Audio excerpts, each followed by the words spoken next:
Okay. Stuff should be working now. Give me a sec to switch the source.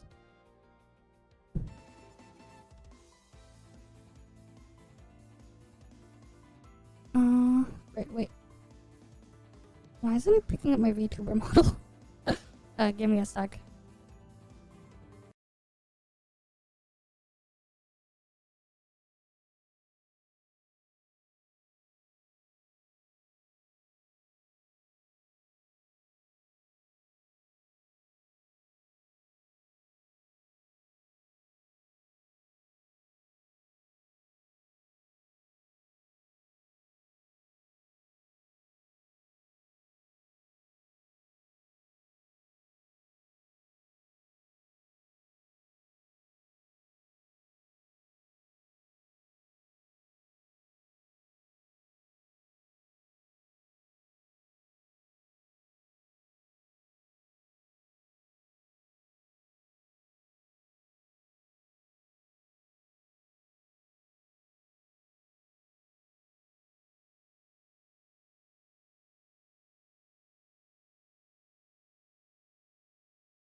Having an issue with freaking OBS. It's not like picking up my model again. Give me a sec.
uh, I'll just get the music playing again. I'm trying to like get it working.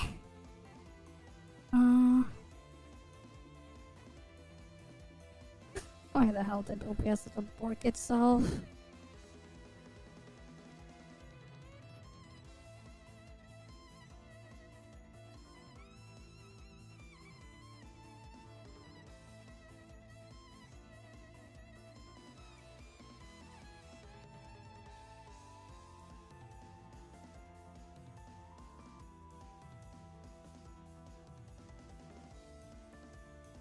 Where is it? Oh. Great. Yeah, like just trying to like get my freaking model working.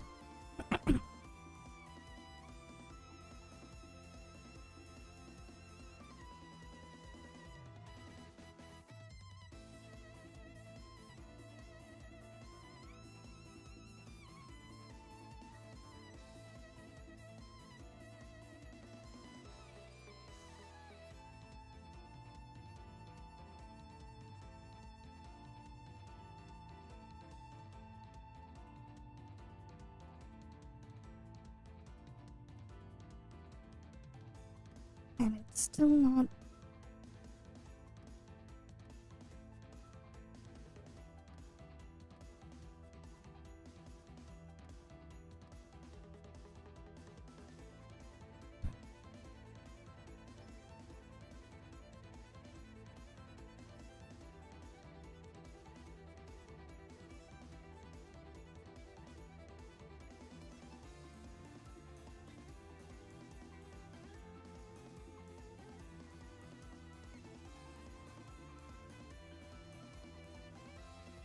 Nope, if that's not working, I'll have to use.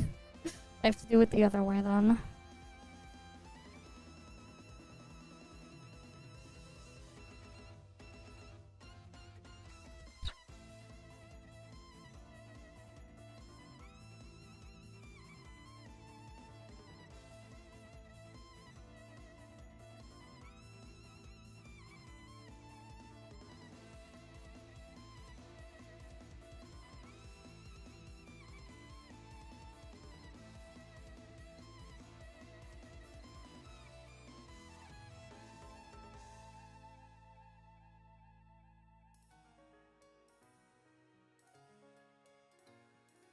Hopefully that's good enough.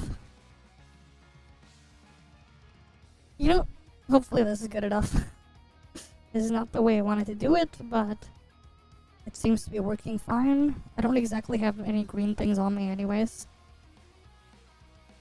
So I guess the chroma keying is fine.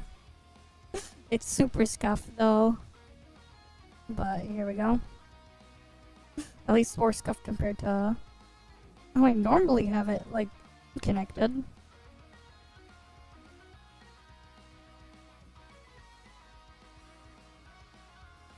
Right, give me a second.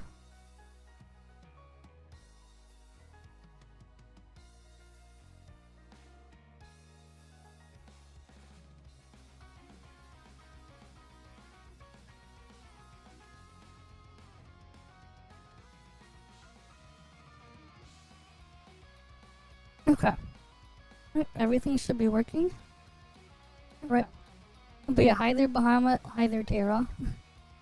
Sorry for the delay. OBS is being weird again. But it seems to be working now. Okay, cool. I think part of the problem is like freaking Vtuber causes things to go weird. Maybe that's why.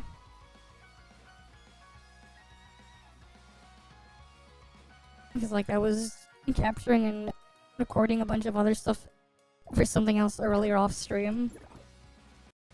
But yeah.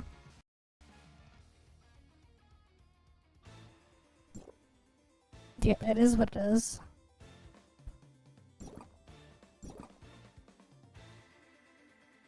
Alright, let's go get our stuff done in game. First the dailies.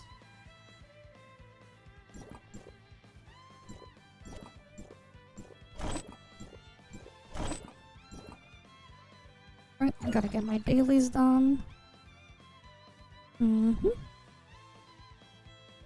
But how are you guys doing? And I saw that I got sent more reacts and stuff like that as well to look at later. So we'll go get some of those done as well.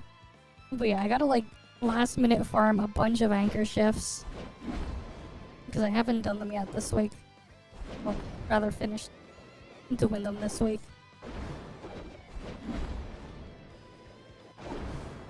Alright, let's go get those dailies done.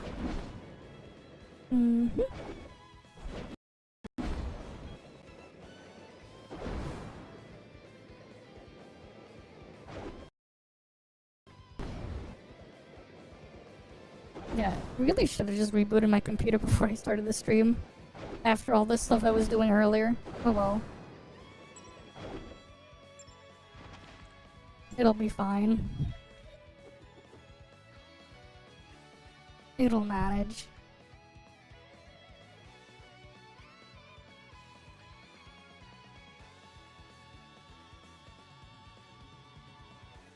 Okay, what the hell's eating up on my CPU right now? Something just like spiked on my CPU usage real quick, and it's back.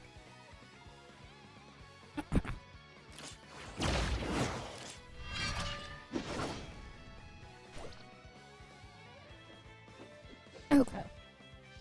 The audio should be a little bit better now. Alright, we gotta get all this stuff here done. But yeah, like I was recording a bunch of gameplay and stuff like that from Enfield. And then I still have to like finish making my script for my review video and then like get that put out. I want to at least try to get that out before the end of the year, but we'll see. Because I'm gonna have to like edit it and record my voiceover and everything before then. So we'll see how that goes. Right, we'll see how that goes.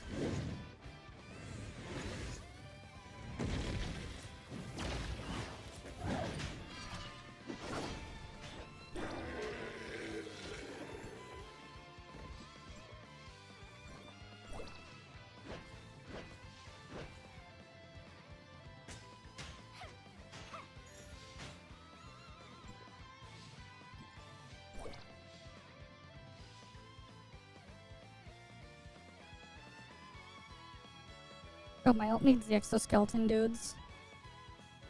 Give me a sec. Let me get that done on my ult as well. The exoskeleton dudes killed. What is today's join up? Okay, cool. At least it's a nice easy one. Right, at least it's a nice and easy one.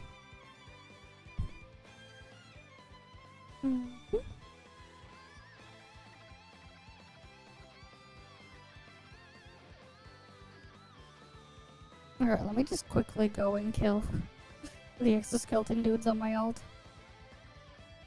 But yeah, we have the big patch to drop in the day after tomorrow. Right on Tuesday. Maybe we'll do like a double stream or something on Tuesday and like have things set up differently there. Because I'm assuming we'll get drops and stuff too. I'm not sure. We'll see.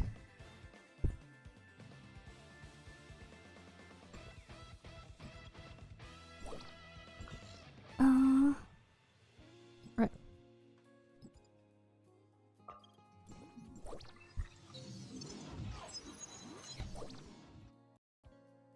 I might as well get the part to give the thing.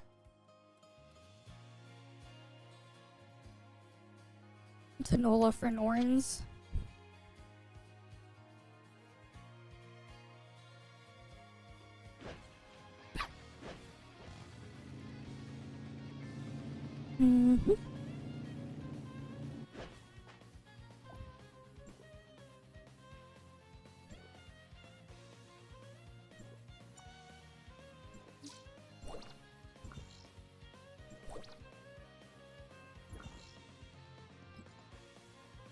And then I go turn him in.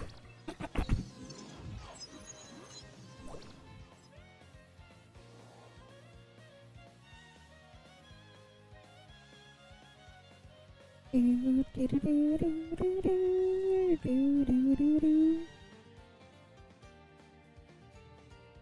then we go teleport over there. We're probably gonna have to like try to figure out how we're gonna rush all of the weeklies and everything, get a bunch of those done on Monday, I think.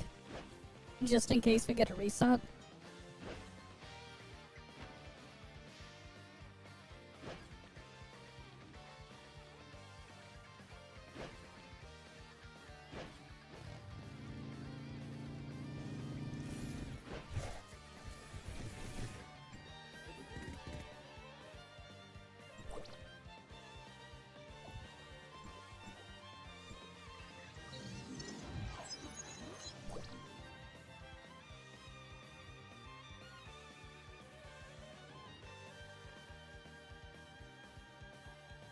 Alright, let me get that mission done on my ult as well.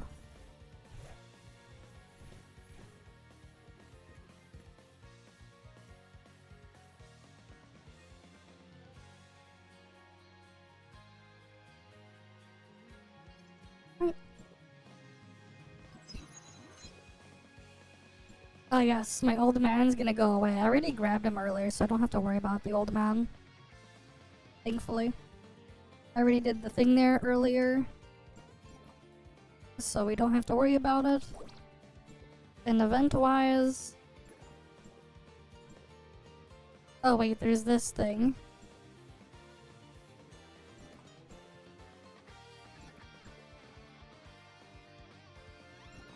I have to open bosses with chips.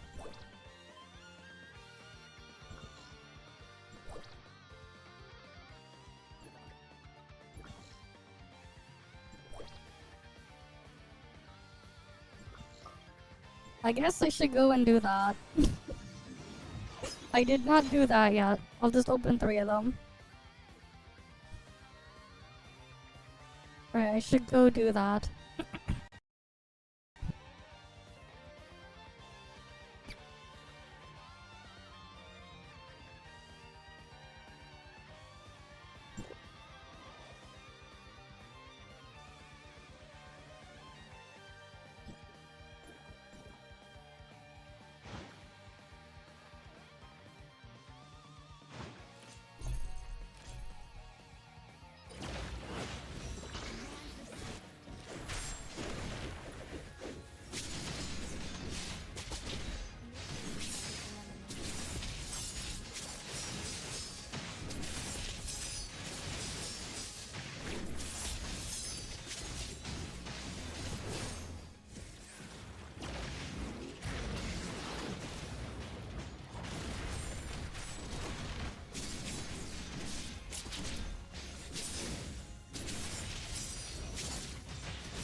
Wait, drop some mech parts? Okay. Since when did he start dropping those? Interesting.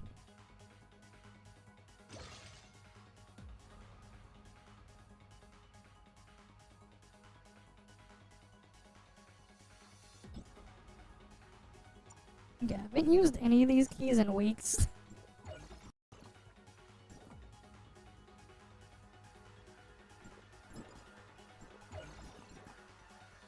Yeah, good damage.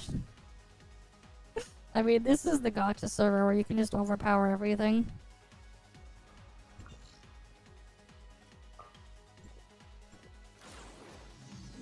Yep, gotta make sure I get these spent then and get them done.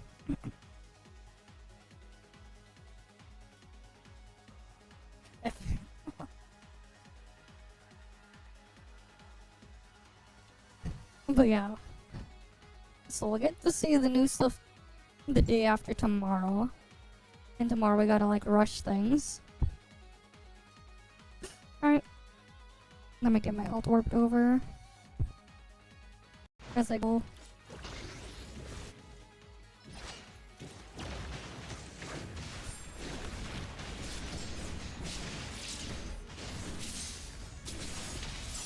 Calamity number 5.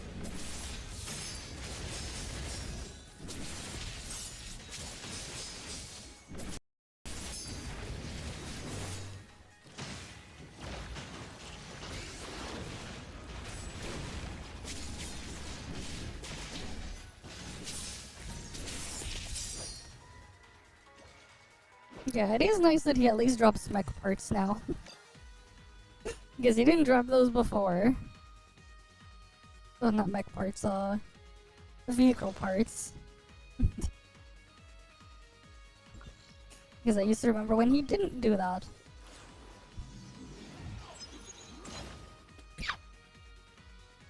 But yeah, we should have like a nice big power spike as well. After, the day after tomorrow. After we pull for Lana.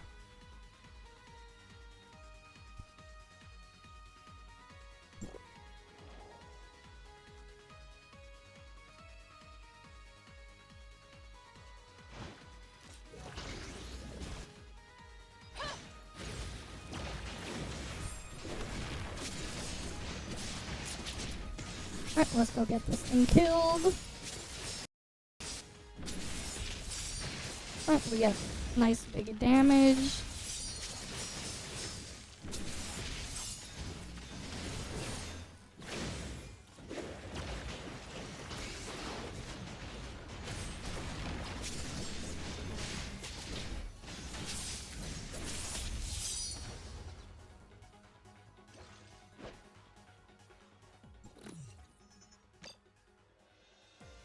Yeah, now we're gonna have to do a bunch of anchor shifts.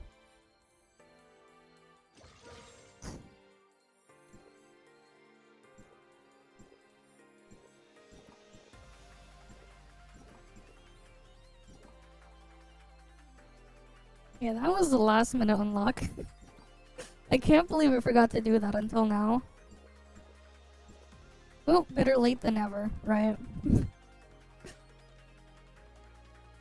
Still made it on time. Just really, really cutting it close to when it's, well, over. Okay. Oh yeah, I need to do join ups. Right. I'll probably just do one. Mm-hmm.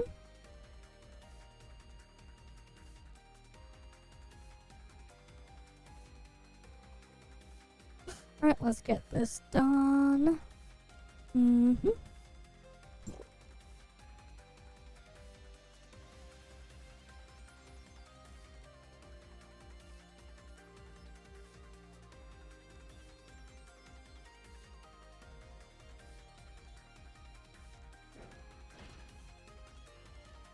Okay.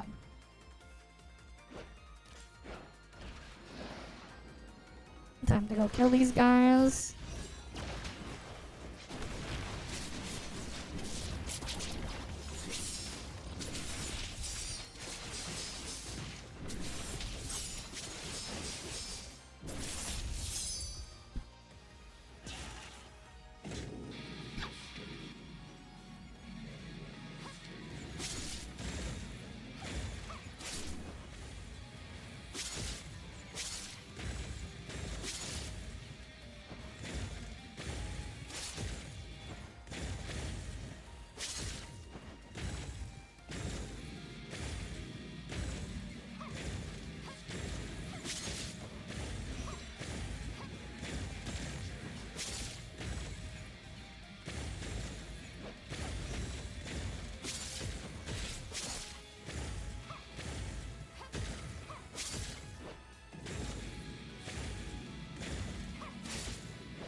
Alright.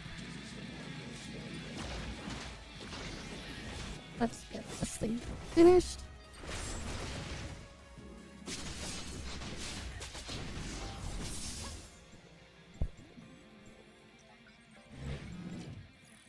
I wonder when we'll ever get this boss in the thing. In the, what's it called again? Warp server. This one.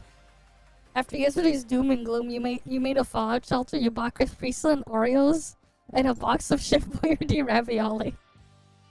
Yes. You gotta make your nice big fallout shelter for everything. Well, unfortunately, it's not gonna protect you from what's the actual problem. But hey, at least you're prepared for a different disaster in the future, right? At least you're prepared for that. Right, maybe all you need on top is, I don't know, let me see if I can find a clip of that first, actually.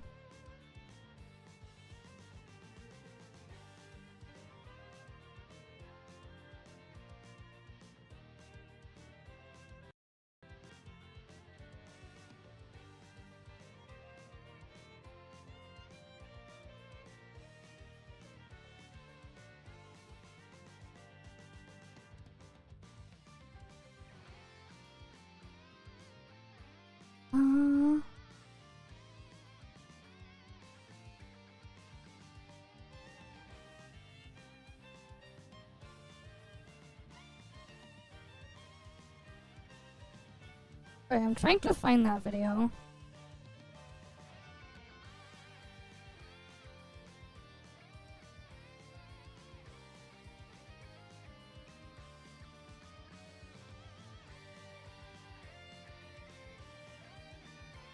Okay, here we go.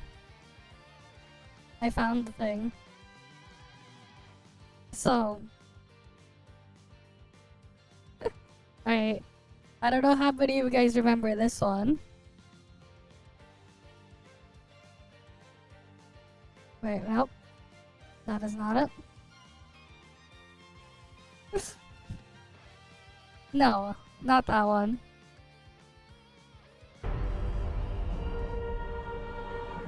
I don't know how many of you recognize this.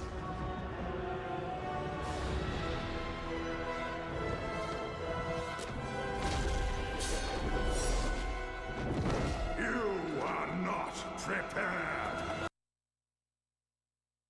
No. We are not. But the guy talked about being prepared here. So surely, he's like this dude over here. He walks around here, wait. Let me see if we can... Does this guy not have audio? Here. Maybe it's this one?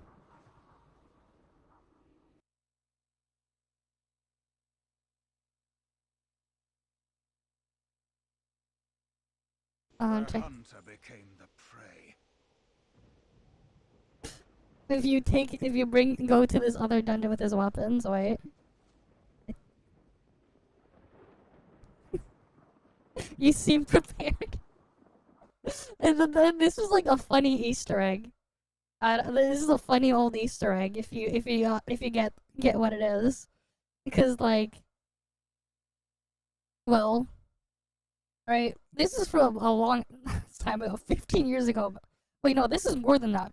15 years ago was Cataclysm. This was a re-upload that they did 15 years ago of this trailer, but like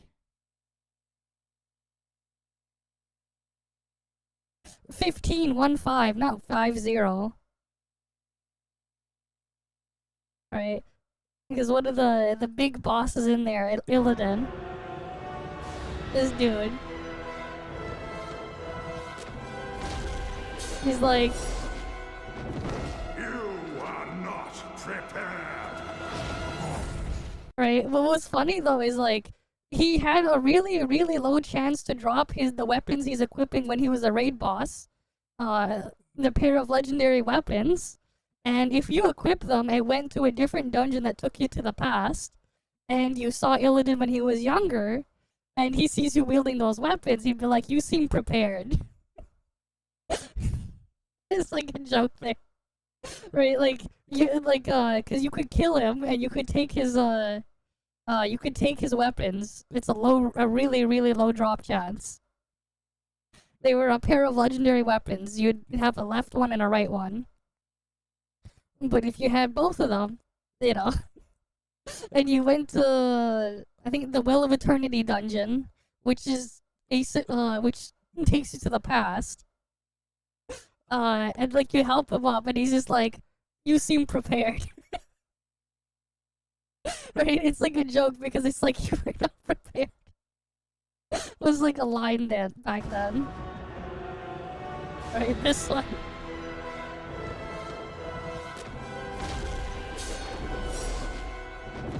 You are not prepared. Right, you see him holding the weapons there. But yeah.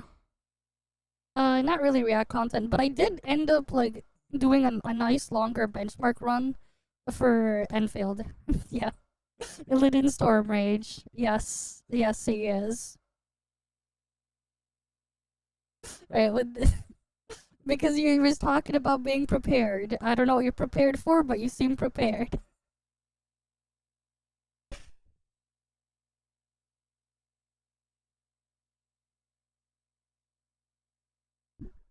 Right. He got prepared with his little fallout shelter. Not sure what he's prepared for, but he seems prepared.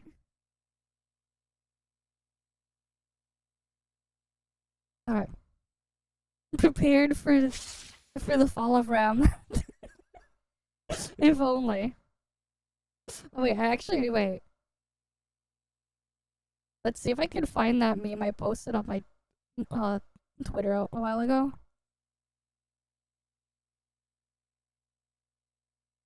Here, wait. The RAM I want, the RAM I can afford. This one. It do be like this now. Right, the RAM I want, the RAM I can afford. It has a lot of... World of Warcraft has a lot of lore, but the problem with World of Warcraft lore is similar to, like, Genshin's lore. In that most of it is external, so you don't even get to interact with or engage with it. Right, like, that's the problem. You don't get to actually engage with it all that much, outside of a couple of scenes and stuff like that, per expansion zone or whatever, quest lines, a couple of them, you basically don't touch most of them. The game just doesn't cover it. That's kind of the actual issue with World of Warcraft's lore. And that's why people say and think it has no lore. No, it's not that. It's not that, actually. No, part of the problem is it's there, but it's really fucking hidden. Either that, or they put it in some external book that you have to buy and read. So it's not in the game.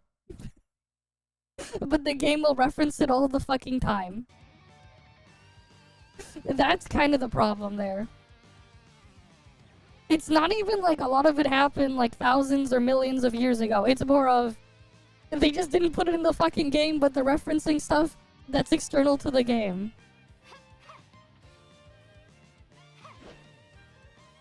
It's like, yeah, the fuck, you didn't play Warcraft 2 or 3?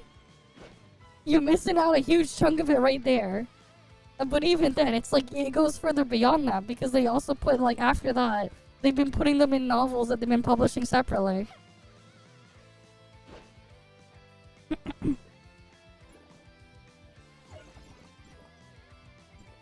So, like, that's kind of the whole situation there. Yeah, like, who the fuck is Arthas and why is he a Lich King and why do you need a Lich King? Right? Like, who the fuck is Kill Jaden and why are we killing Jaden? Why the fuck is Archimon trying to fuck a tree? You know? Why the fuck do we flush kill Jaden down a toilet? I don't know. What the hell is a Strathholm and why did it need a culling?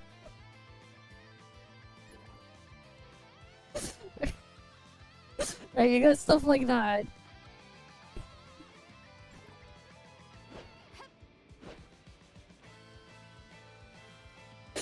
Yeah. Yeah, don't worry about it.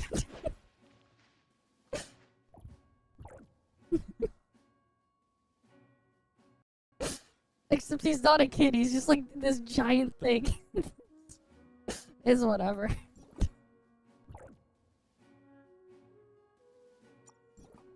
But yeah, it's like a lot of it just ends up being external. So it's just like, why?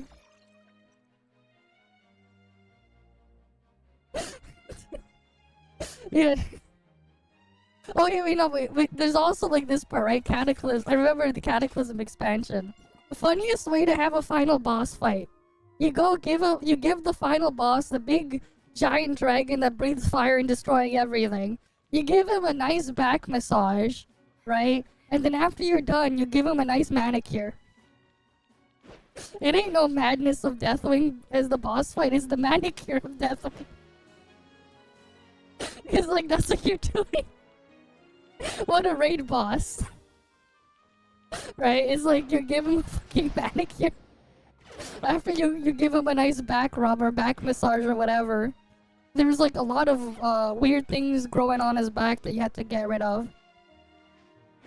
And then you give him a nice manicure.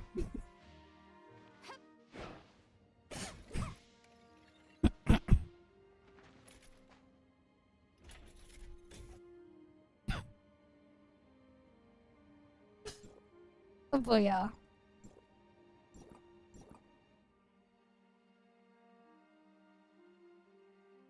What was the thing I was gonna do now? Oh yeah, I think it was. Wait, no, I gotta open some chests first, and then switch over.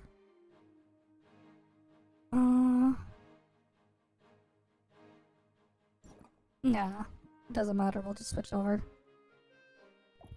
Screw it. We'll switch over to warp server now.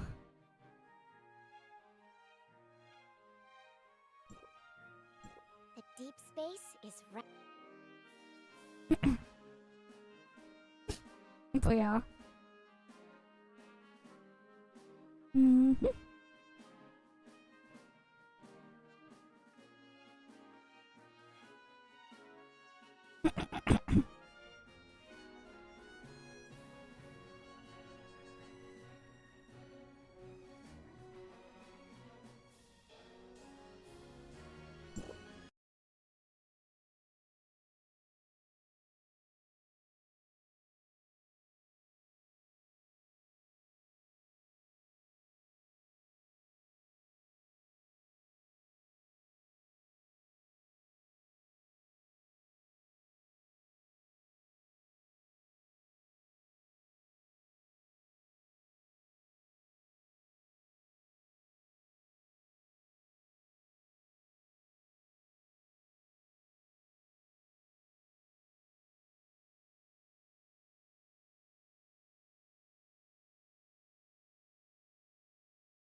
Okay, I'm back.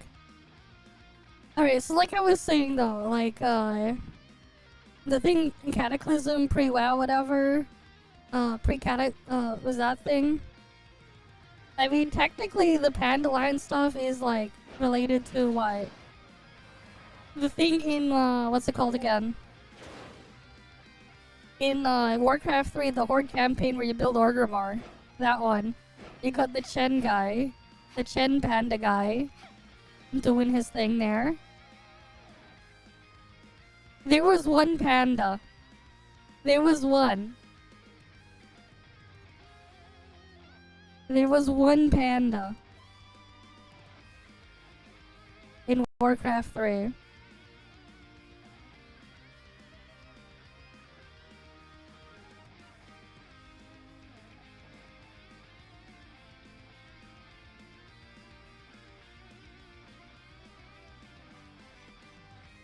Like, there is, like, a Pandaren, there is the Pandaren in Warcraft 3. Well, there was one. It's even a unit that you can have in there. It's in the Horde campaign where you build up Orgrimmar. But yes, there was one in Warcraft 3, Chen Stormstout.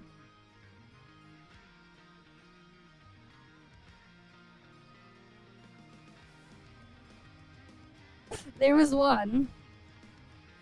In Frozen Throne.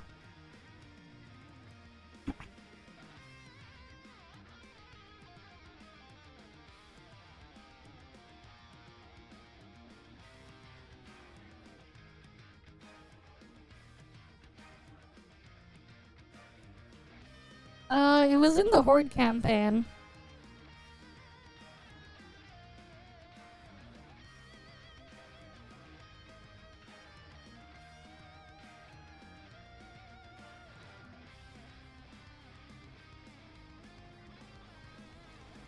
Ah, greetings, my friend.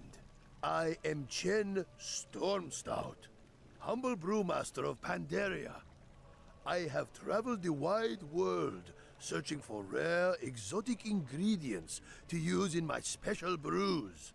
After all, good ale can solve all the problems of this world. Don't you agree? But yeah, here you go. Say, if you're free, I could use your help in locating some special ingredients for my latest brew. If you find the items on this list and bring them back to me, I'll let you sample my masterpiece. Perfect. Perfect! These are just what I needed. Here, try a sample of my latest creation. But yeah, you have like you have like a Rexar right there. What the hell is that? Oh wait, no, we need original Warcraft 3. He's in the original Warcraft 3 as well. That is reforged.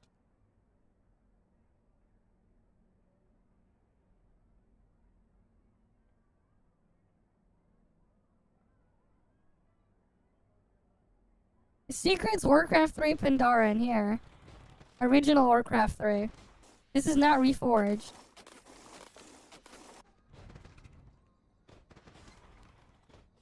It's like a secret thing in the Horde campaign. Or they had the thing there, wait. Oh wait, no, not that one.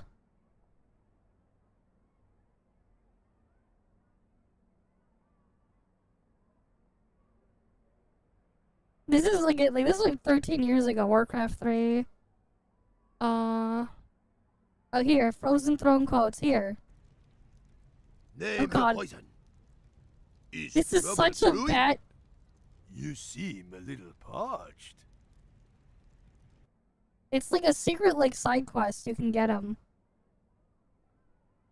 This is not reforged what you're seeing here. You're just seeing like original Warcraft 3. But yeah. Here, Frozen Throne. Hello and welcome back. Let's play Warcraft 3, The Frozen Throne, with me, Voltage Gamer. I still have to go down here. This is June 2010. So this is before Cataclysm even released. Cataclysm was later that year. Right? So this isn't even like after Cataclysm. Get the stupid This is before. I'm acting on instinct. stupid harpies.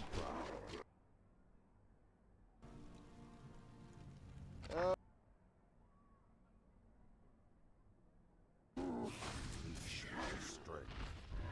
Okay. What lies Back before up. Nearby. Avenge the ghosts of my Okay, let's see if we can. Oh, here. Right here. It's in the Frozen Throne Horde campaign. Perfect! These are just what I needed. Here, try a sample of my latest creation.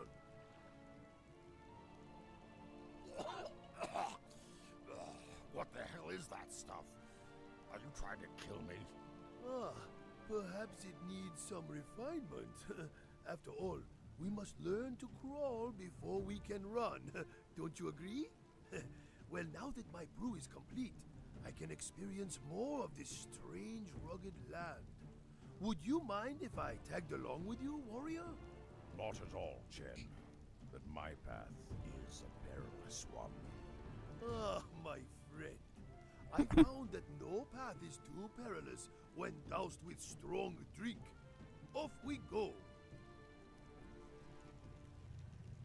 And then you get him as a unit. And now you have a panda.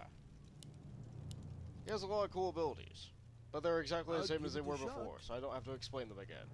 He also starts out with a scroll town portal, some food, Have one on the house. and this awesome keg. It's like a ring of regeneration and a Sobi mask all together. Well, probably not exactly, but Have one on I don't know exactly how strong it is. That's a good question. It doesn't tell you. My glory years. Oh, well, I just need my... But yeah, I told you.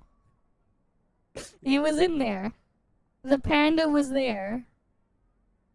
But like, he was more of a joke character that they throw in. But for some reason they're like, nah, we'll expand on it. They're like, we'll expand on it, we'll make something around it. Pretty much. It's not really that secret, it's more of just an extra side quest. It's like it's an optional side quest you can do in the Horde campaign in Warcraft 3. It's an optional one. But it's there and you get an extra unit, so you might as well do it if you were playing it. Right, hi Flagger. Welcome, welcome. But like, yeah, it's like an extra unit and it's like a decent unit, so there's that.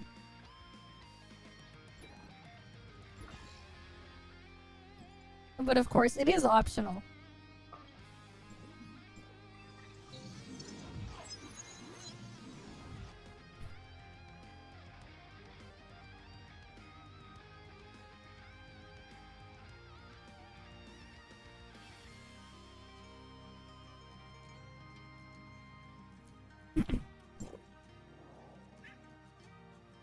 But then you have stuff like what? You have, Warlords of Draenor being like alternate reality of Warcraft 2. Basically. And then Legion is just, yeah. It's just putting a bunch of stuff to cap off all the other stuff with the Legion before. So, I wouldn't say that one was made up. The thing that was made up is everything after that point. Pretty much everything after Legion was made up. Because like even some of the zones and stuff in that you would see in Legion, some of the zones in there, they were in Warcraft 3. In one of the campaigns in Warcraft 3. The ones where you played as Illidan, they were in there. You had those areas that were like revisited in Legion and stuff in there. Except for the Argus part. But yeah. They were there. So it's just pretty much everything after Legion, not Cataclysm. But the Pandaria one is more of a stretch. Because it's like, all you know is it's referenced, and you have pandas that like to make beer.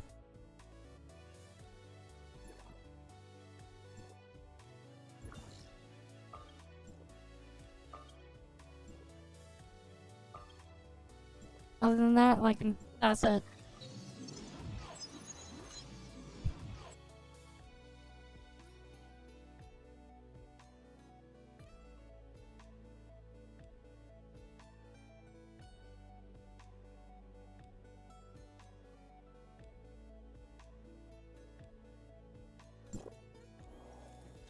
Probably. I don't know.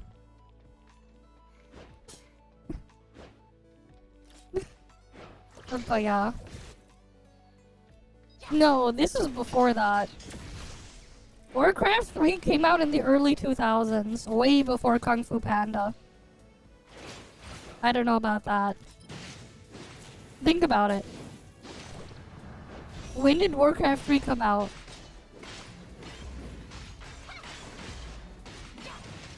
Oh yeah, the Panda Land thing is a different thing entirely.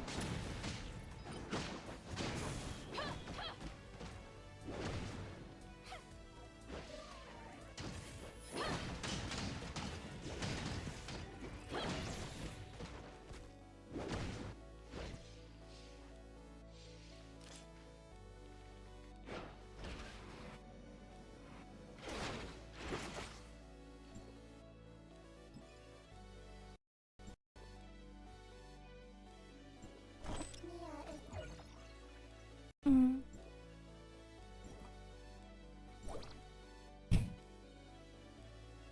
Okay, anyways, now I need to do anchor shifts on a lot of them. So now we gotta go suffer and go look for anchor shift.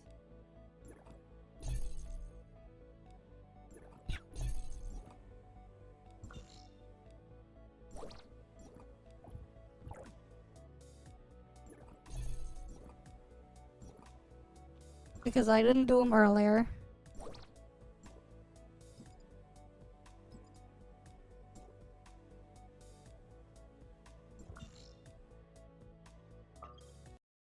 Gotta go find all the anchor shifts I want to do. Or at least enough to spend all my points.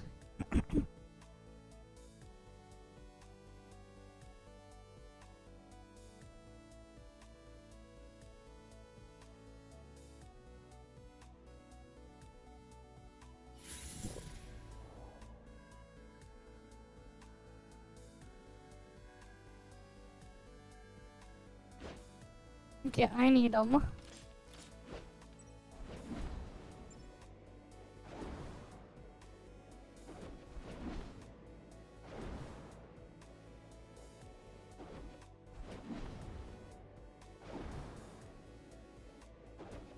But yeah, like I actually did spend a bunch of time like benchmarking what's it called, yeah, Enfield earlier off stream. I spent a couple hours like checking over some areas and stuff.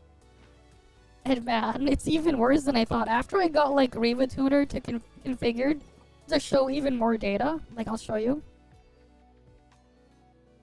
It's even more, yeah. Yeah, Warcraft 3 is 2002, not Warcraft 4. There's no Warcraft 4. There is no Warcraft 4.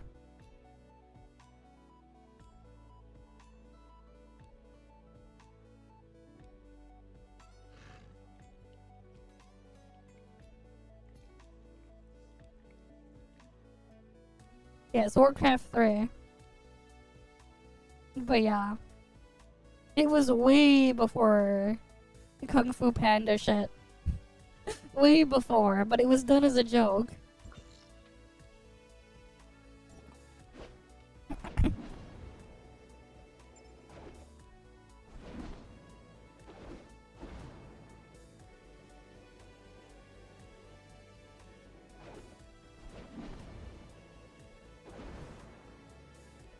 I guess maybe 3-star cosmetic, but mostly I want the modules still. Obviously, ideally 3-star modules.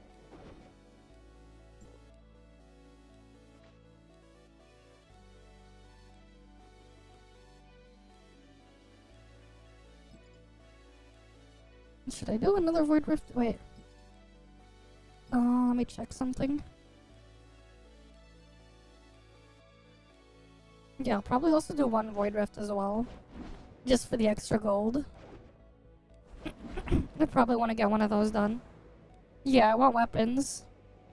Weapon anchor shift, weapon modules, maybe skins. I'm just going around seeing what I can find.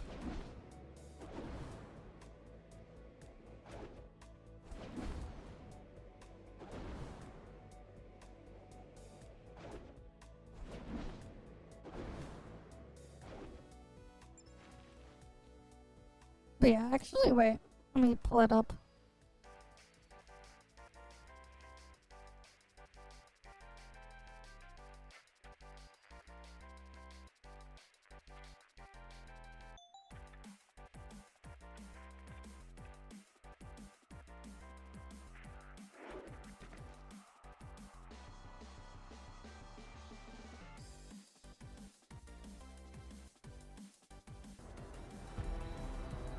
Here, like, you can actually see here. I updated my Vtuber stats to, like, give more detailed information. So, like, you even have the frame time graphs and everything. Now. Right? So, like, I was doing that earlier. That was one of them. The things I just did that to try to showcase some of the different content modes in there. It's just so it's, like, can really show that the performance is actually stopped.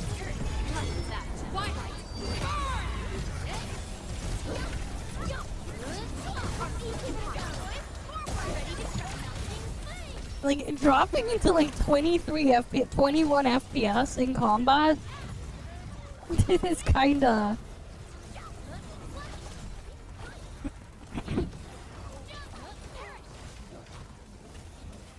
I say. Wait, why Disney? Wasn't it DreamWorks that made Kung Fu Panda? Not Disney?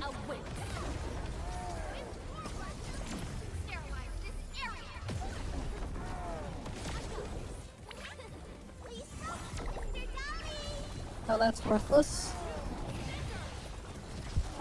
But like, yeah, you can see just how not good the performance is.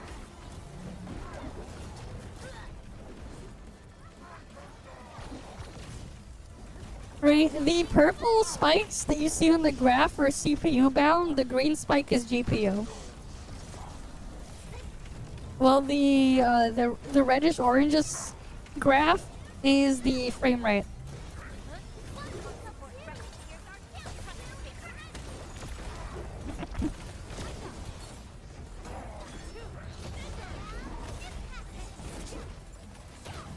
Oh yeah, for sure.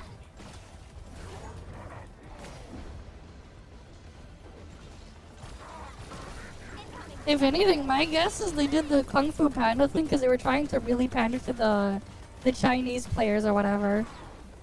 Because you had the netties handling Chinese well. And there was a lot of Chinese gold farmers and shit. You know. All the things about that stuff there.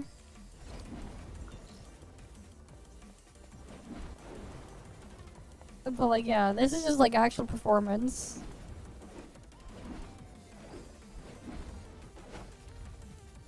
I hate trouble, but boredom. Like, the performance is not great.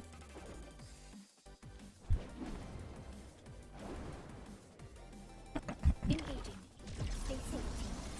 I'm with you. But I got it to show more data.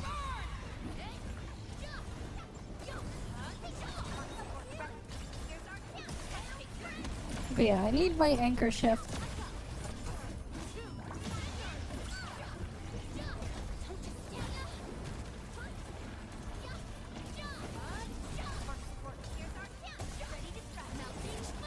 Yep, pretty much. Oh yeah, did you know what happened afterwards? Oh, like, here's the funniest part, though. So, the publisher for World of Warcraft in China was NetEase. And it was, like, the biggest thing for NetEase for a long time. Up until a certain thing happened, between Blizzard and, NetEase. Like, it was such a, like, a crazy thing. Oh, I found a weapon module here. If you want.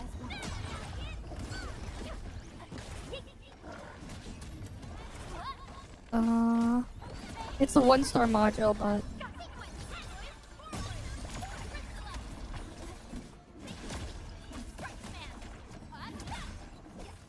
But, like, basically... Alright,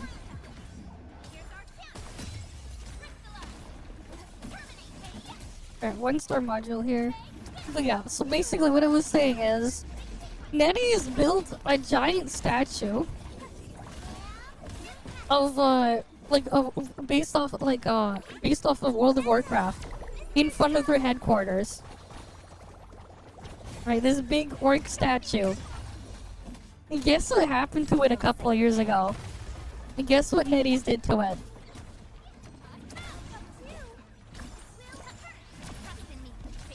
Oh, here, I'll pass you the lead back. And guess what happened to it? And guess what they did? Here, I'll just pull it up.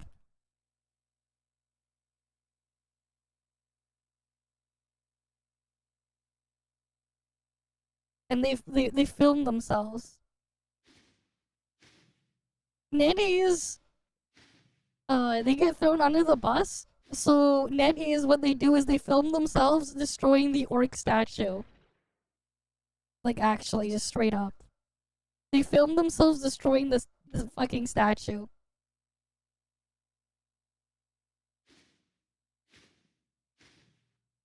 This was a couple years ago. And by a couple, barely 2 years ago. Almost 3 years ago.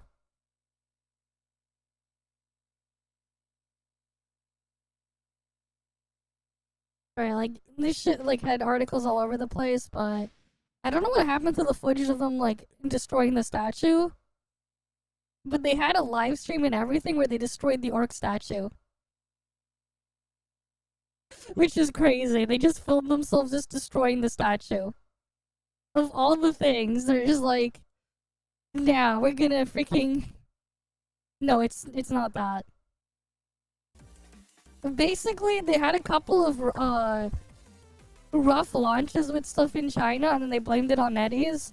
Blizzard was like, they blamed it on NetEase, and NetEase got mad.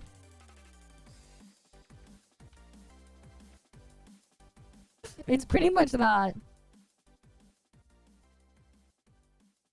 Because they blamed a bunch of problems on NetEase, and that's it.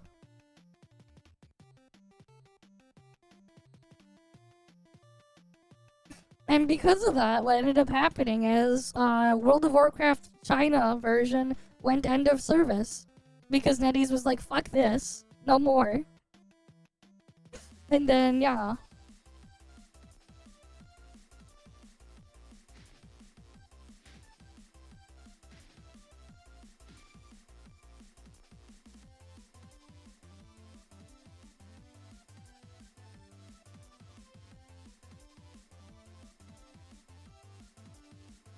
But yeah, like, it's a crazy thing. And, like, the orc statue was, of, like, a Grom helm screen with, Gorehowl and everything. So, like, it's not just, like, any ordinary orc statue either.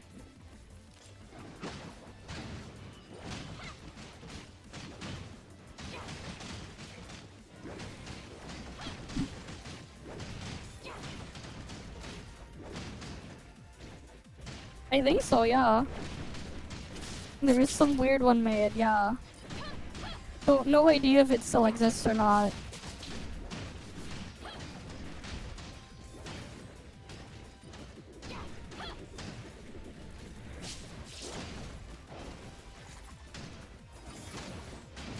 Am I getting like a bunch of like input delay and stuff?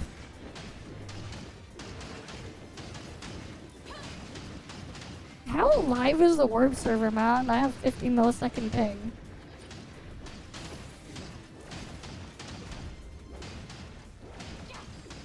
It's not the censorship that was the problem. It is not the censorship. It was for something else. I think it was related to Diablo or something. I'm not sure. Wait, it might have been the Diablo Immortal thing. It might have been related to that. I think it might have been that.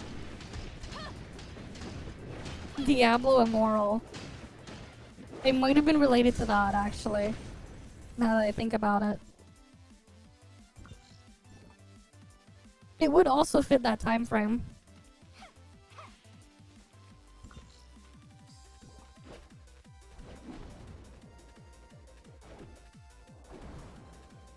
Wait, why am I a leader now?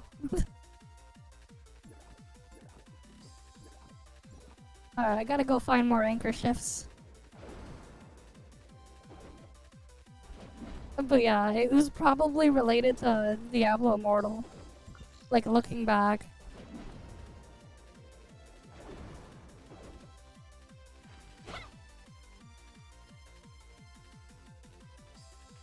They were okay with it for a long time, so it was something else that they blamed them for. And then NetEase got mad. Because, like, yeah, WoW has always been censored in China. The China version, it's always been censored. But, like, that stuff wasn't on it being censored.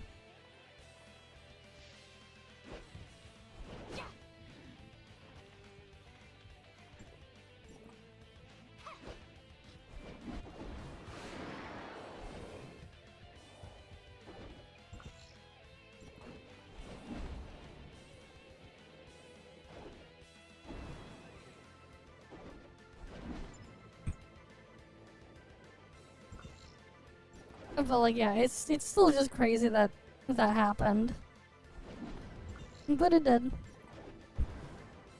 And we are where we are today. I don't know what I was trying to link that one with. But yeah. In the end, it serviced WoW China, and then like Chinese WoW players ended up flooding regular WoW. They got VPNs and started flooding in the regular WoW servers with everyone else. I'm assuming that's what happened next, because yeah.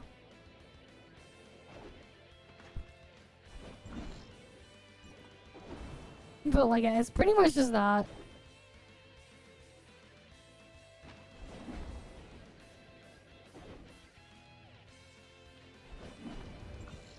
Well, I don't know. I don't really follow WoW or anything like that much anymore.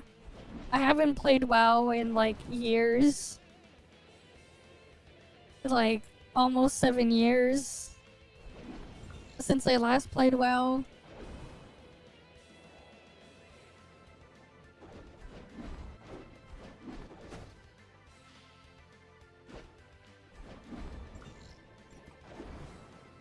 Like, I followed watching Asmon's stuff for a bit.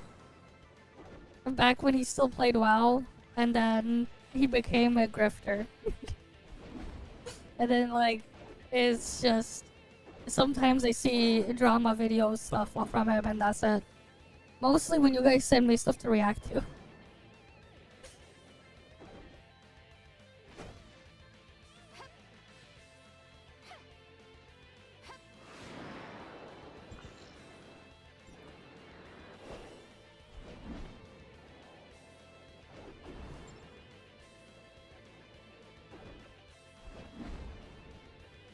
But yeah, that's the only thing on their end. Alright, let's see. Can I get another anchor shaft?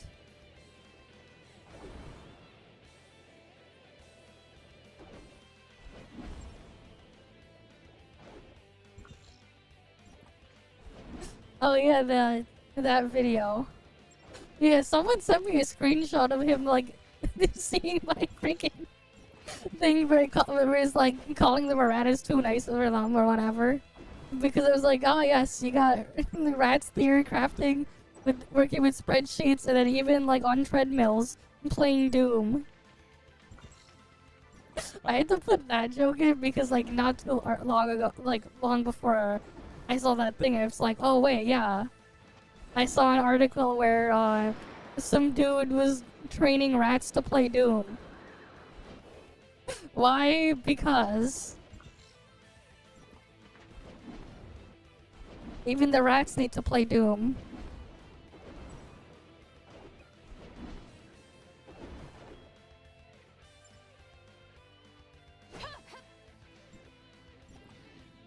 Yo, that's the 1 star.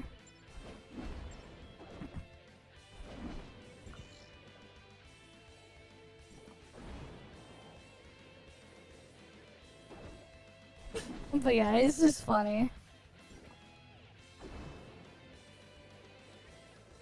The thing that, like, the fact that my comment or whatever managed to get in there.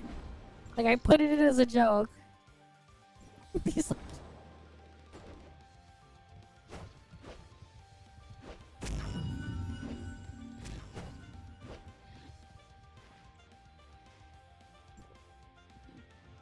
I mean, you pull what you want, right? Because you're playing your stuff at the end of the day. You might as well like what you're doing.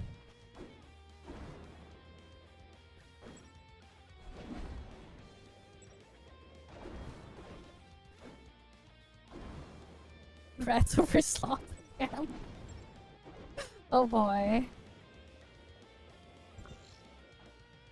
Oh, okay, I need to find another anchor shit.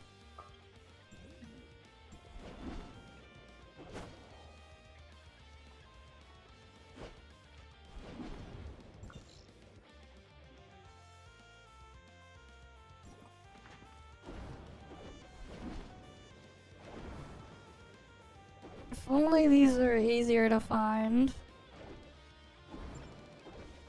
Alright, that's like the annoying part of anchor shifts. It's a pain to find them.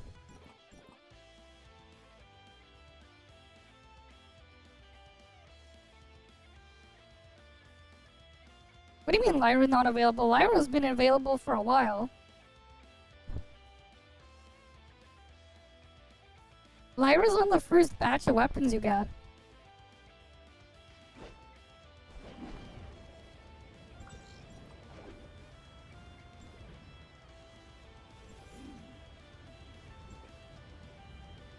God damn it. The freaking thing lagged for too long. Couldn't get in the team.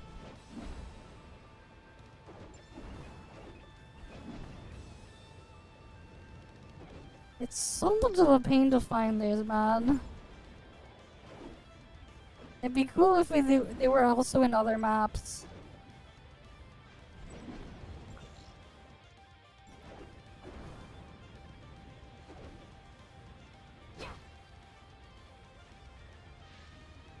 Because it's not that interesting to do shit in Vera after a while.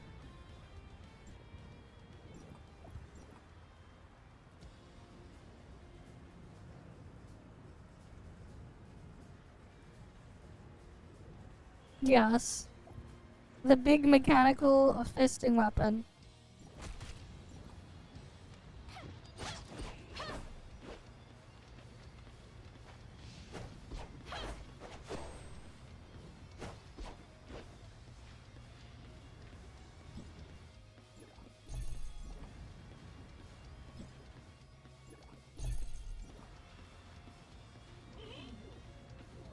But yeah, she's been in warp since the start.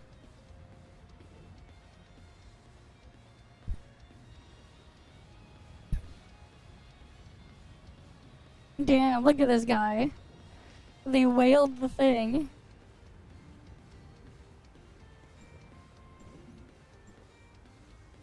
They whaled for the pet.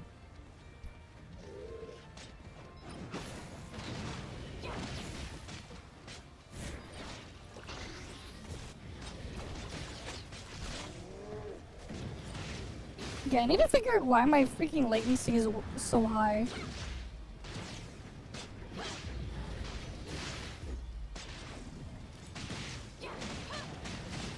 Wait, this feels like really, really laggy today.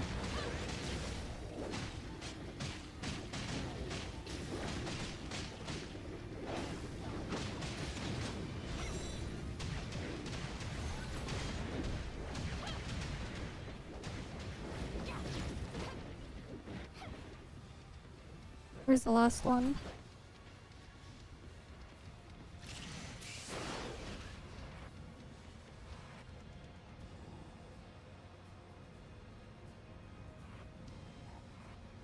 No, the lag is the server lag. You can see my ping is 66.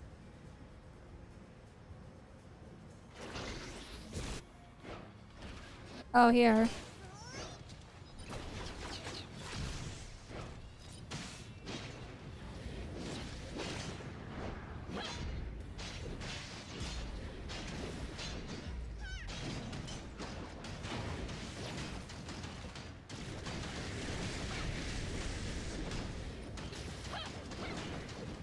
No, it does nothing. It does emotional damage.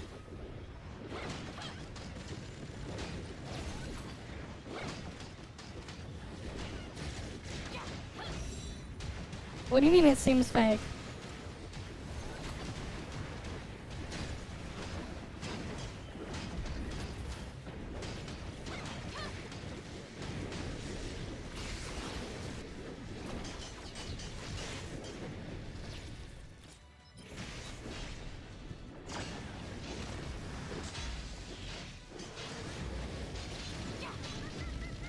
That's not good ping.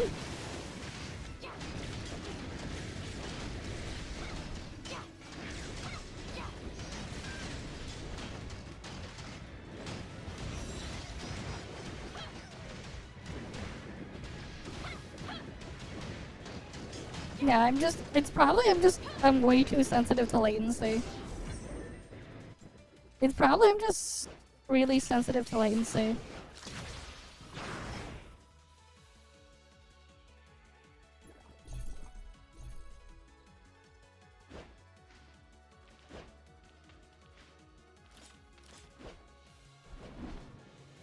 Alright, we can see what my actual FPS is.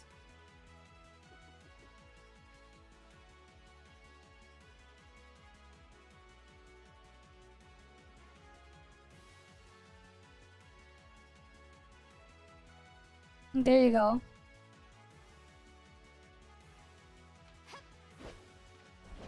It's not frame rate related. It's not.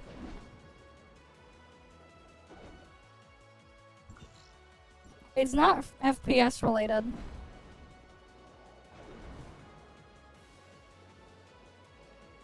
Because this is a good indicator that to show it's not that. Especially when it's just like spiking between like this, that it's like not high. And you see GPU busy is like this, so it's not stressing my GPU. And there's like my frame time is here. This is technically higher than 60 FPS. This is like a higher frame rate with these frame times. But the stats there. So it's not my frame rate. But I could feel the latency of my freaking ping, man. 80, like, going to like 80 milliseconds and stuff like that is not good ping.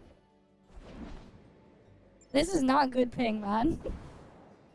My ping is not good.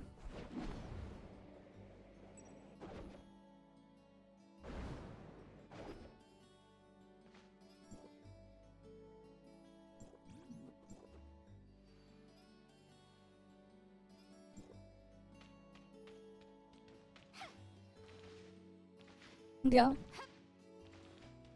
I mean, I used to have like a lower ping, man. Damn it, the thing filled up.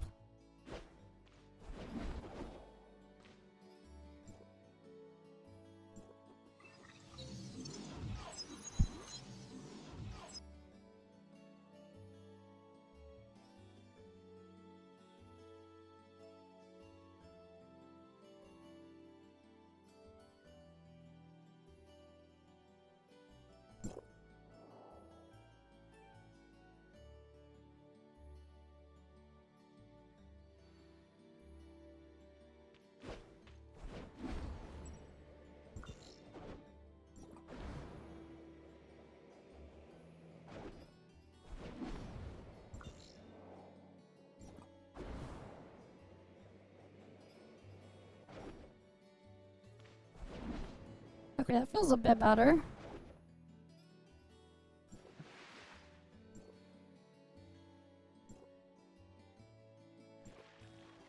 Wait, I can't teleport when in the water?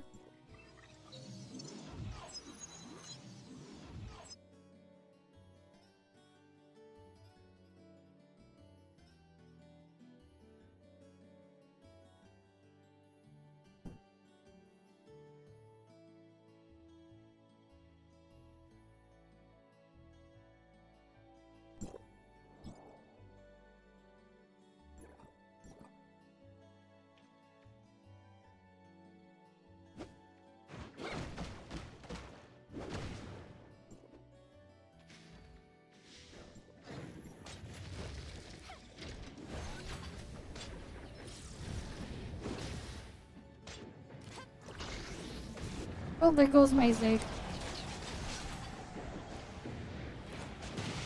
Yeah, I'm getting like a really bad ping. Like, my freaking ping is like really spiking.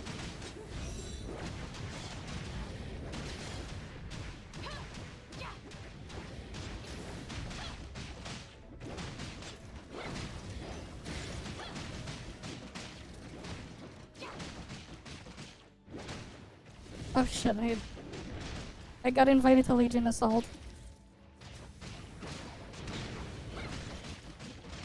This thing needs to die quick.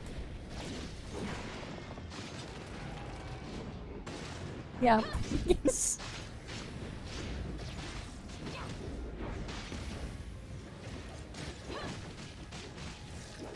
Wait. Let me get that thing.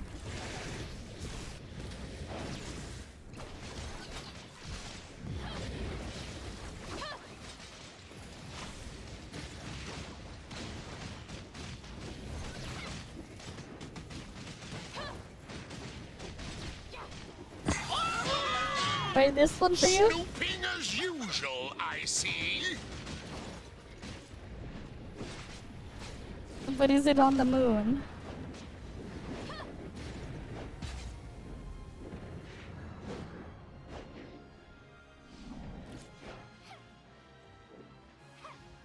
Oh, the fuck? Is it the cactus? Oh shit, it is the cactus that we need to kill.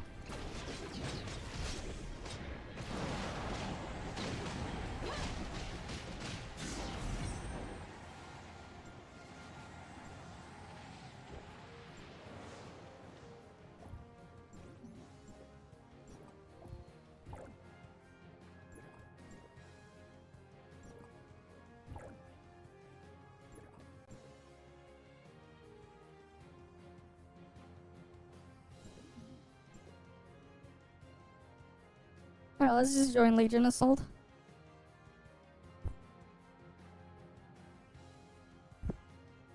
Yeah, less than ideal ping means people are playing it, exactly.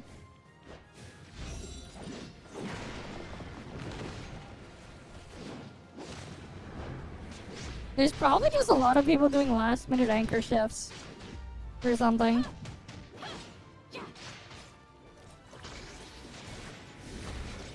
Because like, crew boss is fine.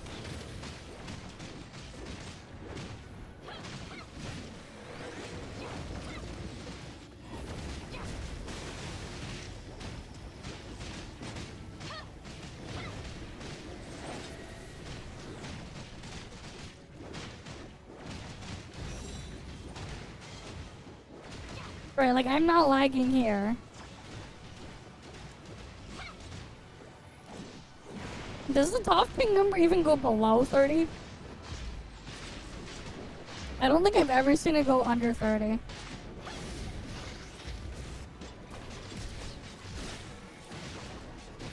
It is in some zones.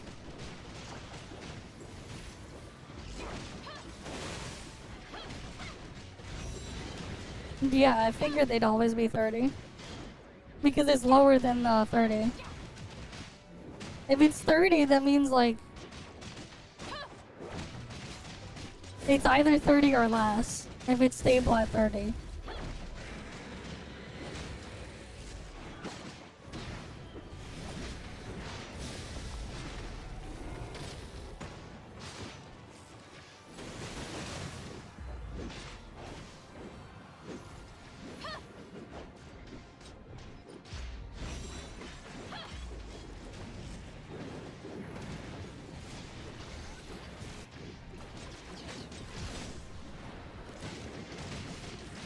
But on global, it's not. Okay.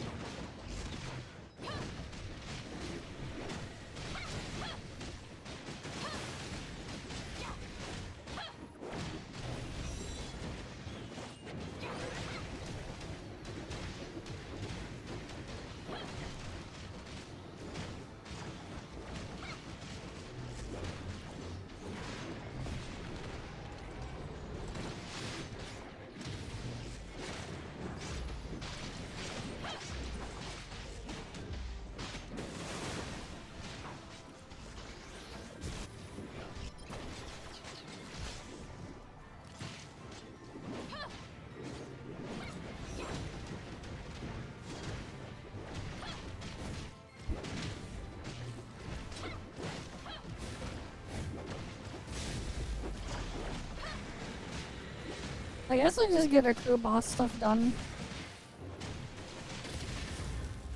Wow, I finally died.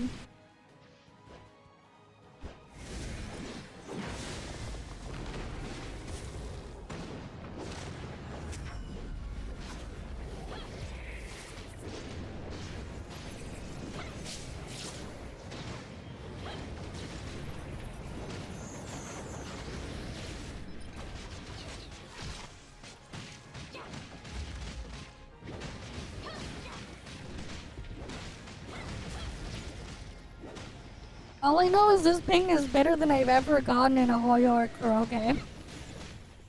It's better than I ever got in those when I played those games. So wherever their server is, I'm closest to that than I am to the servers for those things.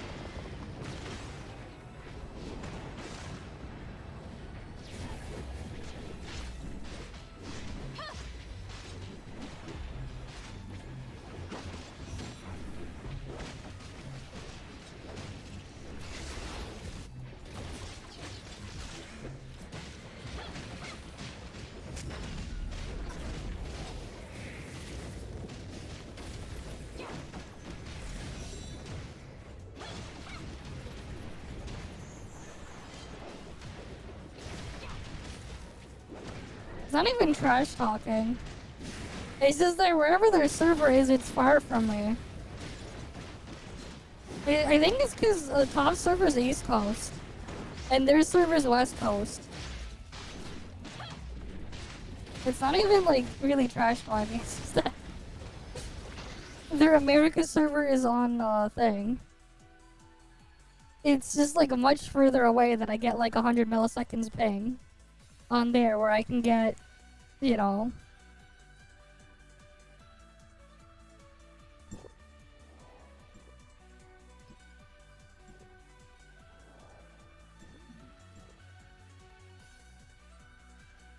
It's because of where the server is.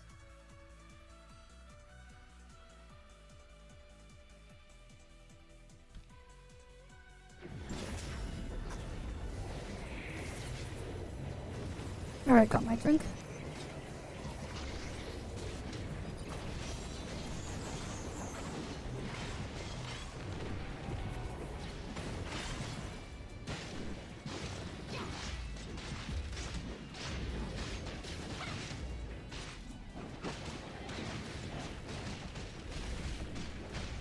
Oh yeah, for sure.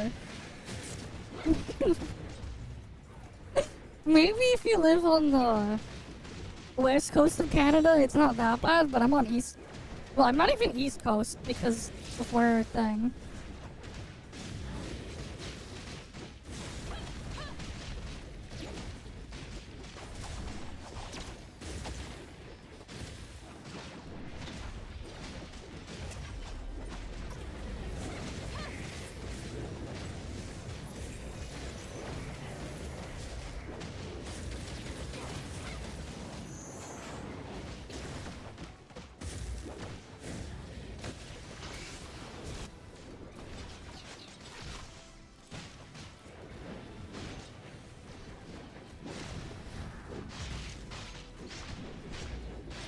Yeah. The funny part though is somehow ToF ends up having the best ping. It's not exactly, you know. But like, it also makes sense too, because realistically speaking, I probably don't live that much further away from the other Canadian CCs you're thinking of as well. So it's part of why it's like, oh yeah, ping is thing.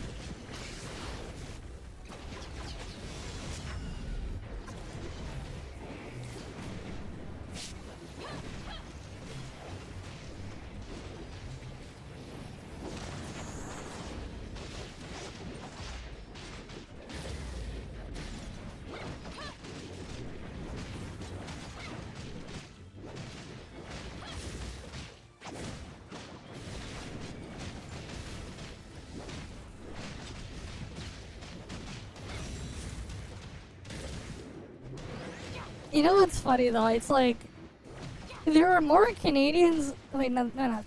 There are more Americans living north of most Canadians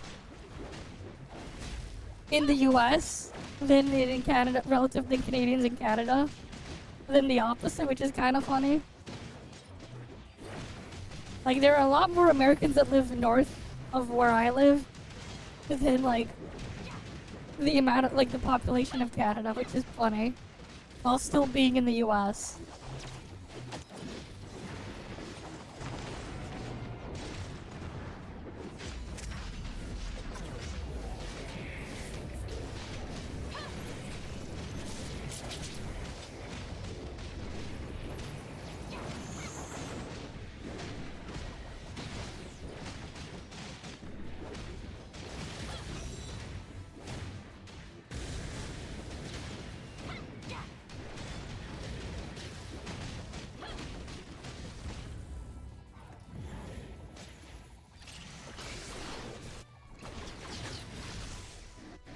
What the? Okay. I somehow ended all the way up there. No, I don't. Just look at a map and you can kind of figure out why. Unfortunately, yes. Because cheap labor, man. They're bringing them over. I hate it. We need to send them back. We don't need them here.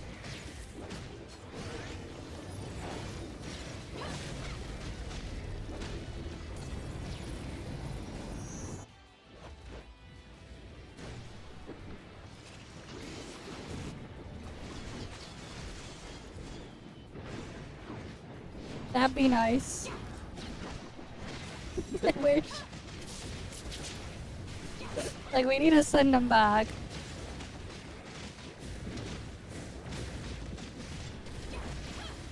Yes.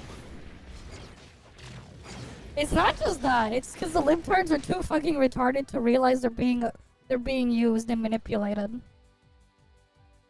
Because, like, here's the thing. The larger companies and stuff that are doing a bunch of stuff here, they're basically, what they're doing is they want to hire Indians and bring them over because they can pay them less than anyone else here. So they're abusing loopholes in immigration thing. If you have like a job lined up for someone, you can fast track the whole immigration process. And they're abusing loopholes like that in our immigration laws and to bring them over, basically.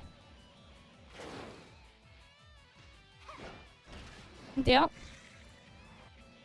But here's the thing though, this type of policy abuse isn't just something liberals would do. Because the reality is a lot of like the large corporates here, they also are very in favor of this. Because it means they get to pay very, very cheap labor. So of course they're gonna be in favor of it. You know, if you can import labor and pay them less than half of what you would pay someone from here, you'd probably do the same. From a logical standpoint. And it causes a lot more problems because of that.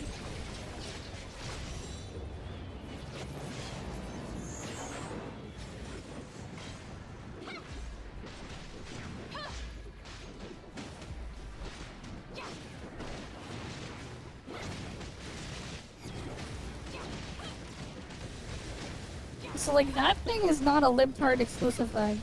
The libtard problem is the importing of other things in here that just don't need to be in here.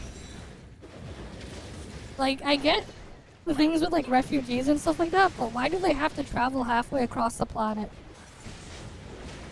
Like, couldn't they just go to another country that's nearby that's safer? Instead of travel halfway across the world and then cause problems here too.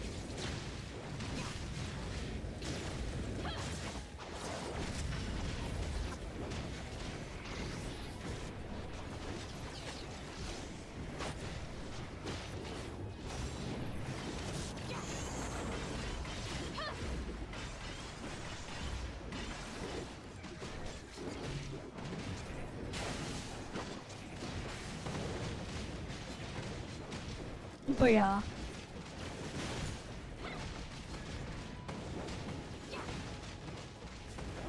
I know. If they shouldn't be there, send them back. Here's the thing though, if you're a large corp, again, you actually like illegal immigrants. Large corpos love it. Because they're undocumented, meaning they don't have to follow and abide by certain rules and regulations. They can, in terms of like paying them too, they don't even need to pay them minimum wage. They can pay them less than that. And nothing can be done about it either. They get to just take advantage and abuse it. So they like it too.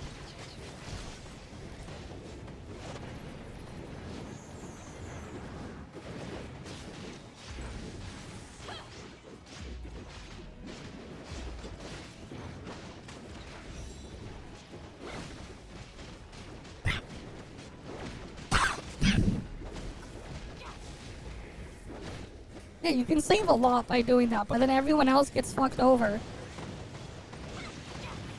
At the same time though, like how I feel about like some of those efforts and stuff like that, how can you expect to go help others if you can't even help yourself?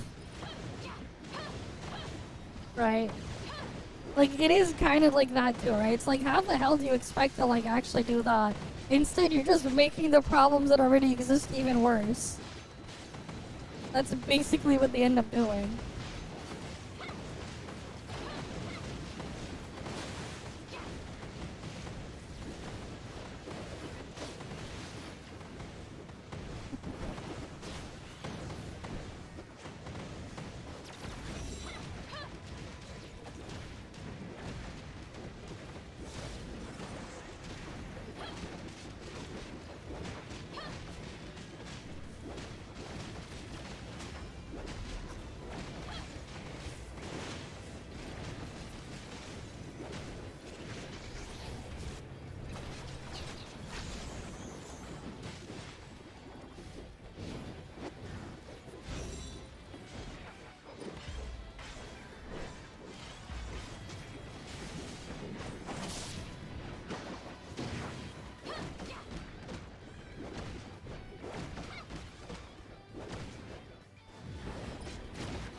Damn, the whole crew is just...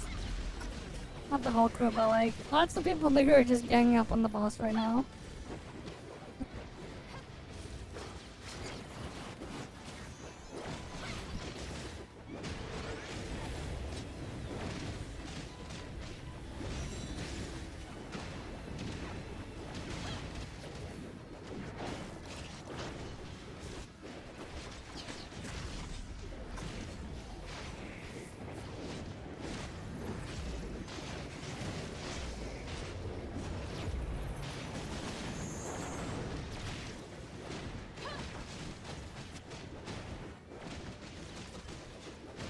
Oh, that's fine.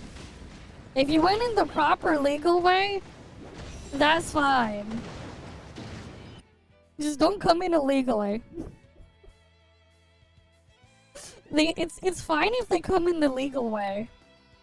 But also, if you're an Indian just coming in to go take some random ass job at McDonald's or whatever, get the fuck out. Even if you came in through a legal loophole, it depends. If it's through a legal loophole, get the fuck out.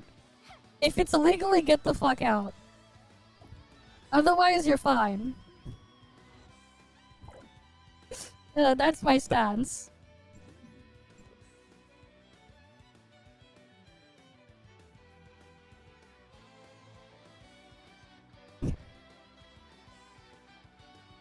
But yeah.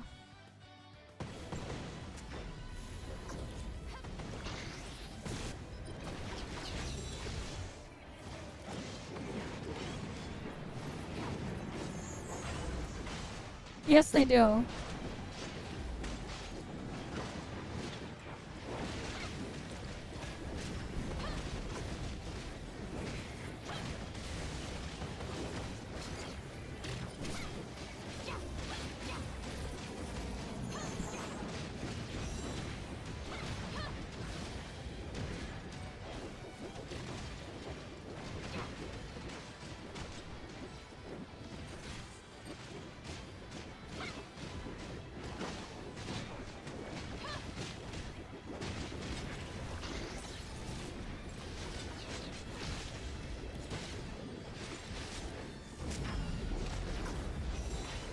Let's go kill the scorpion.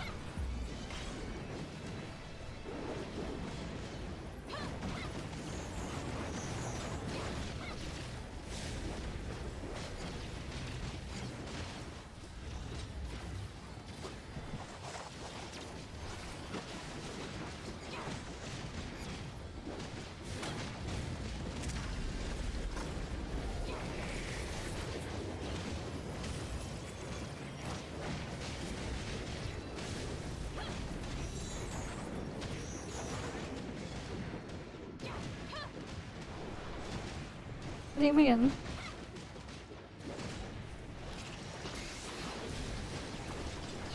I guess. Hey man, it gets annoying when you get scam calls and you freak like constantly. And then you have the things with them all over the place. So maybe, you know? Maybe you get annoyed by them. Just a maybe.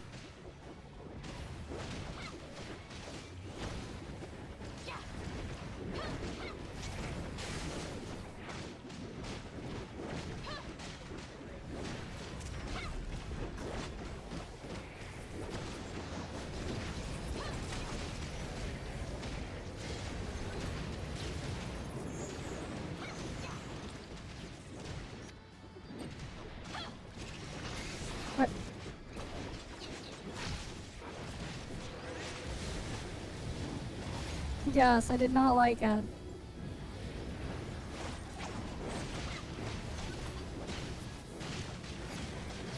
I don't like it as well when they try to offer me their stupid fake air duct cleaning service. Or pretend I have a virus or whatever.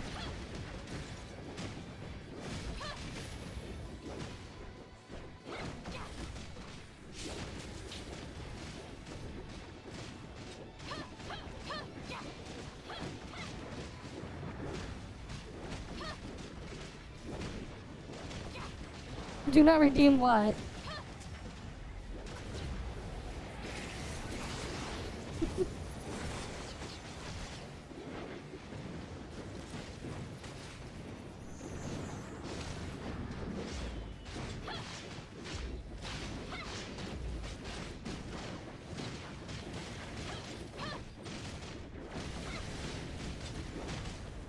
Yeah, sometimes, yeah. Oh, I've seen some of those.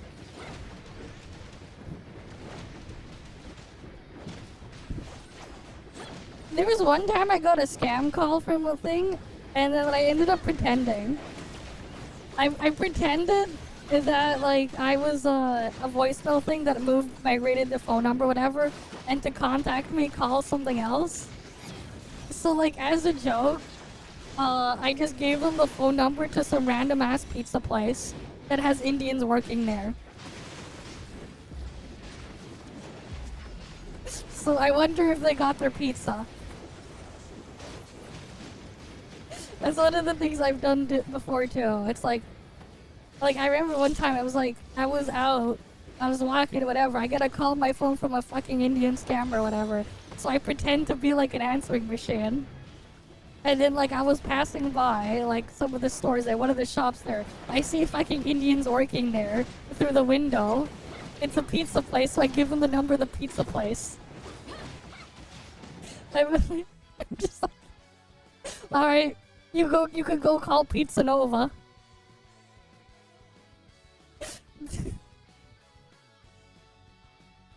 Like, I just pretend I'm an answering machine. I wonder if they called Pizza Nova. I don't think I've seen anything about that, so no clue on that part. I don't think I've seen anything about that.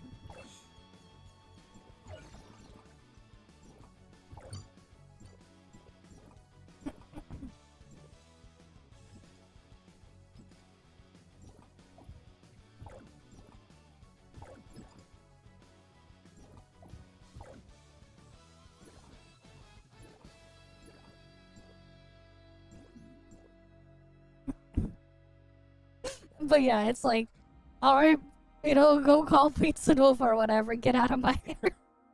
I don't want to deal with you. I've done that. I've done other things as well to, like, annoy them too. I've obviously called them things. Because, yeah.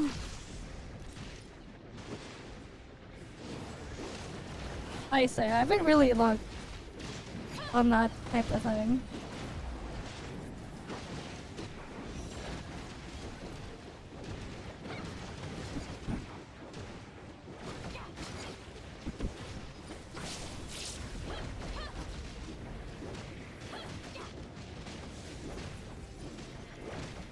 What do you mean in what city?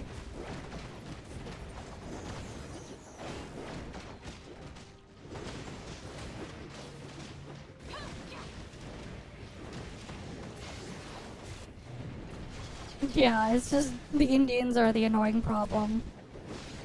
Get them out.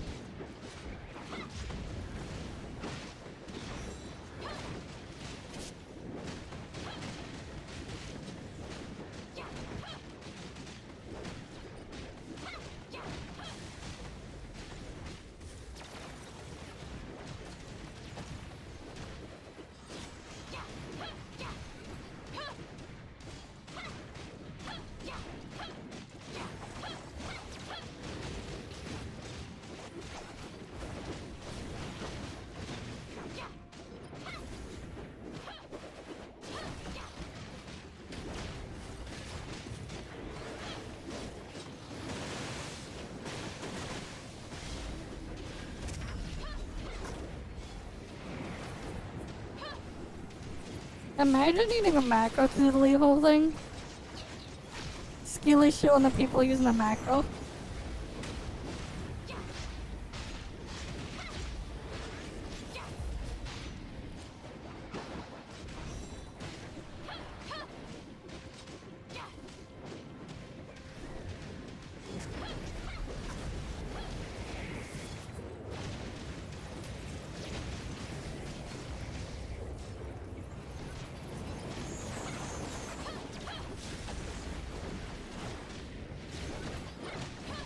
Oh, he's almost dead.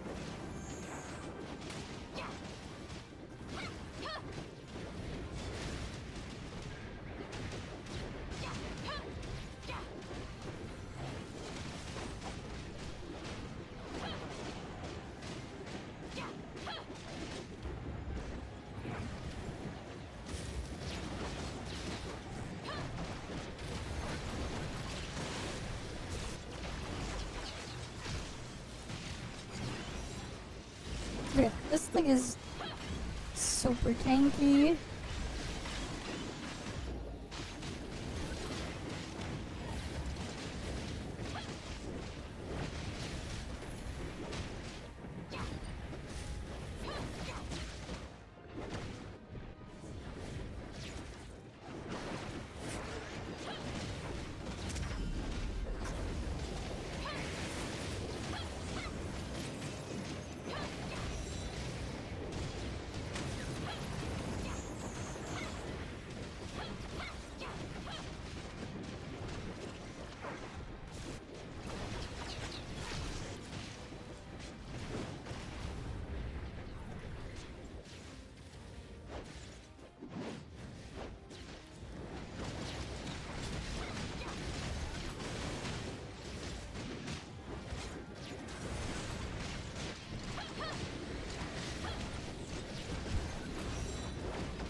And he's dead.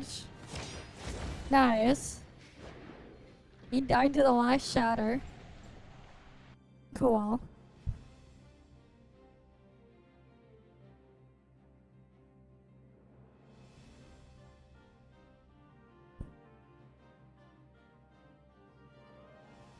Day after tomorrow. It's on Tuesday.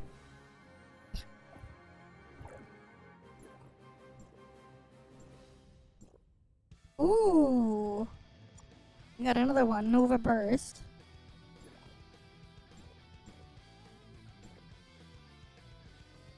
There's still that last one for points I need.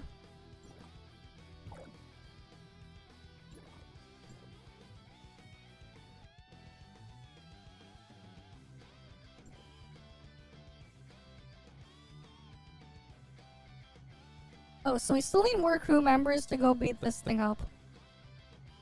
So then we can unlock Aserada.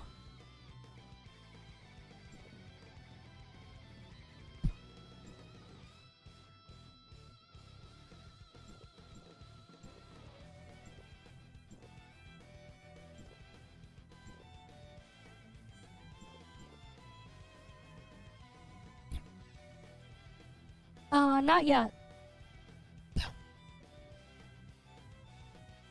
Well, I guess it technically is, sure.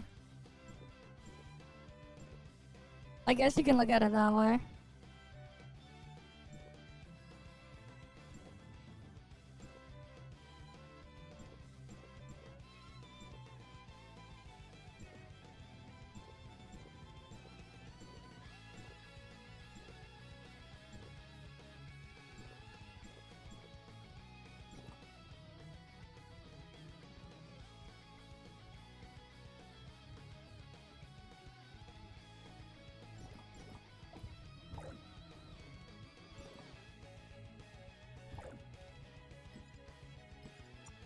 Nova Burst, defense and HP.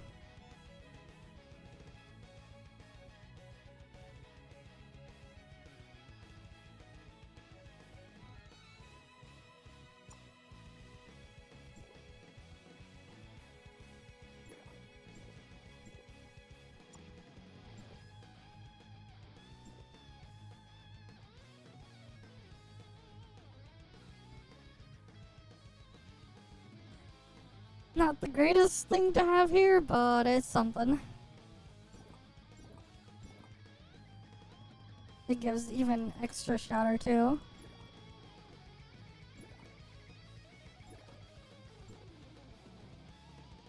Why does my thing lag? I think it'd be better if I switch it to DX11 mode. The fuck is this? Legends ZA $60 sample versus Time Strangers the full mail. I don't know about that, but sure. I can, because you don't even get the full content in Legends ZA for $60. It's also more than $60. It's like, I'm pretty sure it's 70. And then there's a $30 DLC for the post game. Right. The deep space is right ahead. So I don't know about that.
Yeah, okay, that loads a lot better in DX11 mode. What the hell? Okay, sure.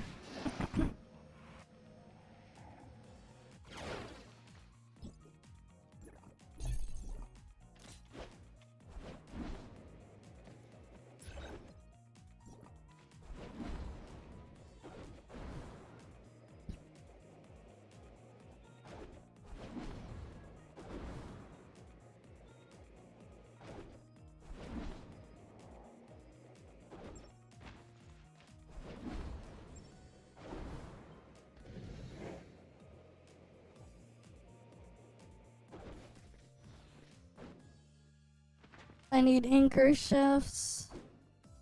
Man, it's a pain to do freaking find anchor shifts. Really wish they would just like mark them all on the map. So I didn't have to do this.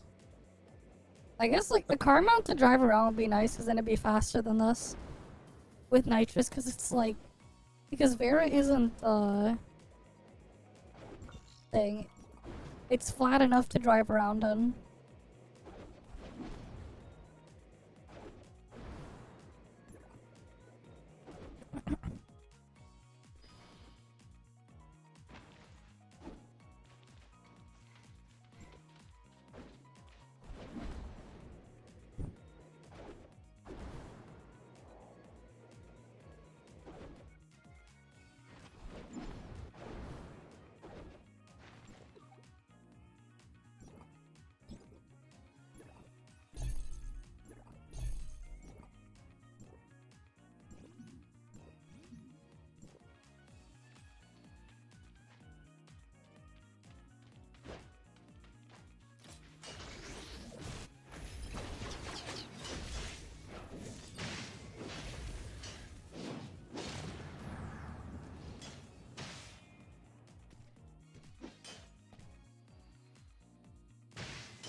Fair enough. Yeah, it's not that flat. I guess. There's some curvature to it. Mostly flat enough.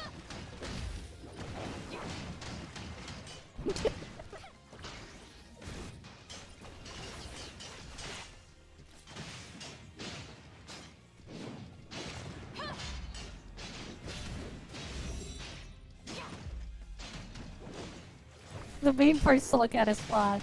We'll go with that.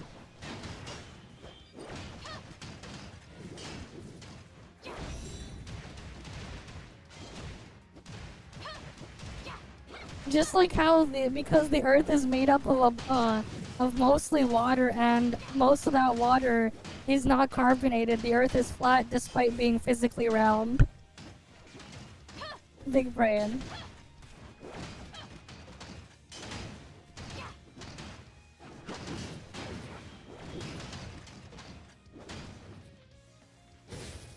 Where are the other ones?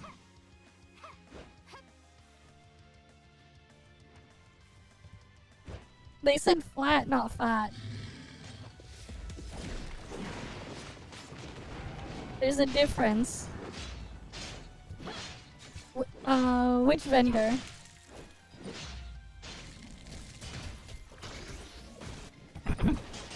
Did you get the Kylo? How'd you get the Kylo already? I need to get the Kylo.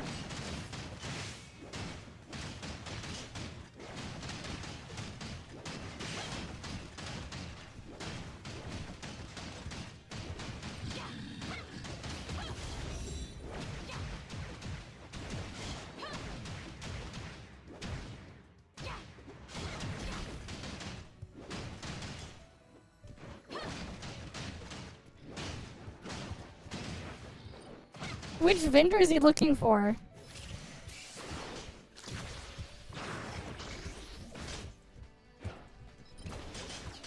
Wait, which city did you get in?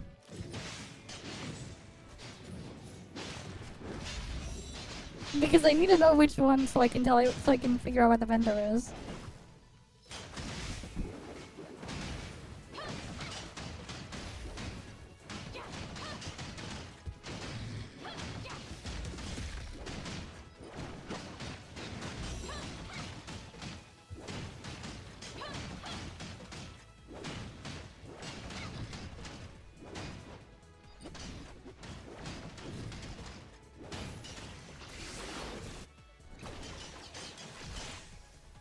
Sure.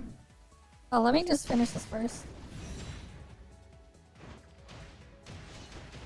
God, Very is so laggy. How many freaking people are in Vera on different channels? It is so laggy.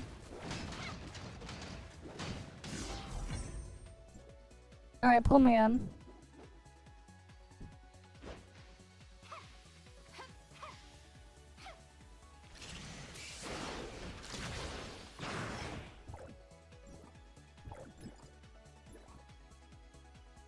Wait. It's over here.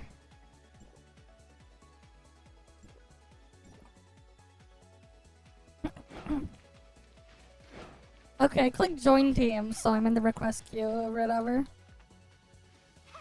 Bring me in and I'll go look. So I can figure it out.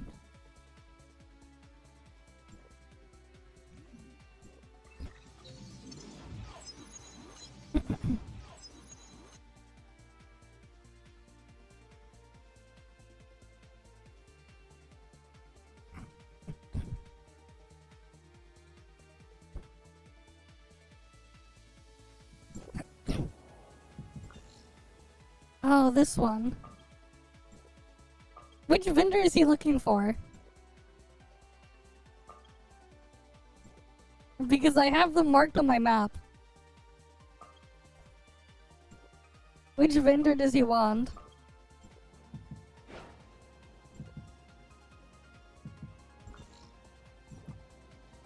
Oh, gear? I don't know about gear. I know about the mount. I only know the mount one.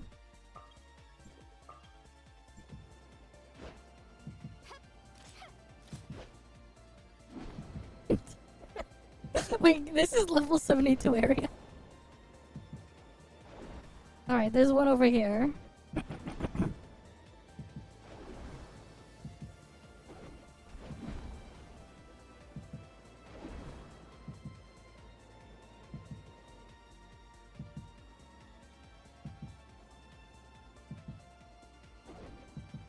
I think this was the mount one.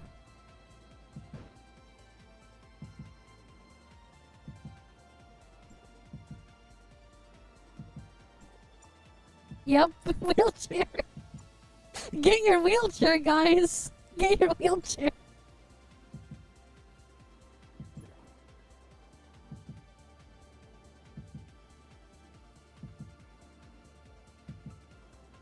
You get a wheelchair. That's what the wheelchair one is. Surely that's what he needed.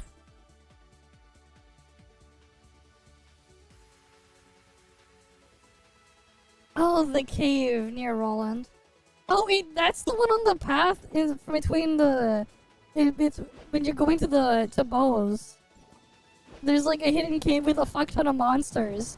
You gotta be careful, because if you're not careful, you're just gonna die. That cave, yes, I know that cave. It's on the way to the next, town, the next, thing. It's on the way to Bose. There's like a cave on the path.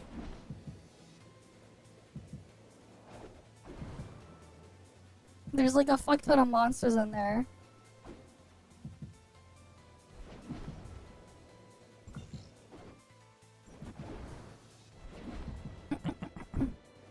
Teleport here.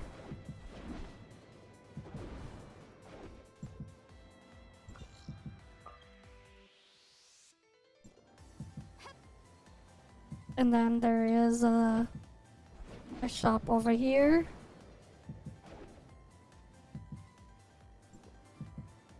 For your ore.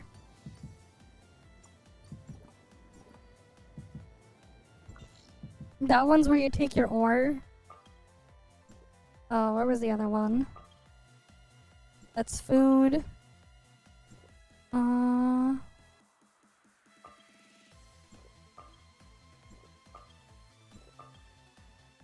Wait.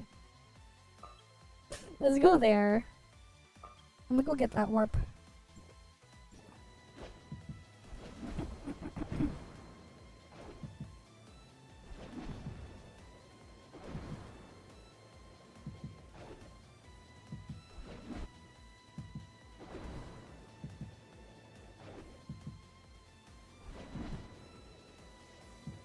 But yeah, I'm curious how he managed to even get in here.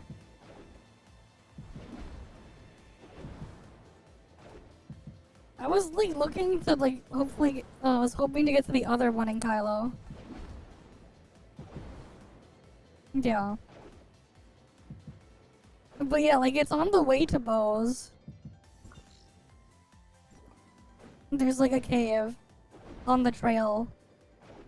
On the like the trail path thing. You're gonna have to like look around for it, but there is a cave. That's what they're talking about, and there's a bunch of mobs in there to kill. If you have the Septium Vein Quartz, make sure you equip it. I don't remember if you get it at the Septium Vein Quartz that early, but if you have it, equip it.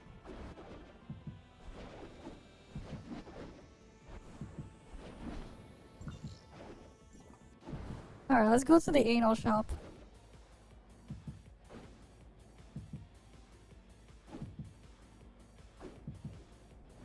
Was it this way in, or was it around the other way around? I'm trying to remember the correct way in here. I was like just in here like not too long ago. Because you can get in the building here.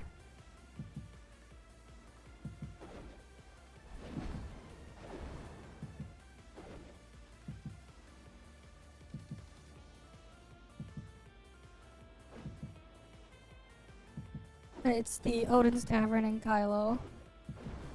The other one of the Odin's Taverns in Kylo.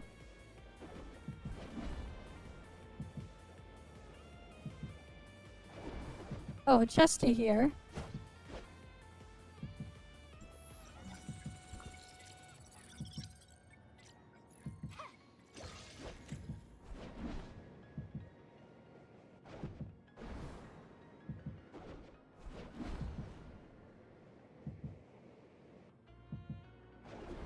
I see. I mean, only the supply pods and the other thing. Do password chests give you anything here? I'm trying to see how to get in here. Ooh.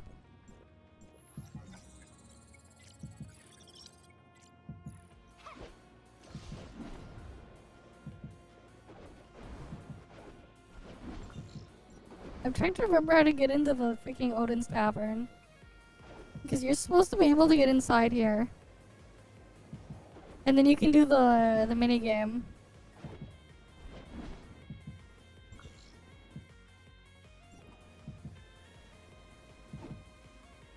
And then there's a shop in here too. No, that's just the roof. I'm trying to get inside.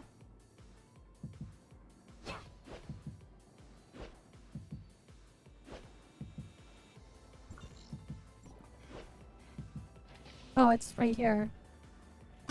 Silly me. It's an automatic door.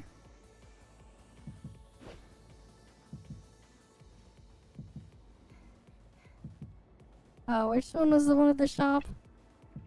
Yeah, you can play the rhythm game here and farm points.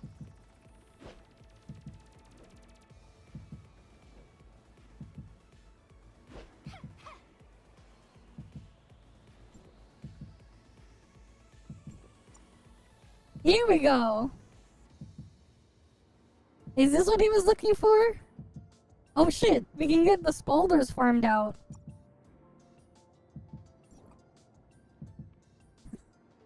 Here.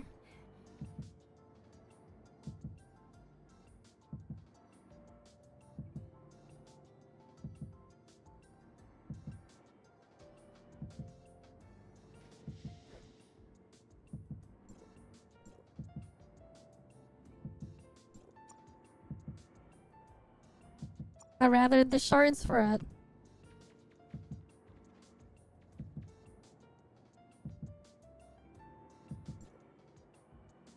Alright, you go do that.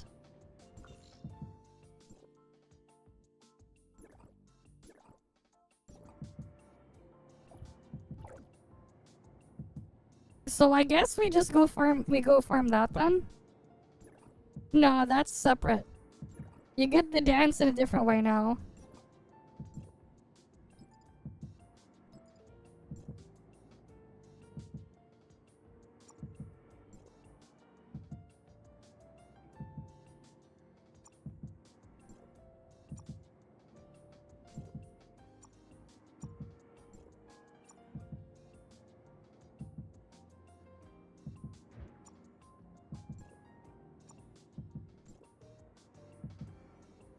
Yeah, screw it, I'll just put these in.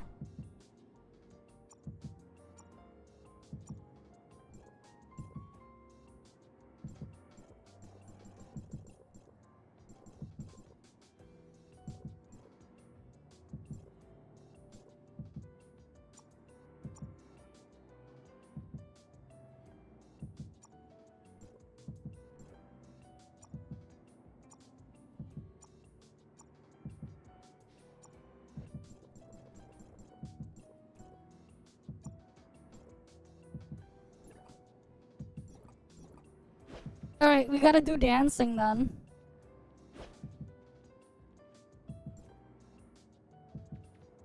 You gotta do the anal dance. Yeah, it should be late late 2026. I have no clue. I have no clue. I've only teleported around here. I think he has to go to the hangar at the bottom of the map. I'm gonna, like, farm this.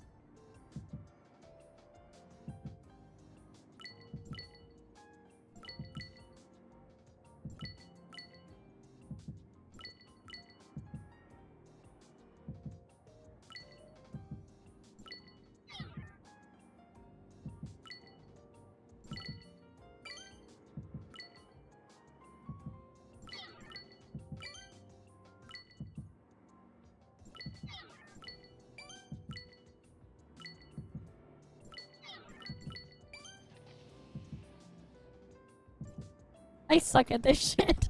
This is gonna be a pain to farm.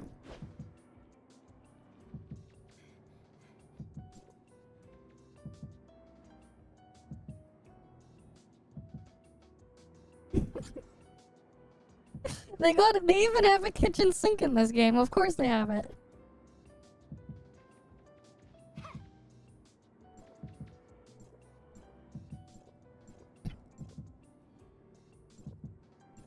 Too bad the only DDR we're looking for is for DRAM.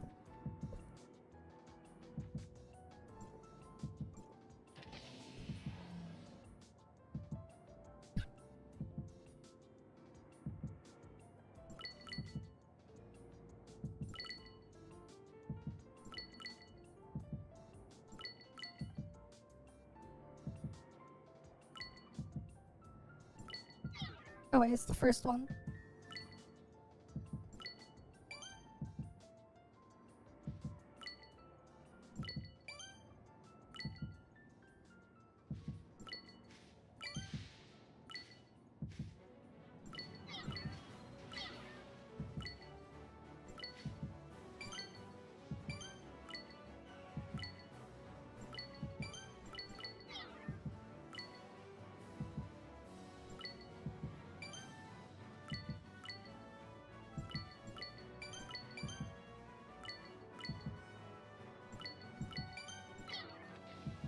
Yeah, I suck at this shit.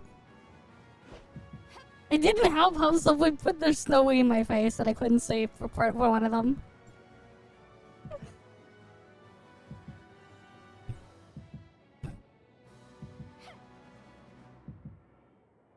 But yeah, this way we can get the shards for Titan Spalders.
Yeah, I'm so not good at this shit.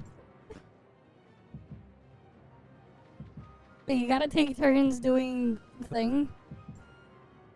You gotta queue up. And then you do the dance stuff here.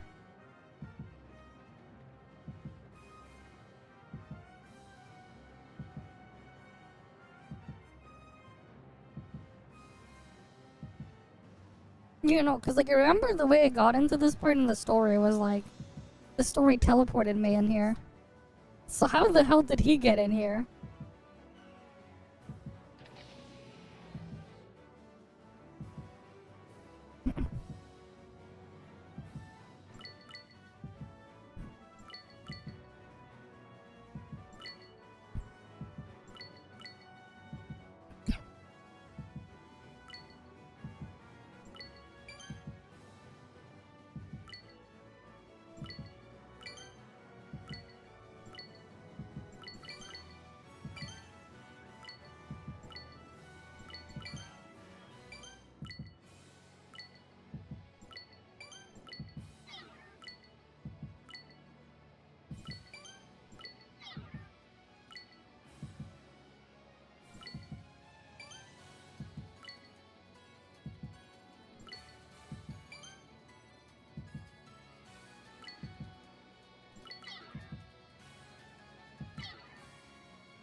Very.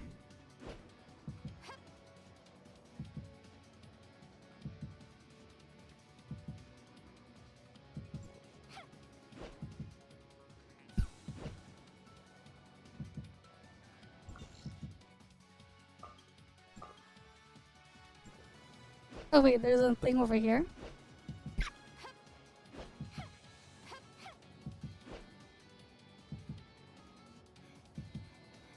Wait. Wait, we could play a game here. What about over here? There's games over here. What is this shit? Okay, wait, there's a game over here. I have not tried this.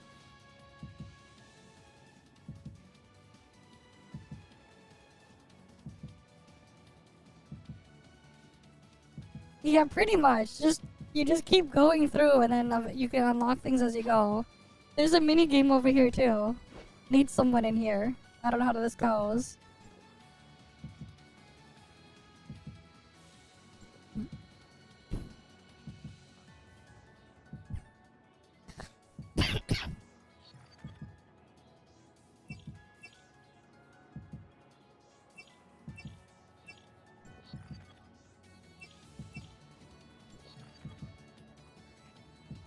Okay.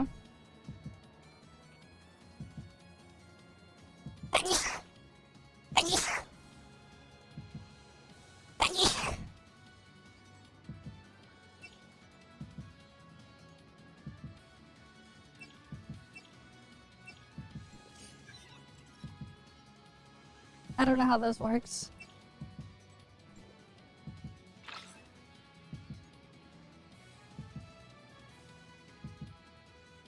I don't know what I'm doing either.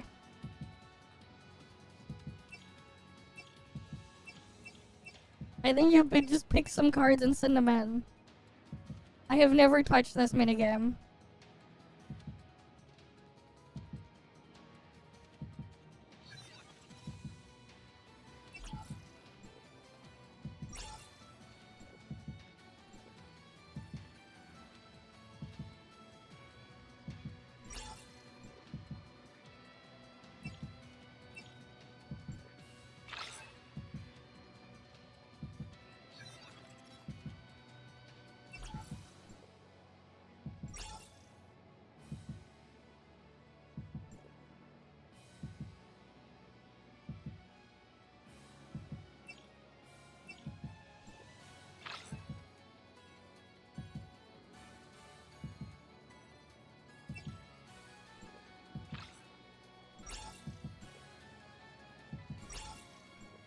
I don't know what I'm supposed to be doing. I just clicked around here.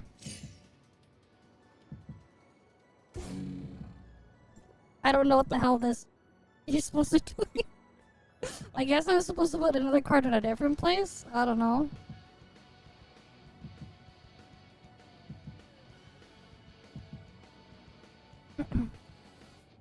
Did you get anything from this?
Alright.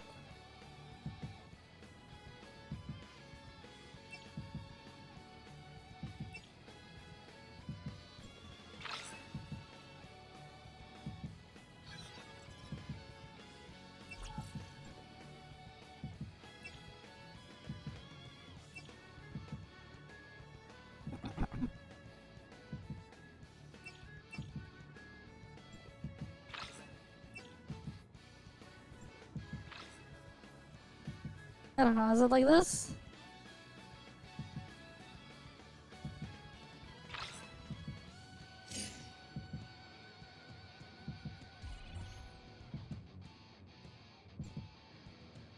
Did it even give us anything?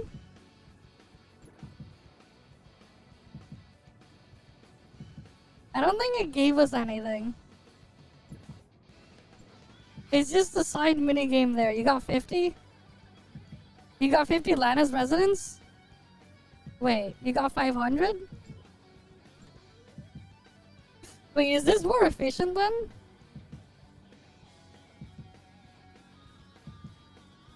I see. Then we farm this. And then we can get the Spalders early.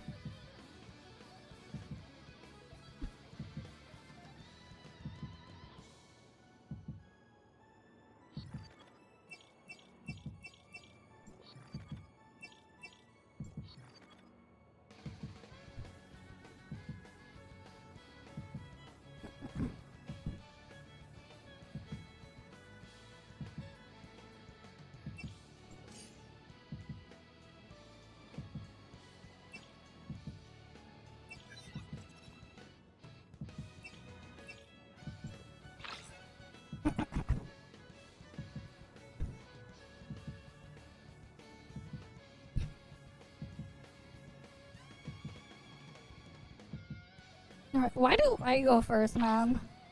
This is Papago.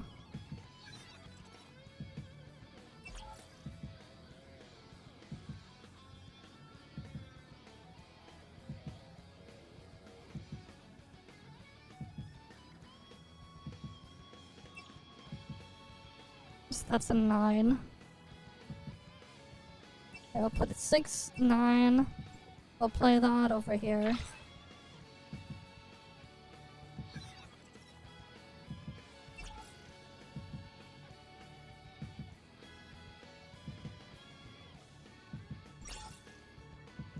Largest value of the opponent's hand is smaller than the largest of my current cards. Okay.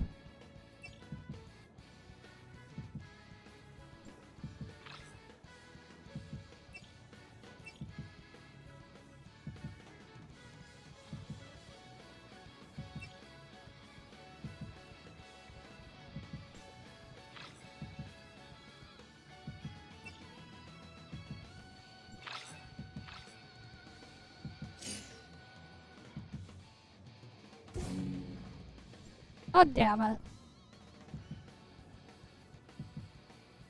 I needed my win.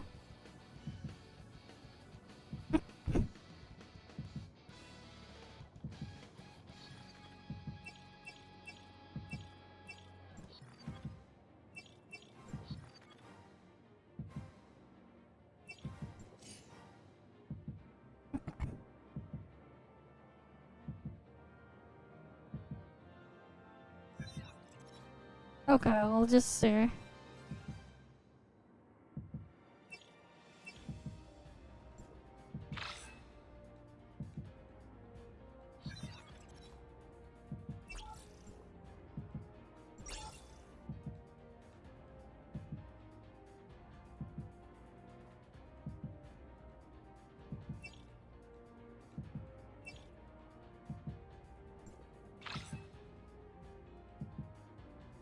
Alright. Here, I'll go put something else to react to in the background then. Or something.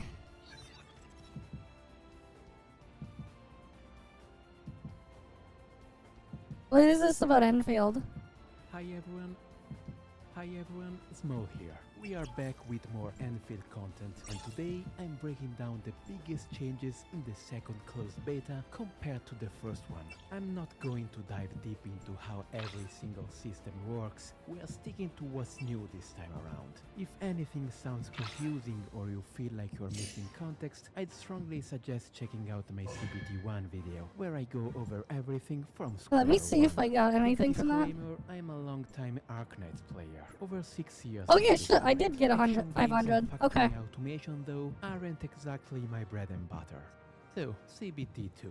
From where I'm standing, the game has improved in almost every department. Combat has more depth, some characters that were honestly pretty underwhelming before got completely reworked, and we've got a bunch of brand new phases as well. The factory side of the game is way more approachable now thanks to the blueprint system, and that absolutely miserable weekly roguelike mode is gone, thankfully. Even the story, which I was very harsh on during CBT1, finally starts to show some life in the second region. Characters are better fleshed out, the antagonists are more interesting, and the stakes are clearer. The first region is still kinda meh, maybe even worse than before, and there's a ton of endmin glazing going on. But hey, the second region at least got me a little curious about where things are headed next. One thing people don't talk about enough is optimization. My PC is pretty ancient and barely clears the minimum specs. But the jump in performance from CBT1 to CBT2 blew me away. I have no clue what kind of wizardry the dev team pulled, but I went from lagging like crazy in open areas to running smoothly almost everywhere, except in the most effect-heavy scenes. If you're on low-end hardware like me, you can breathe easy. Enfield looks gorgeous, and somehow it actually runs. That said, I chose Roguelike and all of these games are shit, man. my words carefully when I said the game improved. I mean, my performance has gotten worse, so I don't know.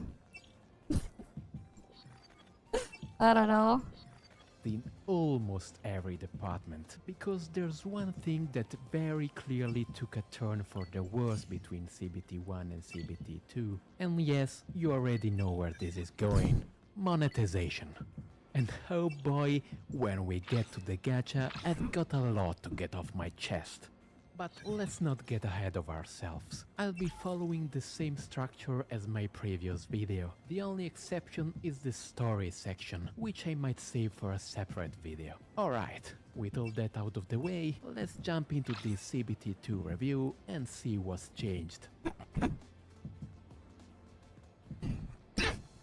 Alright, let's break down the big changes to the combat system. First up, the one everyone has been talking about: dodge. Dodge no longer resets your basic attack chain, which means landing final strikes is way easier now. Of course, the trade-off is that dodge attacks are gone. On top of that, the dodge window is way more forgiving. Even someone with terrible reaction speed like yours truly can now manage to dodge some hits. All of this adds up to much smoother combat, especially for melee operators. They don't feel awkward or punished anymore just for existing in close range. Perfect dodges also give you SP now. Combine that with how much easier it is to hit final strikes, and the SP economy isn't quite as suffocating as it used to be. That said, don't get any wild ideas. Spamming skills is still not a thing. Skill points are still tight, and you really need to watch what you are doing if you don't want to waste them. Personally, I'm totally fine with that. Now the flip side. Harder content was clearly tuned around this new dodge. High damage enemies will happily send you to the Shadow Realm in 2 or 3 hits if you are careless. In my experience, you pretty much need to dodge well and bring strong healing to survive. So, what else changed besides dodge? Physical statuses got a lighter rework. Skills that inflict physical statuses still make enemies vulnerable, and you can still only trigger a physical status on a vulnerable target. But now vulnerable can stack up to 4 times, and only some statuses consume those stacks.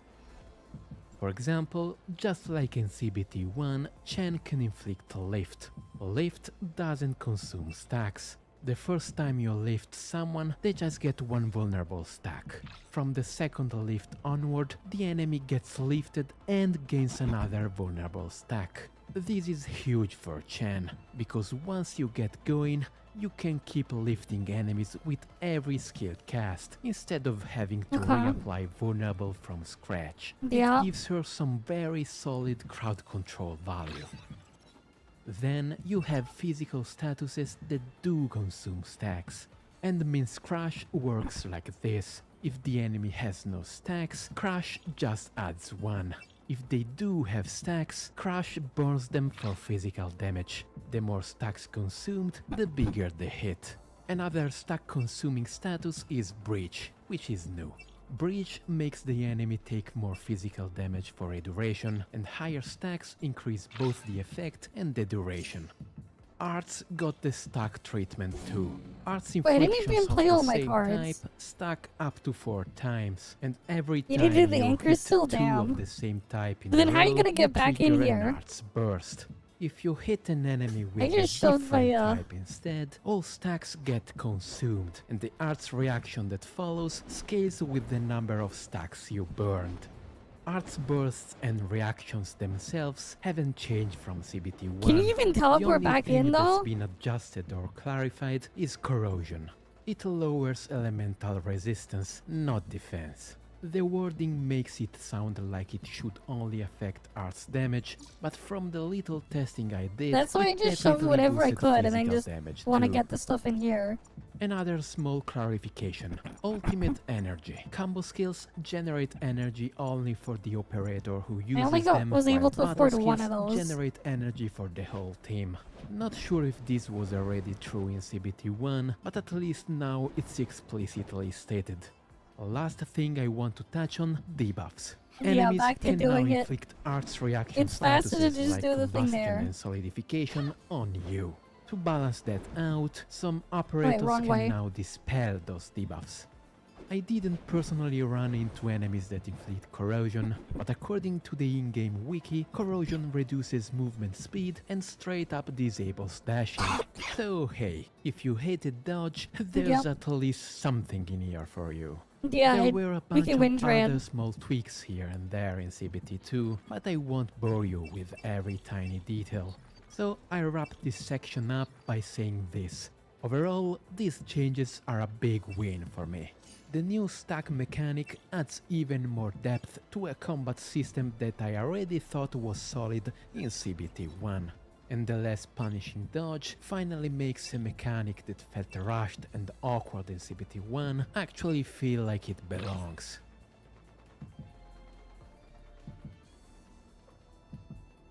Alright, let's talk about gear. Gear was honestly one of the highlights for me back in CBT1. Because you can just craft it, yeah? Mainly because it ditched the usual RNG hell you see in most gacha games. I've had awful experiences with that kind of grind in games like Genshin and Star Rail, where you can spend literal months farming gear before a character even feels playable. And well, yes, because mathematically, it's designed to keep you there forever. It's awful. Don't get me started on inventory management. Constantly hoarding junk because maybe some future character might need it. Truly a terrible experience. So EnVtuber's RNG-free approach in CBT1 was a breath of fresh air. I could just craft the pieces I wanted and be done with it. No rummaging through trash, no endless farming. That said, A lot of players were worried there wasn't enough grind to keep people invested long term. And in CBT2, Hyperglyph's answer to that was gear artificing, which is basically gear upgrading with some RNG mixed in. In the gear artificing menu, you feed other That has no game over. When you die, you drop down a level. I mean, I've seen those where you lose experience on death. I don't know. gear pieces into the one you want to upgrade. Each attempt consumes one piece of gear and a very pricey and time-gated resource called Artificing Catalyst. You get those using stock okay. bills, which you earn from various activities. Here, you can see my hand.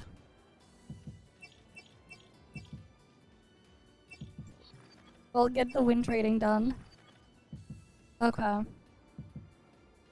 I'm just gonna pile all my highest cards over here on the last tile so you can just grab it.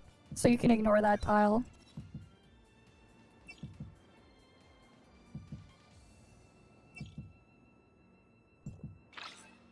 I'll just like dump all my high card there and then put the lower cards in the other tiles. And then you just put anything higher. I see. I just shoved all the things there. Okay, I'll just put...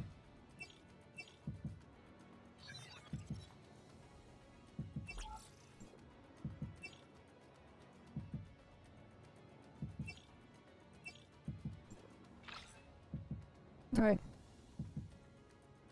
And I'll just put a 3 in the middle.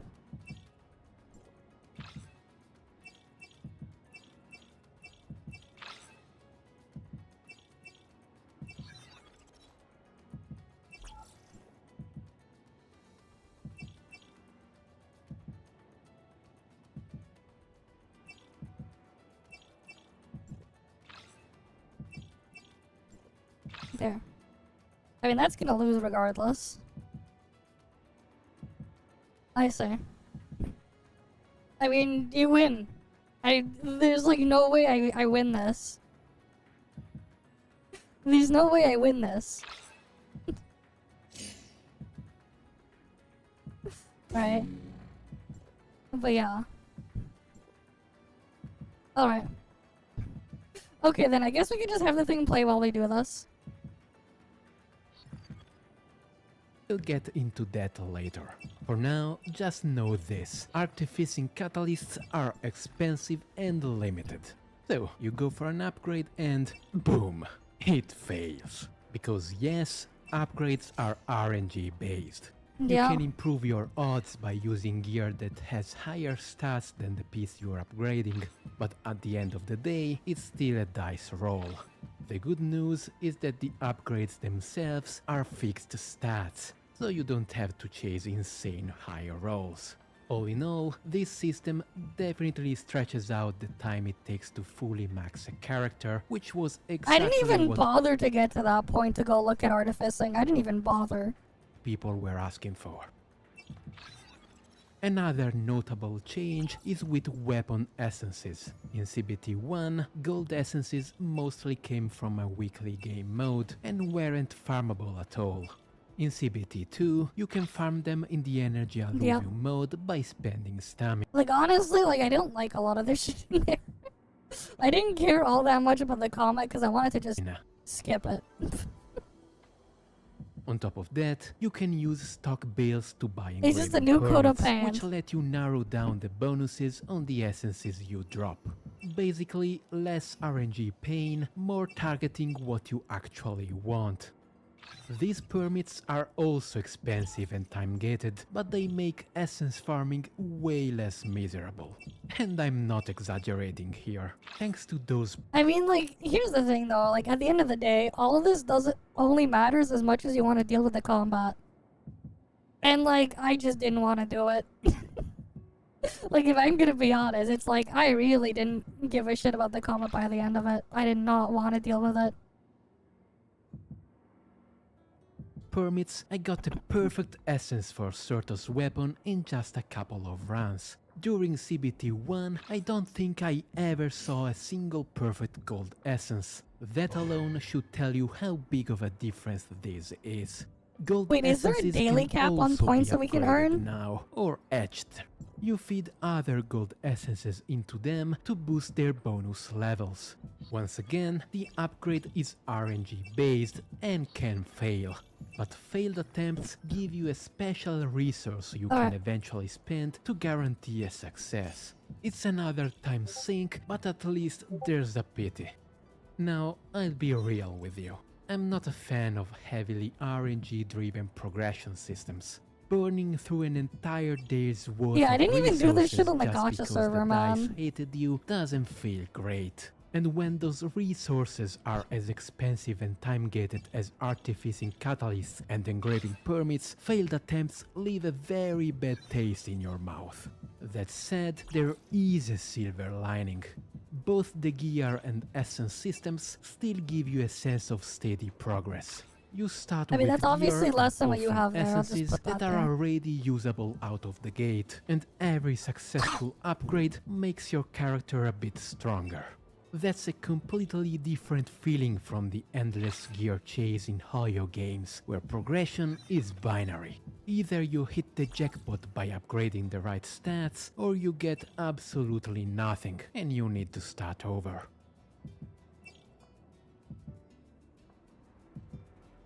Well, yeah. Alright, But why is he only comparing to Hoyo? let's move Whatever. on to teams and characters. Man, they got to this point. Like, my review won't even bother to cover this. Because honestly, like, I couldn't be bothered. I only wanted to do the factory. Right, this guy's talking about that stuff, I only wanted the factory. Hey, that's the only thing I wanted to do. First off, CBT2 introduced two new classes. The first one is Striker.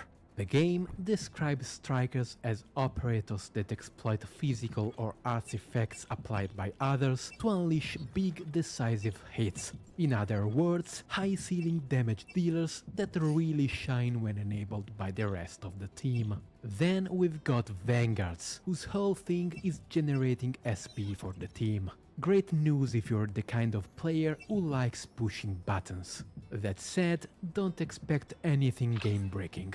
SP is still precious, and wasting it is still very much a bad idea. Now on to characters. The biggest and most pleasant surprise for me was Surtur, or Leviathan as she's called here.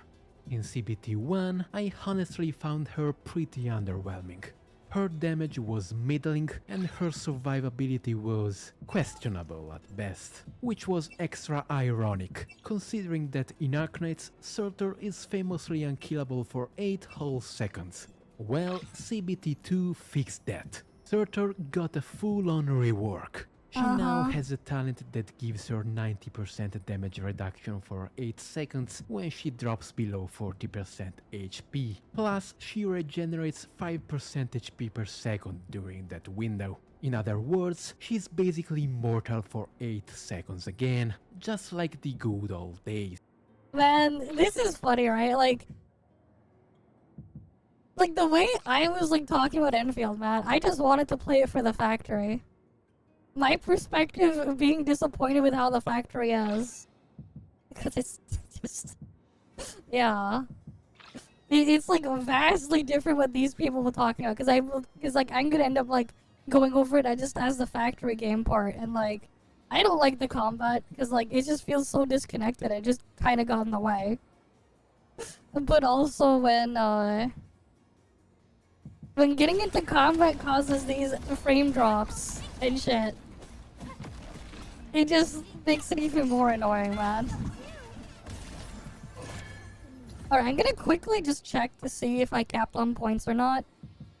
And then like, if I didn't cap, fairly complex though. As we a can go back striker, in. Surtur really wants a team that can spam AoE hit infliction along with some Okay. corrosion or combat. We are capped on points. Look, we haven't been getting points for a bit. I think it's like 1,000 a week. Yeah, it looks like it's 1,000 a week or something. Or is it a week or is it a day? It might be a day, 1,000 points a day.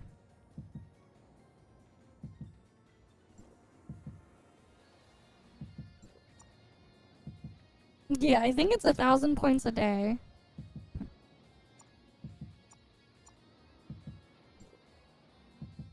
Yeah, it's only 1,000 a day. Yeah, the minigame thing there is like the best way to do it, but like getting back in here to go and farm more of it is gonna be the pain point.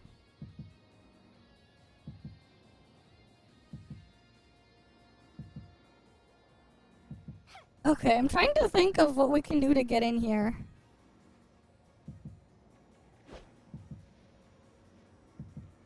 Oh, what else did I need to get done? Because, like, if we can get a save, something saved to get us warped in here, that'd be great.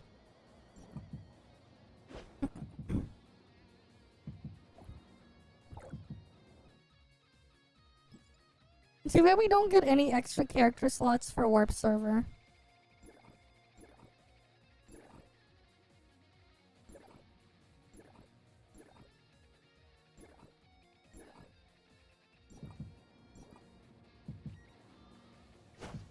Right, like that's the thing, right? Too bad we don't get extra character slots to just get in here.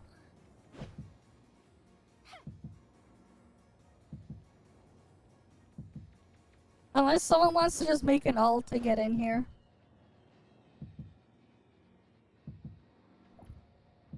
You know, let's go see what happens. Let's go try to do that, actually.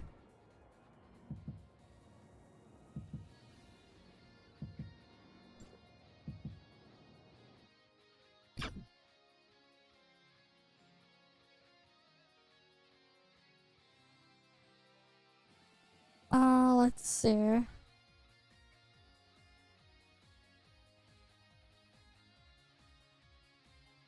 Sign in with Google. What is it gonna do? Oh, that. Can I try to make an account a different way?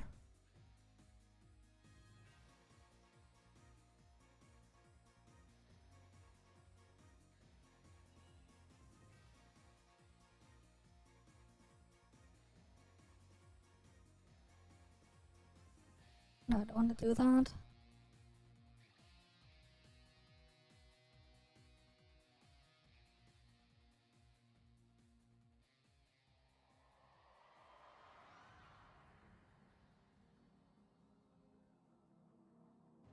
Okay, I'm gonna make an alt account, and then you'll just warp me in. This is big brain.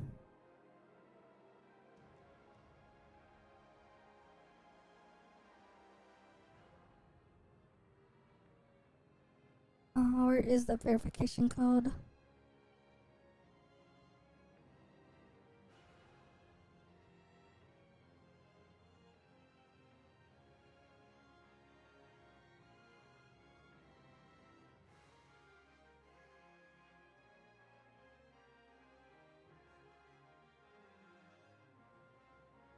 The deep space is right ahead.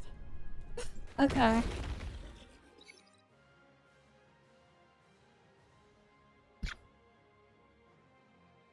Let me get the squared symbol. I'll just put the thing in there. Oh wait. No, I'll just do a...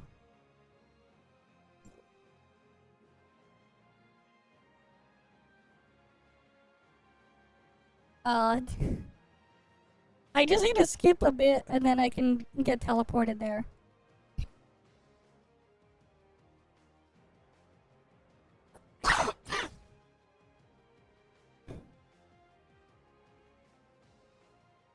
Right, this is just so weird. Today's definitely not my Skip. Confirm. Right, we just need to skip everything and then we'll get there. Bastion. Operators like Akakuri, Wolfgat and Ardelia are fantastic partners here. All these I don't care. artifacts feed Like I can sort care of about the thing. stacks, which translate into faster ultimate rotations, more damage, and even some hit Resignor. That last bit is especially important. Resignor is a signature sorter trait back in Arknights, and one of the I don't main care reasons that it was she's there. still a relevant DPS years later. So seeing it here gives me hope that Leviathan won't get power cracked immediately, which is always a real concern for damage dealers. CBT2 also leaned much harder into swarm and multi-enemy encounters compared to CBT1, and Surtur absolutely thrives in that environment. Her AoE cleanup is nasty.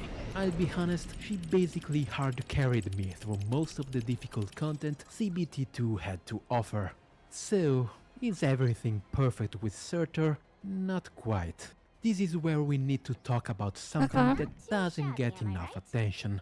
Dupes. The common talking point is that dupes don't really matter and are Except just they do small at the end. stat bumps. That's unfortunately not true, and Surtur is not. is a pretty glaring example. Her first dupe makes her battle skill recover 20 SP when it hits an enemy. That's an entirely new effect, not a numbers tweak. 20 SP might not sound insane, but remember that combo triggers exist. Back in CBT1, for example, Arclight's combo skill triggered whenever a skill restored SP. Arclight got reworked in CBT2, sure, but the point still stands. At some point, there will be operators that synergize with SP recovery, and when that happens, whether you have Surtur's dupes or not could decide if she fits into your team at all. That's not a trivial dupe, not even close. The other operator I want to touch on is good old Aya, here known as Ardelia. She was given out for free during CBT2. Yeah, I didn't like that. Give me back Gilberta. Pun included, just like Angelina was free in CBT1. Ardelia is a supporter who brings healing, powerful damage amplifying debuffs and some damage on top. She works in both physical and arts teams thanks to an easy universal combo trigger and debuffs that benefit everyone. That kind of flexibility is huge, because her heals and debuffs are so valuable that you'll want her regardless of who your main DPS is. Yeah, I don't know, man. In particular is great since it's tied to a battle skill. Meanwhile, it's like me. It's like you ask me if I want to pull a character. At most, maybe I'll consider pulling Gilberta.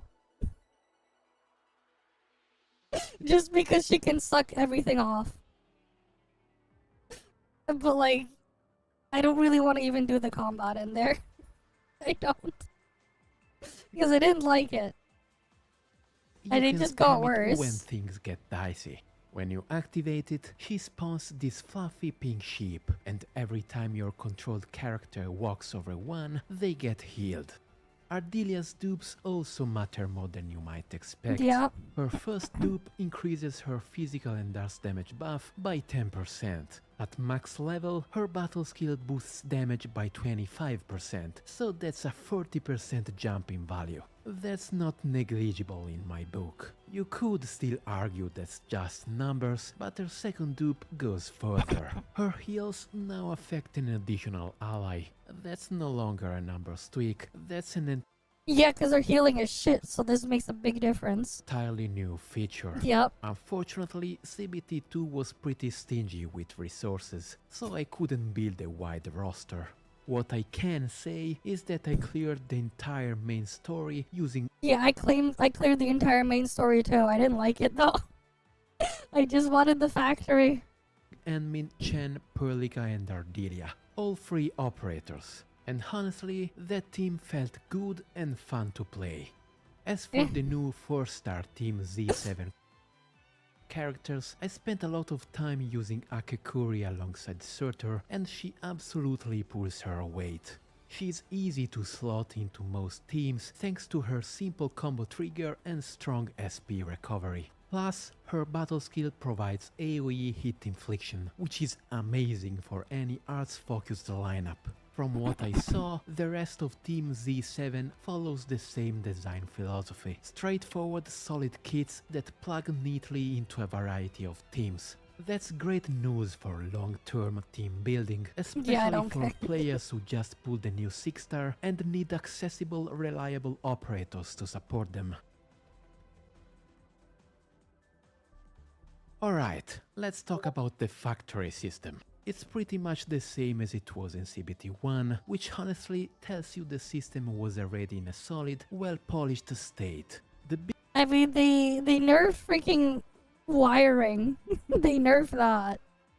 But they did let you put batteries into the fucking generator, but that's it. Like, that's all they changed. And that's why it's also disappointing. I don't know. Like, if you ask me, man, like, to make me actually care for any type of combat or content in there, or at least consider it, they would have to, like, make the endgame content give, like, I don't know, like, 70 pulls per reset. At least. At least 70 or 80 pulls per reset would be the bare minimum to get me to give a fuck. Otherwise, it's just like... Yeah. They would have to go that far. I would need... Like, they would need to put an insane amount for me to consider, okay, maybe I'll actually pay attention. We couldn't see any of that in there, but like, that's like the threshold for me to give a fuck. At this point, because it's so much of a pain in a chore. That like, they need to like, actually like really try to bribe me. Yeah, I doubt you would even get a tenth of that. Like, if it's not at least 70 or 80, it's a scam.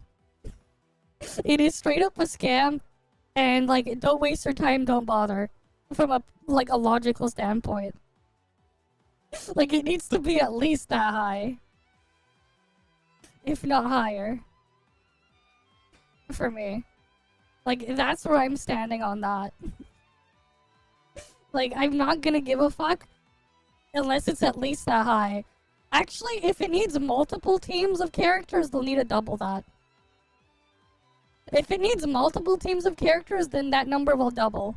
For every extra multiple team, that will double. To compensate.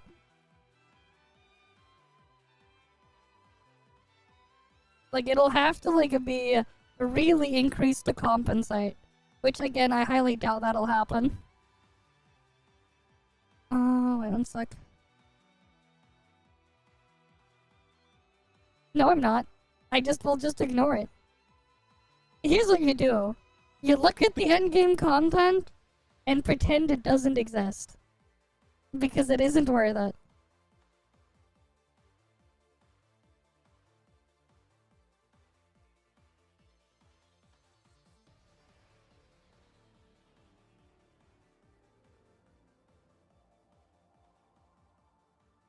Wait, it won't let me save my appearance on this one? Wait, one sec. Fuck, it's not letting me save it.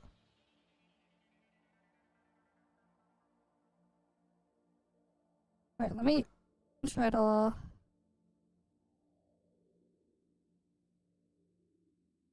Let me log in with my other account then. Like, I won't bother, because I'm freaking too practical for this shit. Like, that's the thing, man. Like, the more practical you are, and, like, the more you look at it from a logical standpoint, the less and less it just makes sense to even bother.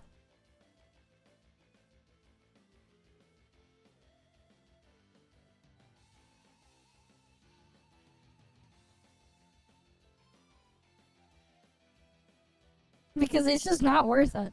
If I have to, like, dump, you know, a fuck ton of currency, I actually, you know, need to, like, reasonably get it back. But, like, the reality is the amount of the things that it costs and what you get back in all of these games, it's fucking negligible.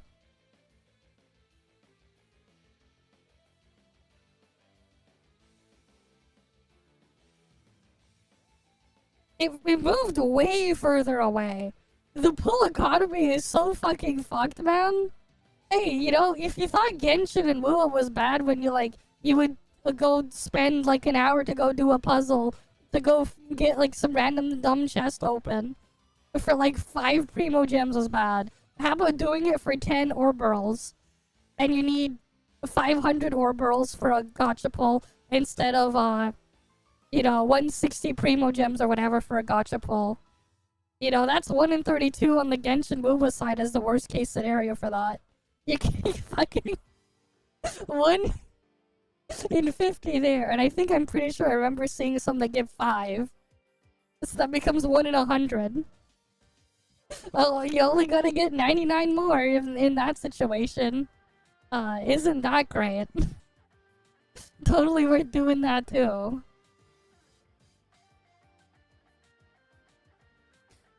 Like, I can't even be bothered to go and do that shit in Infinity Nikki, and then, like, Infinity Nikki, the pull cost is 120, and they give even more per chest. And I still can't be bothered. Better ratio there. Because, like, it's part of it, it's just not worth my time. But also, it's just like,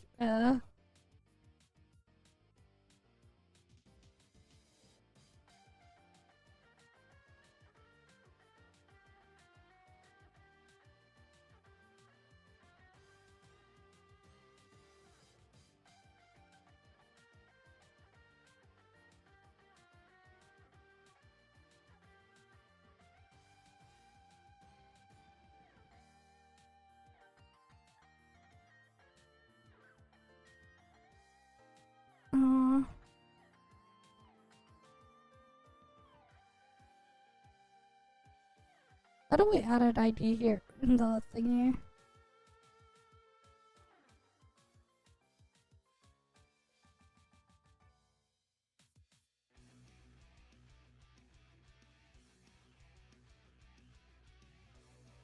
Does it do the copy character ID?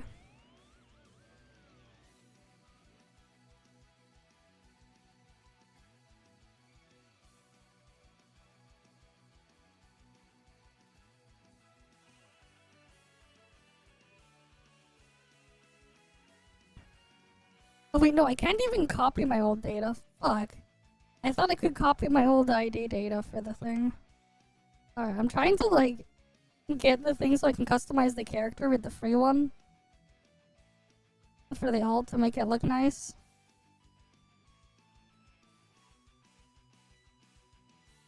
But, like, yeah, like, honestly for me, it's just like, fuck the combat shit, it's not fun.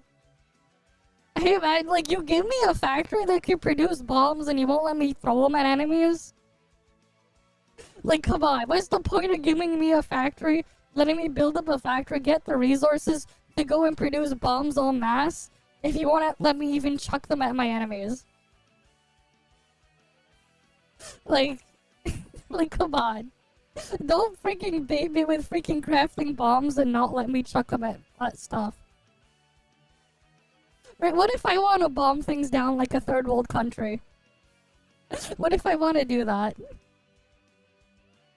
Biggest new addition is something that was already teased in the CBT1 surveys, blueprints. Blueprints are basically preset layouts you can use to build full pipelines instantly. The tutorials even hand you a bunch of system-made blueprints for all the common products you'll need. You can also make your own, and of course, you can copy other players' blueprints by using simple shareable codes. Apparently, sharing blueprints And the goes point through is, some yeah, well, I kind don't want them. I don't even like them, so why would I want them? I want to go deal with I want to actually play the game part, not deal with that stuff. It's like, instead it's more like, if I was to swipe, it's more so I could get more power to skip everything. Not because I wanted to do it. It's not because I would want to do it, it's more because I would want to skip past it. Which is already not a good mood for me to be in. If I was like looking at it a thing where like I just want to skip past it. Like, nah. Like, I don't really want the freaking character. I only pulled a Levitane or whatever her name was on that thing in there purely because she had a wider AoE so that when there's groups of enemies I could kill them a little bit faster. Not because I actually wanted to do the thing in the combat. Right? And like, they won't let you freaking build and shit in combat as well.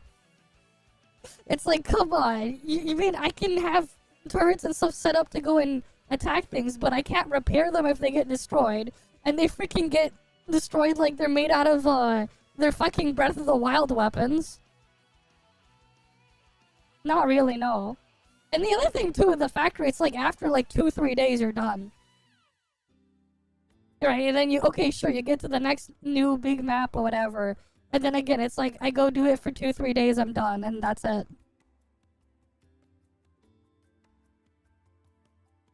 Nah, not even that.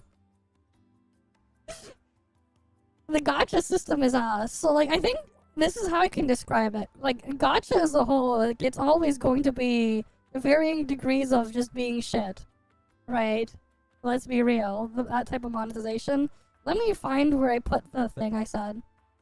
So, like, a Hoyo gacha game is like, you got drop kicked on the head, slapped in the face, stabbed in the back, and then have the knife twisted. What gacha is, you got drop kicked in the head, you get a spin in the face instead of slap in the face, then you get stabbed in the back, and then have that knife twisted. EnVtuber gacha for the first character pull is like getting stabbed in the back, drop kicked on the head, and then the knife twisted.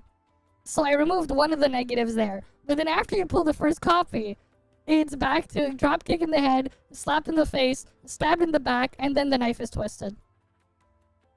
Infinity Nikki's gacha is being slapped in the face 11 times over, followed by being told a lie about how the dying system works. Then you get proceeded to get slapped in the face 11 more times. You got ToF gacha, you just get slapped in the face. And TECB2 gacha, from what I played there, a harder slap to the face. Oh, that one, that's the experience you get when you get stuff handed out to you because you produce content or whatever. But you only get that situation when they give you more than enough resources that you can just ignore the thing entirely. That's a different thing. Right? That's a different thing. That's the one where you get things handed out to you. But you guys don't really get that experience. And then sometimes it goes further where they just send you random shit in the mail. Like, this mouse pad, or that, these. I don't even know where those went. What else? Oh yeah, there was this time I got this big bath towel. It's the freaking size of a tablecloth.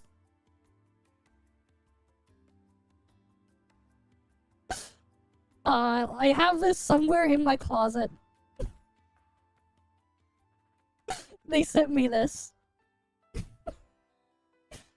Oh yeah, they gave me a pair of metal chopsticks. There's a spoon, this coaster, and there's like this magnet or something. And they're apparently sending me something again soon.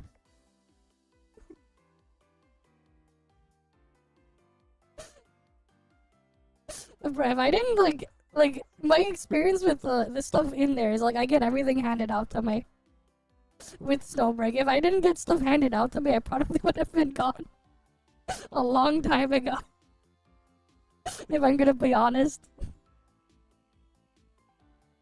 But like, no, the handshake thing is like, that's not the you get from being on the playing side. Never. Let's be real. That doesn't happen. But like, yeah, as like much of a joke this may sound like, you have to think about it, right?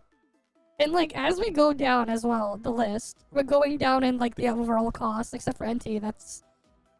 If it's priced the way I assume it is from what I saw in the last beta, I mean, it's definitely gonna be more expensive than the ToF one. Because the ToF gacha, the gacha one, not talking about Warp server, just the gacha server, that one is just its own funny mess with its pricing. That's why it ends up being like only the slap in the face. Because it's like quite literally an order of magnitude much cheaper and easier to deal with. But also because of how it works there, you literally know when everything's coming.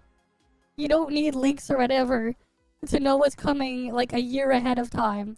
You can already predict, or not even just predict, you can figure it all out.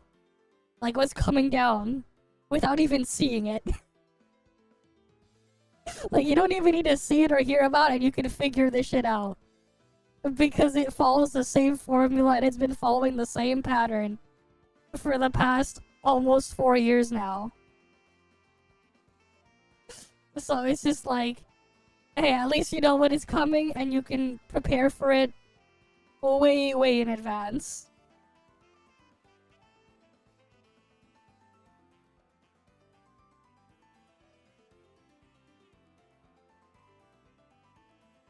Just by getting that.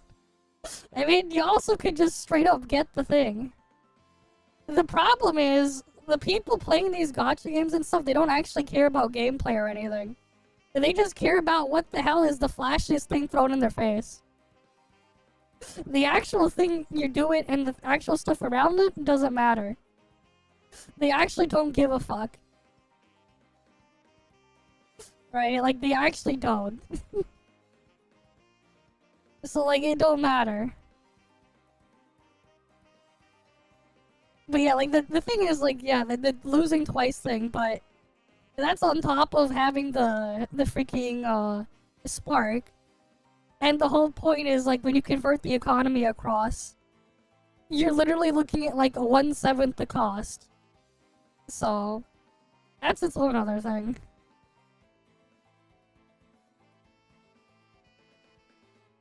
It's literally just flashy animation. You go past the flashy animation, there's literally nothing left. You're like, oh boy, big whoop. It really is just that. And like, again, like for me, the only interesting thing with Enfield is the factory stuff, but they didn't go all out on that. So like, it ends up just feeling very disjointed and disconnected in there. And there's like a lot of just edge or downtime if you don't have certain characters, whatever, to try to fill things up better. So it just ends up just being pretty meh. Hold left click and just wait to use your buttons when you can use them. In a combo. Which, you know, in some cases can take a long ass time.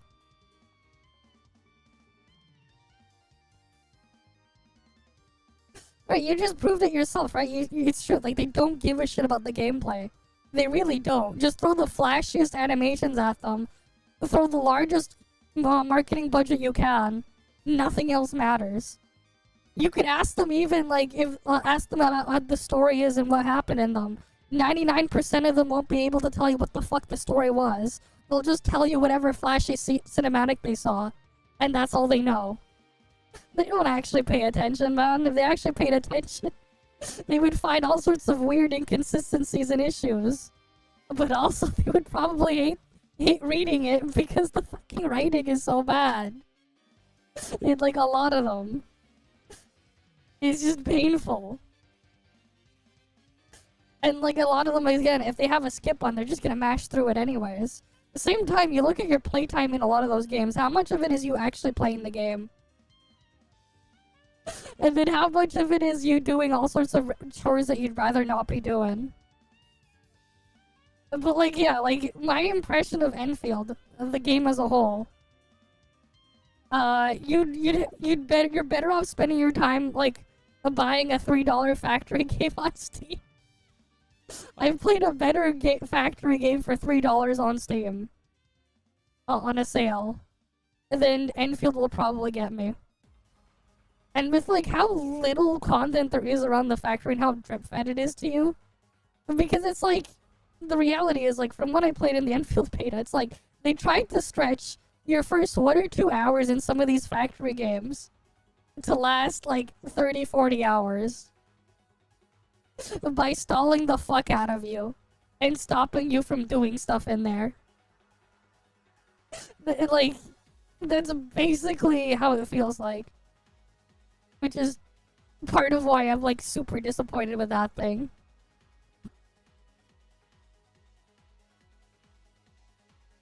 And the other thing, too, it's like they would say, like, oh yeah, you can go build and go modify or change stuff where things are placed in the world and whatever. Which is great. At least it would have been if I could actually choose where I wanted to put everything instead of being very limited on what places I can build on. Because you're not allowed to just build everywhere.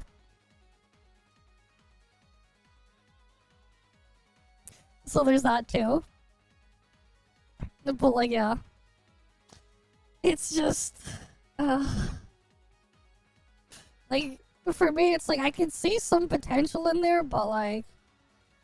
this is me, honestly.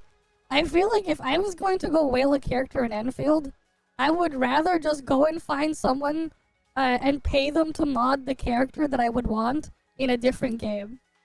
I would just pay a modder to go and put the character I want in a different game instead. I would have a way better time doing that. If I really wanted that, I would probably just go and do that. Hey, maybe it's like, what? Go pay someone to mod the characters in Satisfactory or something. But yeah, it's like, if you look at it for like what you actually like and not over like your time spent. I saw like I saw the thing where it's like something the other day where someone made the argument it's like time spent is not equal to value when playing a game or something. I don't know if I reposted it or something. I remember seeing it somewhere. This one here. Yeah, video game playtime does not equal value. Right, like, you know, my Duet Abyss account has like over 1,000 hours of playtime. But I would not evaluate anywhere close of 1,000 hours of value. Not even. Because it's really just like what? If I count only going through certain things like the first time around, you know, it's maybe like 20 hours of content out of that 1,000 plus of logged in time. Maybe at best.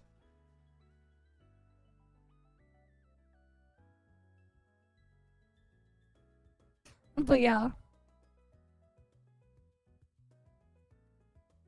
Except there are. Right. There are people who straight up just make mods and stuff and shove them into these games. Heck, one of my viewers, if you ever looked at Hero's channel, a lot of it is just mods at one point. Well, what happened to his mod videos? I remember he had like a bunch of mod videos before. Yeah, he has like a lot of videos of just injecting mods into these games. Right, mods are cool. Some of these are more in the a certain type of mod category. But if you like them, have fun, right? He made videos on those before. I remember seeing them. So I remember like seeing that like he posts those videos before. So like yeah. I mean there are people still doing it, man. There are discords for some of these games where people are making mods and stuff like that. Heck, actually there's like I saw this in Mr. Cake's Discord. Let me find it. There's like this crazy ToF mod. I haven't like messed around with it. Let me find it.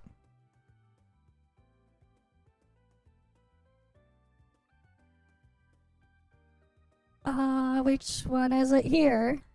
This is crazy. Look at this. There's this crazy ass mod that someone cooked up. Actual like clothing outfit system. I'm not even joking, man.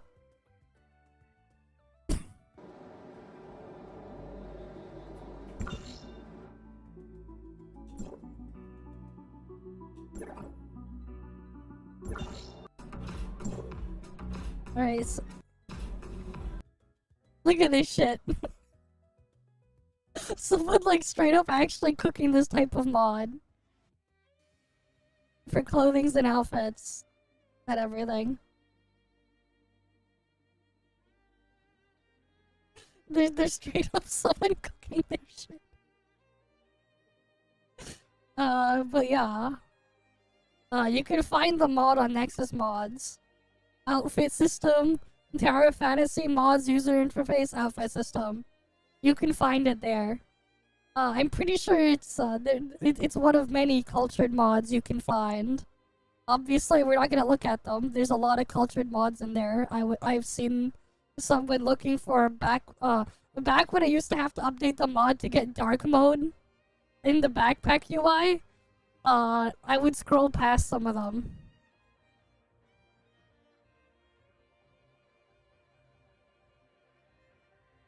No, yep. No, all of a sudden mods are okay, yeah. Of course.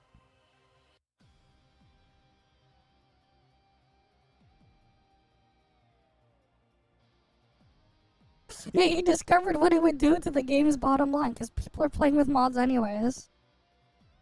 Meanwhile, it's like you go to like World of Warcraft, Blizzard's been offering mod support since day one in World of Warcraft. Like, there's so many different freaking mods for WoW, including things like UI modification and stuff that are like, that have been really popular over the years. Right, it's like they go across there. I have no idea if that's still the case now. It's been literally years since I've touched WoW, but like they had all that support way back in the day, and like people back in the day used to have all sorts of weird, crazy UI modifications they would do to track everything. Approval process. I say apparently because mine still weren't approved after a week. And I promise I didn't draw anything inappropriate in them. Blueprints have been a hot topic in the community because some players think they'll cause people to just copy the perfect factory layouts and never touch the system again.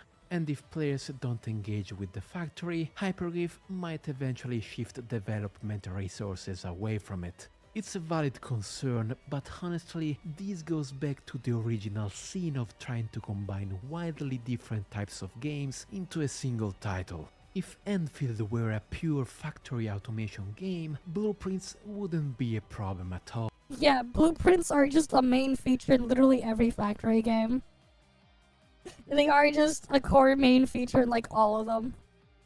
Plenty of factory games use them, in fact. People who play those games want to build pipelines and won't use the blueprints to sidestep the factory. Yeah. Well, it's not that they want to do it to sidestep, but because of the scale that they're working on with a lot of those games, it helps save down cut down on time once they've already optimized a specific type of build, so that they can keep expanding on it. Because like the stuff in those games are far more advanced than the shit you can do in EnVtuber. EnVtuber is like, as far as EnVtuber goes, is like the tutorial of some of those games. Like the early stage tutorials. This is like not anything crazy. Heck, this guy's build is not efficient either. It's not exactly very space efficient. There's a better way to do this. Gameplay entirely. But EnVtuber isn't just that. Many players will join purely for the combat, and for them, the yeah, and I'm like only here for the factory. Like, I'm only there for the factory, I'm not there for the combat.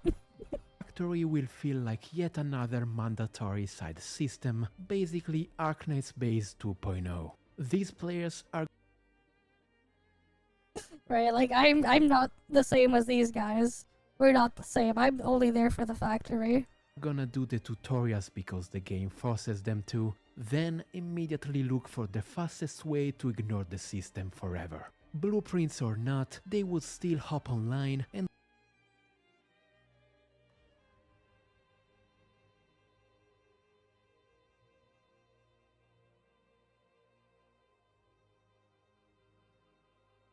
just in EnVtuber for the factory and the factory alone. With the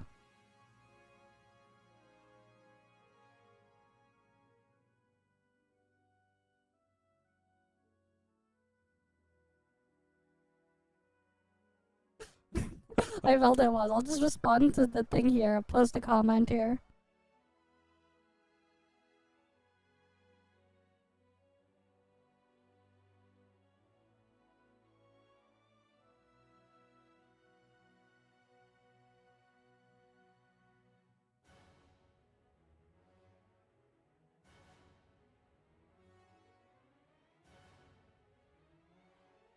Everything.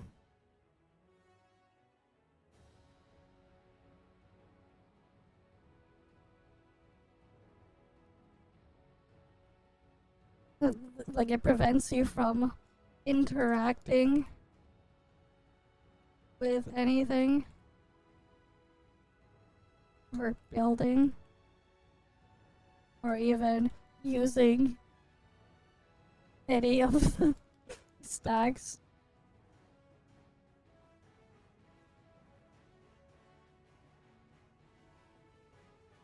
Thousands of explosives.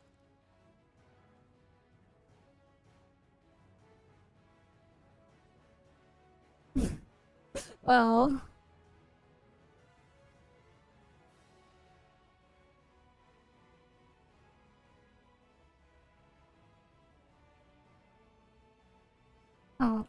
later on too, I noticed that my towers that I'd put up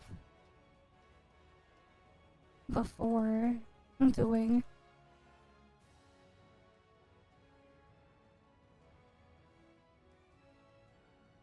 some enemies would also get destroyed faster.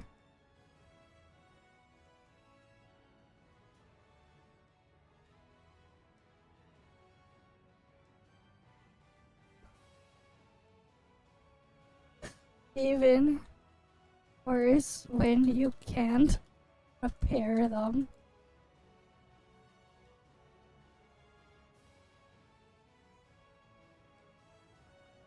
I basically tried to avoid as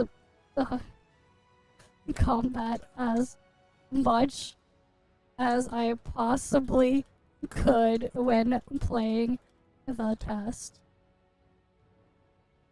Needing certain characters and not having them. I mean, they're gonna hate me, I don't care. Like, this is how I feel.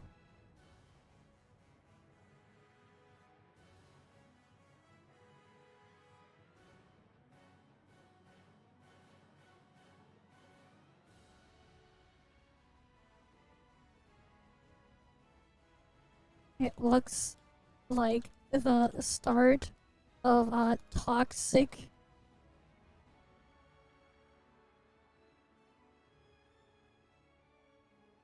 relationship between characters. I can only imagine down the line they start making characters with full-on kit dependencies locked behind having another specific character. It's not a synergy when another unit is required to activate or enable it. It's a dependency. It's a dependency, not a synergy.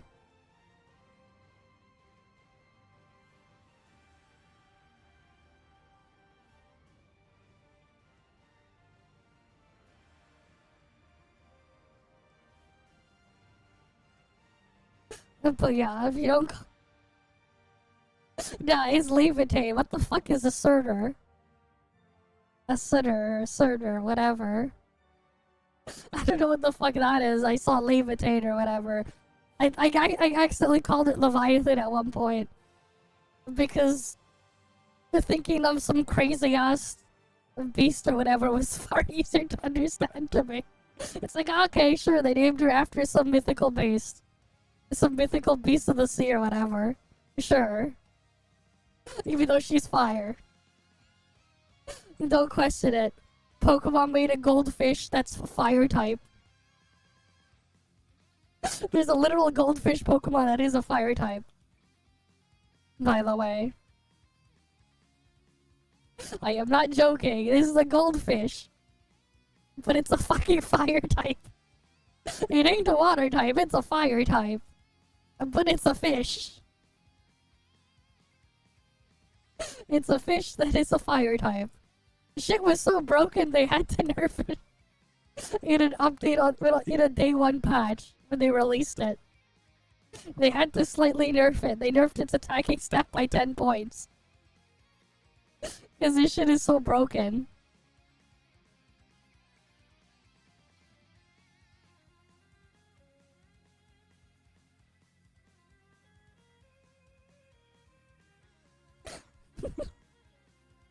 You stop buying Pokemon cards where they managed the fire type fish. Fair enough. Fair enough. But like, yeah, it's like, okay, sure, they make it a fire type. Why not? Right, I didn't think anything of it.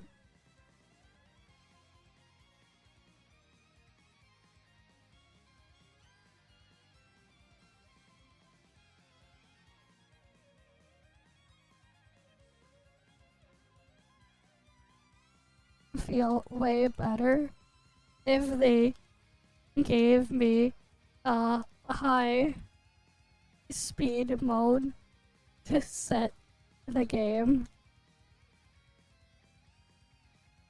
4x speed to skip through it faster. I'm like, I want to skip the combat instead.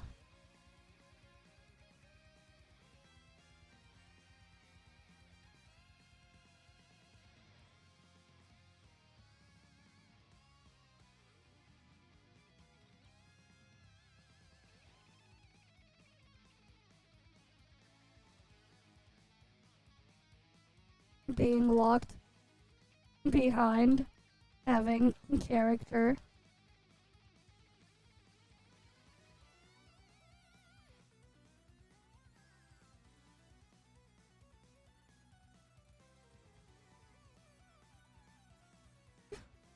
Skills also hurts it too, and at least fast forward option would speed up that pacing.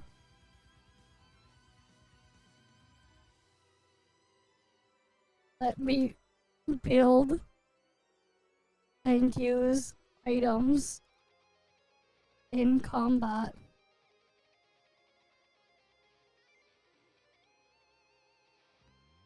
Not really a fan of holding left click for 69 years.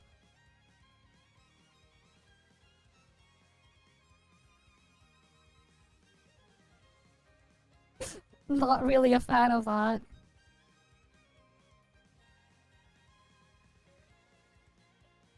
Yeah, fair enough. I haven't bought them either. I just go I get them through a different source, man. Imagine buying them. I literally have a modded Switch. I can just dump the freaking things to them. But like, yeah. And copy layouts from wherever they can find them. Without blueprints, they'd spend a little more time fiddling with the system, sure, but not much. And then they'd go straight to surveys and social media to complain about a system they already hated. Blueprints just keep those players happy, or at least quiet, and let them focus on what they actually enjoy. And honestly, I don't blame enjoy the those combat, players. so People have only so much free time. They shouldn't be forced to engage with a whole separate genre just to keep up with the content they do like. Okay, yeah, he's you know what? Yeah, he said that, right? People shouldn't be forced to engage in the thing they don't like in there, a whole separate genre. I could see potential to make the tactical RPG work with the factory. If you actually had fucking options to use. But they don't, it's just so disconnected, and I just wanted to do the factory though at that point. But like, yeah.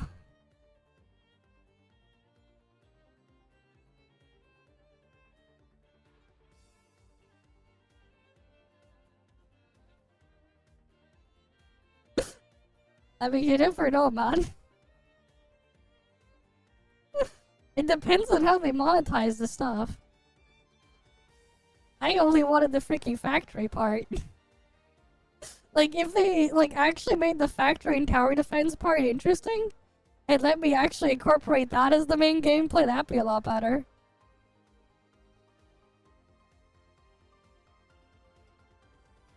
Hey man, I beat Pokemon Scarlet and Violet without using a single attacking move. No, I swear, I actually did that like 2 years ago on stream. 2 years ago, we actually played through Pokemon Scarlet and Violet. We did a funny challenge run where we beat the entire game without using a single attacking move. I even beat the DLC that way. I couldn't use a single attacking move. But the funniest part that we had to do at the start was lose as quickly as possible so that we could get rid of our starter to go catch a different starter. The random ass grass type Hoppip was the real starter. Because we needed a way to like cause status instead. It was just status moves only.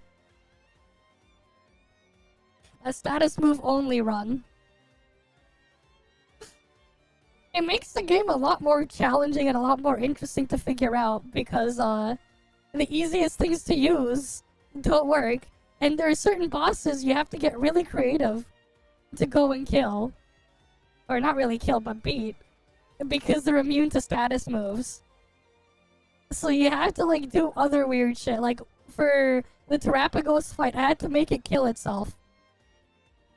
By spamming Spiky Shield and swapping around. And then I would like use Pokemon to like set up stuff like Aurora Veil and healing and everything. Right, like I got a Ninetales, a Alolan Ninetales just for Aurora Veil. I had things like a Cyclizar just to set up freaking Shed-Tail.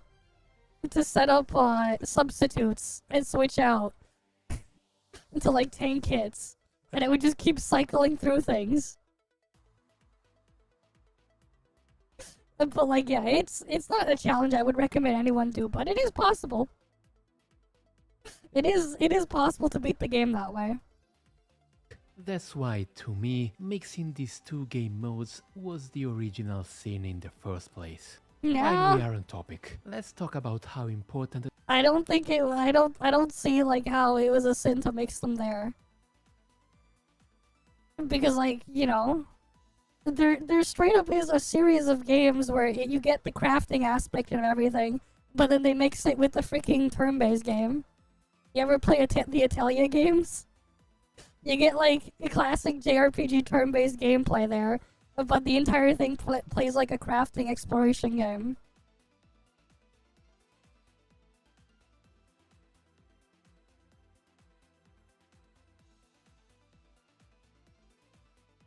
If it manages on that one, why would it would break it out of spite? I mean, it's possible to like outsmart the thing and like break it. Yeah, they're cool. I knew someone back when I was in high school who was like super into them. Like she was like super into them. I wanted to like try to play Yumiya, but like I ended up not playing it because I had performance issues. I'll probably try to play it again next year or something because I think like the whole thing's out. I want to like try it like on the Steam machine thing I was like working on making out of the BC250. I'll probably just play it like off stream or something on my own time or whatever. I don't know. But like, yeah, like for me with Enfield, I just wanted the factory stuff in there, and like if they could integrate the combat into it to make it a lot more interesting, that would have been cool. But like it was just separate and got in the way. But yeah, like I wonder how people would react if they see this comment. Ah, I see. But yeah, like with me for Organized Enfield, like I'm only there for the factory. Like you asked me the character I like, if I like the character in there, it's like at most I'll just say Chen, just because she felt the most like an actual character in there. The factory actually was in CBT2. Back in CBT1, the factory mainly produced gear and tacticals, and you could stock. Yeah, and that's all you can do with it in CBT2 as well. You can produce explosives as well, but like you can't do shit with that. Stockpile those materials in just a couple of days. You could also complete outpost orders to earn materials to upgrade characters. But those same materials could be farmed using stamina, so the factory wasn't really essential. No, I would. Back when CBT1, I would just use the factory instead so I could skip the stamina. I didn't really want to do the combat, I would rather do the factory. So I would do the factory instead in CBT1. They took that away from me in CBT2. In CBT2, things are a little different. You still craft gear and tacticals, and outpost orders still let you buy upgrade. But these don't refresh anymore, so you eventually just buy them all and there's nothing left. And it's not hard to buy them all. Mats. The big difference is that the currency from those orders can now also be used to buy artificing catalysts and engraving permits, which are crucial endgame progression items, as we already covered when talking about gear and weapons.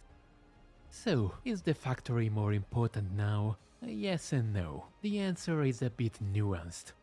No, it's not really. Once you get everything set up, you're done.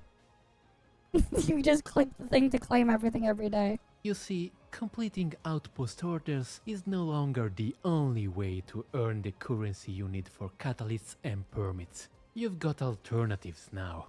One is the stock market system, where you buy discounted items from your own market, then sell them at a profit in a friend's market where demand is higher. Buy low, sell high, basically. Another option is a delivery minigame where you have to travel from point A to point B under certain restrictions, like no jumping or taking 0 hits. It's basically Death Stranding. So yes, optimizing the factory earns you more valuable stuff than before, but you're not forced to go all in on it if you don't want to. Catalysts and permits. I mean, that was the only thing I would play it for. Which is why it's just like, yeah. Are also time gated, so you probably won't need to max out your entire factory just to afford them anyway. Now, speaking of factory adjacent systems, let's touch on the tower defense mode. Clearing stages in this mode increases the payout you get when completing outpost orders, so the two are loosely linked. I was really critical of this mode back in CBT1, and while I still wouldn't call it a standout feature, I will say the devs made visible improvements. Enemies now have more interesting mechanics that force you to think instead of just dropping all your turrets in a single spot. For example, you've got these massive beasts that buff speed and defense for all enemies around them, so you need to blast them the moment they step out of the red boxes or you'll get swarmed. Another enemy dashes forward when it takes its first hit, so you need to space out your turrets or he'll slip right past you and hit your blue box. These are small touches, but they add some layer of challenge and I appreciate the direction. A last thing I want to cover, shared facilities. Some structures placed by other players, like ziplines and combat towers, They got can kind show of up annoying in to your deal with world, though. and you can use them like your own. They slowly expire, but you can upvote them to extend their lifespan. The funniest shared facility though is the beacon memo. They are basically little messages left by other players. they use a set list of preset words, so you won't get anything too creative. But you will get gems telling you to jump off a cliff, which a big part of the community loves to drop next to ledges or bridges. Some beacons are genuinely helpful, however. They'll point out hidden entrances and puzzle hints or warn you about strong enemies. But the funny ones are priceless. And for some unfathomable reason, these beacons also appear in cutscenes. Seeing Yep. jump cliff cheers pop up in the middle of a dramatic emotional moment is something truly special. Alright, let's run through the dailies in Enfield. Back in CBT1, you had that one daily quest you could knock out in a couple of minutes to grab all your daily rewards. And in CBT2, that part hasn't changed one bit. So Yep. technically, your dailies still boil down to a tiny puzzle or a quick resource hunt on the map, and you're done.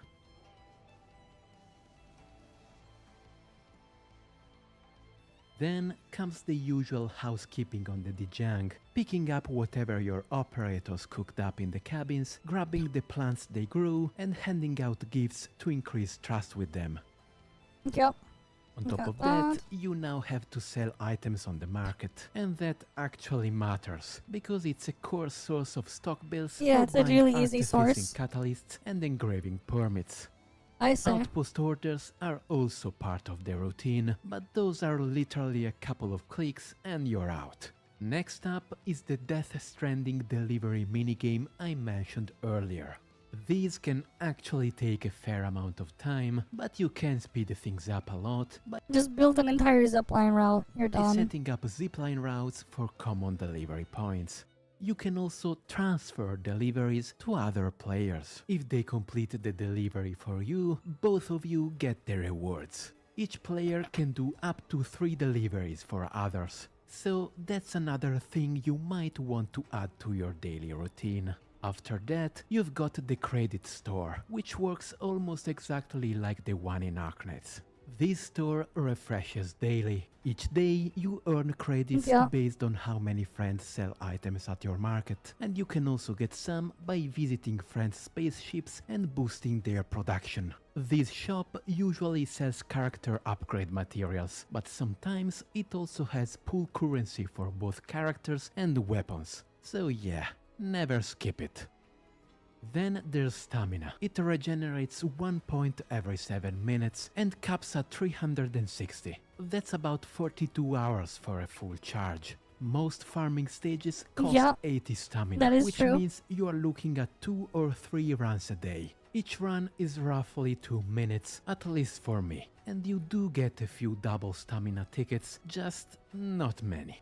Once stamina is burned and the Djang chores are wrapped up, I'd say the bulk of your dailies is basically done. If you transfer your deliveries and avoid taking others' deliveries, the whole thing sits at around 15 minutes for me. Even less if I skip giving gifts. You might still need to pick up flowers or rocks for your characters, but realistically, that only matters when leveling a new operator. By the way, Hypergriff put some real love into letting you customize your Djang. You can show off medals, put your favorite operators cool. on display, and even show Yeah. off your coolest weapons. I didn't There's really also care. a projector spot for Like, I saw all that and I'm like, okay, cool. And then I moved on. I did not care enough because, like, it's just put whatever fixed item you have in the fixed spot. And then, like, I just never went back there again. I would only teleport to some other person's base just to go do the stock market thing and then exit. It's like I wouldn't even see what I had set up. But, like, yeah.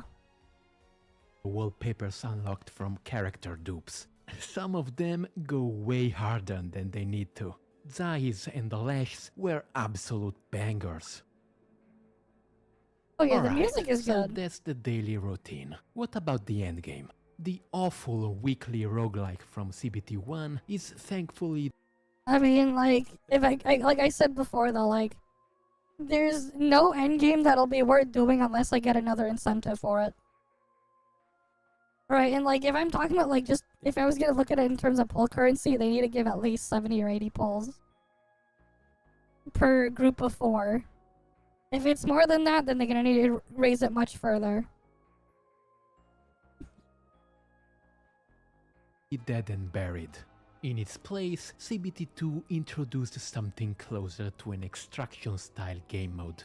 The goal here is to rack up points within a time limit by collecting items. Certain actions, like fighting enemies or opening chests, consume more time. Once the timer runs out, you are forcibly extracted and your score is tallied. Oh, I didn't even see that mode, but like, yeah, doesn't matter. I know, right? The problem is, it's like, there's no sense of accomplishment when you can just buy more power and everything anyways. What sense of accomplishment do you have when you can just buy more power?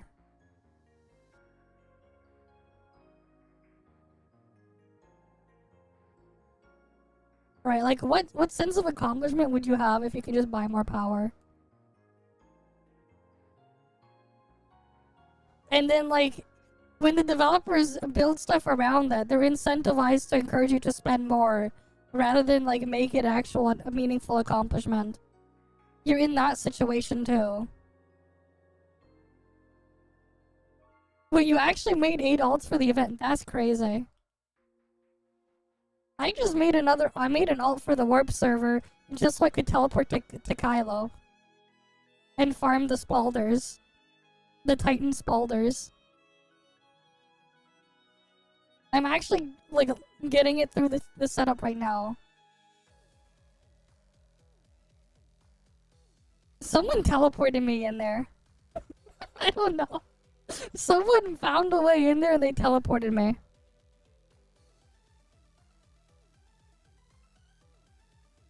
But like, yeah.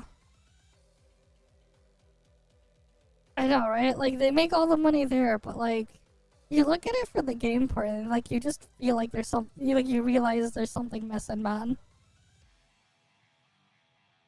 And when the stuff is set up that way too, it's like, I care less and less. Like, there's even less and there's more, like, lesser and lesser reasons for me Each to has multiple wanna, like, do routes that you anything. need to discover and unlock through puzzles, so it's not a complete snooze fest. That said, this mode is permanent and has one-time rewards, no weekly resets. The rewards are mostly gacha currency and standard banner tickets.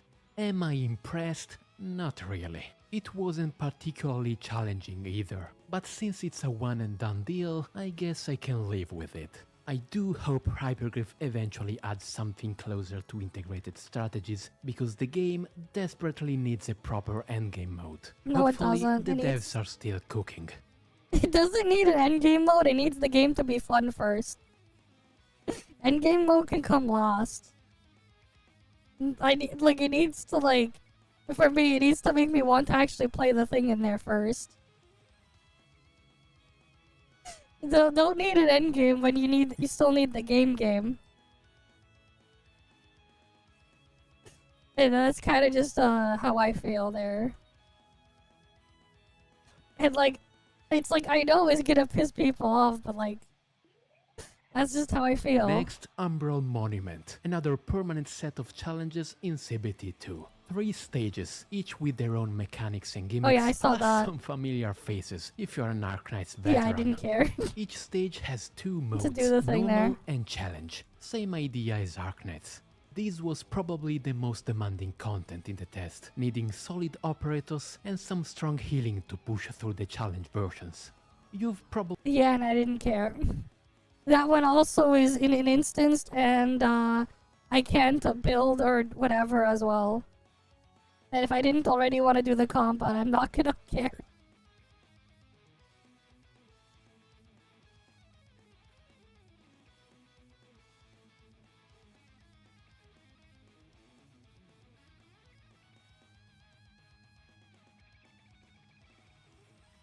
noticed the timer hovering over the stages. Yep, you are Yeah. forced to clear within that time. Timers also show up in other content, like farming stages. And Which the is just community was dumb. not happy about that. Nope. Timers are the cheapest way to make content harder without actually designing good encounters. Sure, Yep. Arknights has a few timers here and there too, but they're exceptions, not the rule. That's why Arknights feels rewarding. It values smart play, not just raw damage checks. That said, it's still too early to say EnVtuber is going full Hoyo mode, with aggressive timers designed to push meta comps and drive spending. I mean, I already kind of felt that way and I didn't want to bother. There are 3 reasons for that. First, the 10-minute timer in Umbral Monument is pretty generous. I cleared the challenge stages at a relaxed pace, even while underleveled. Second, Hoyo games usually have multiple reward tiers tied to different timers, so even casual players get something. EnVtuber doesn't do that. You either clear and get all the rewards, or you fail and get nothing. With that setup, the timer can't be too punishing, or at least it shouldn't be. Third, Umbral Monument is permanent. If your roster isn't ready now, you can always come back later when your team is stronger.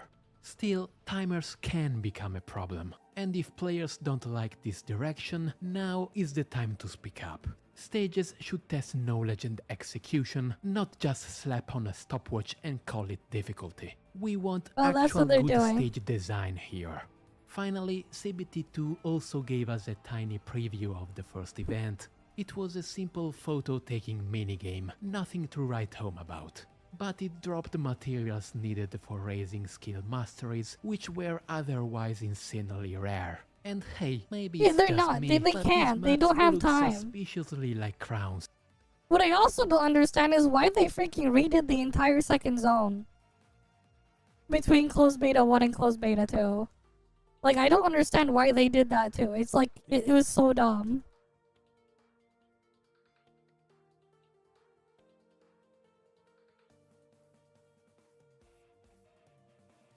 I wonder which other gacha game uses event-locked crowns to level up skills.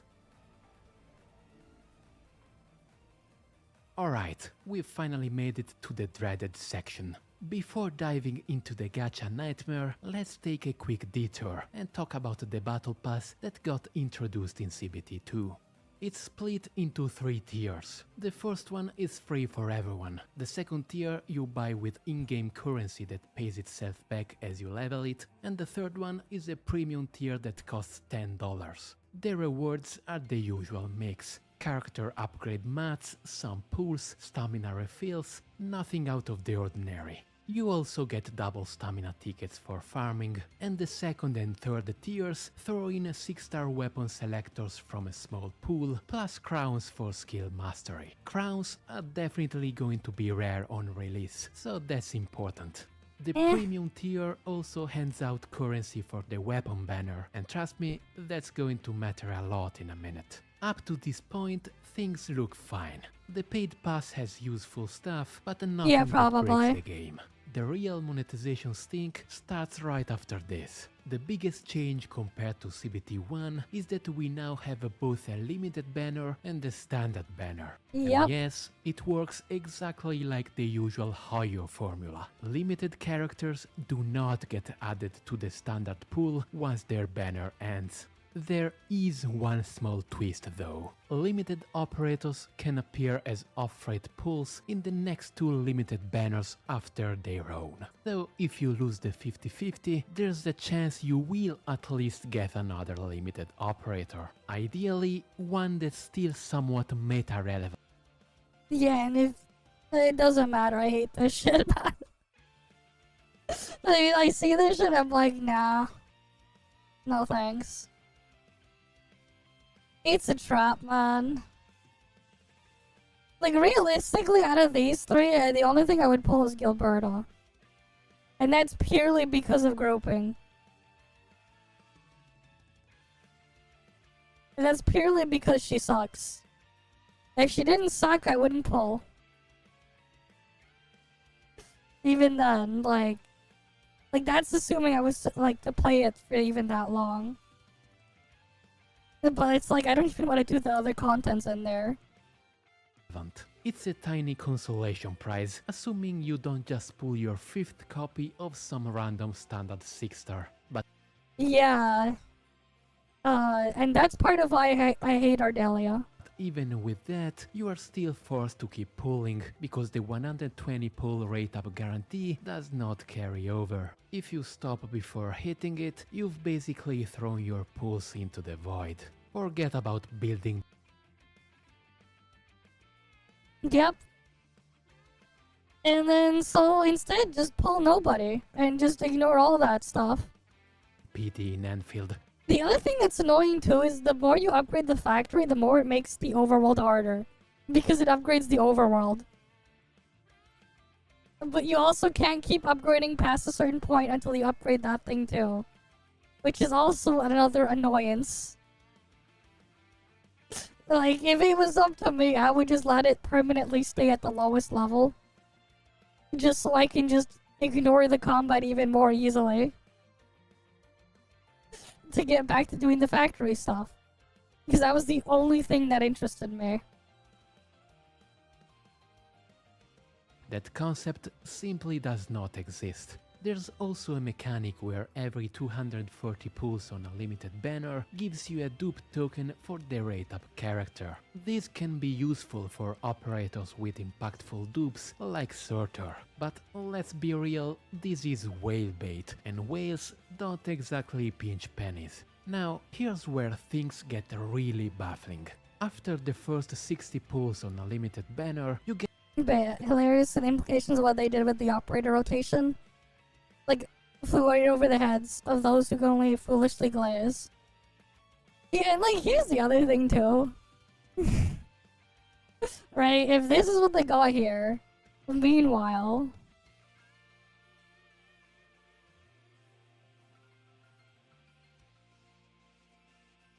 Right, I know they're not the same genre, but like... Come on. If you look at the thing for what is in there, which one's like more impressive or more interesting? Let me pull it in.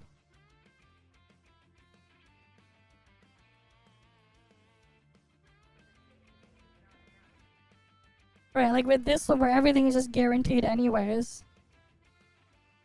And the actual costs are way cheaper.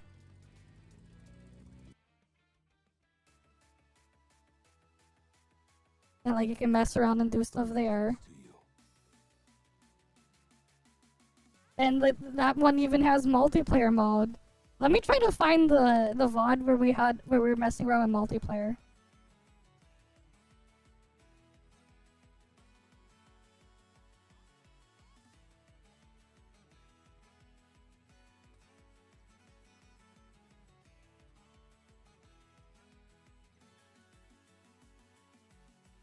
Was it this one? Of course, do your dailies. I'm trying to find the one where I was like in multiplayer with someone.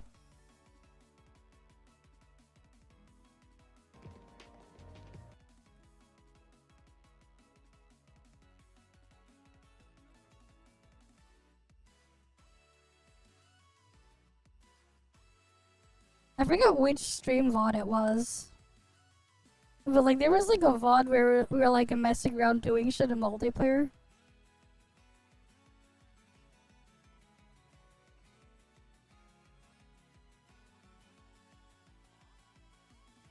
Was it not this one? And there was like one where like we freaking shoved cars in the pool in the penthouse apartment as well. We were just like fully just messing around having fun with that stuff. Let me see if I can find it.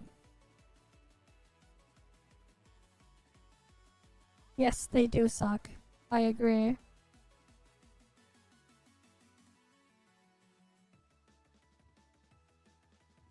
Wait, no, that was the one where they had the auction store in the story and everything. Auction stuff was cool. This one has a delivery thing too, except instead for the delivery mission, you can use a fucking truck. So you can drive around.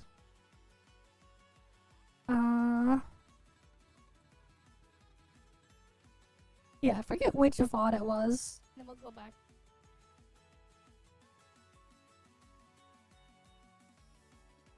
I'm trying to find no that one's story. Because there was a thing where we were just like messing around for quite some time when we got multiplayer. Oh, I hear. I think it was this one. This was probably the first time we got co-op.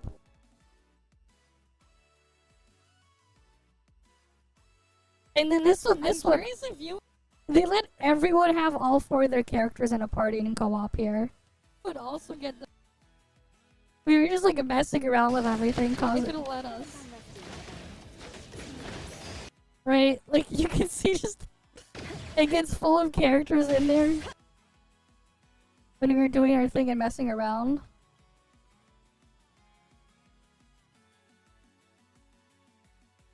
Then we did some story there. I don't remember. Oh wait, it's earlier here. Right, like in this one. I have an idea. Get the car inside. Because we can spawn the car anywhere. We just need to find an outdoor area.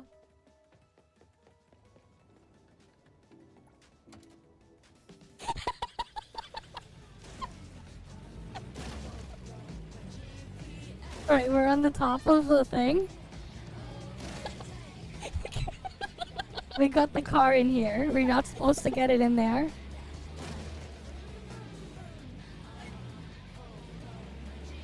Yeah.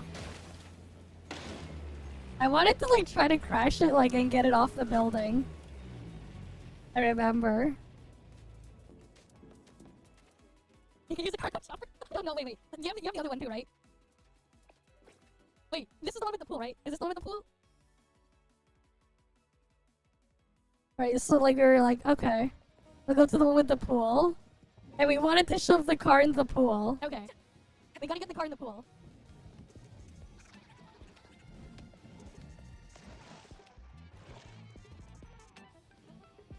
We were trying to see if we can get the we were trying to glitch the game to spawn the car in the pool.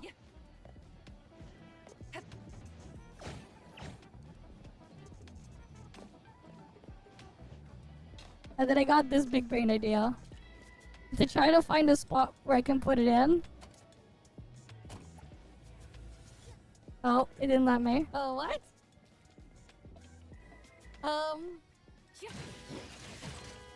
So then I started, you know what? Let's try to knock it into the water. That's what I was like thinking.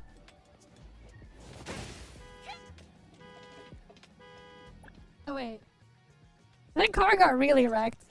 Really destroyed by the end of it. Because it thinks there's water. Wait. I got an idea. Clarity. Obsession. What do you want? Let's make a scene.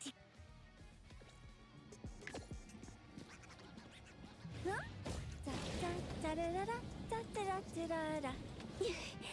Nope, that didn't work.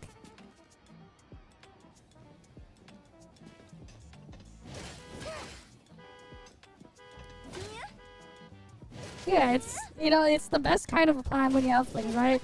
I have a plan. Attack.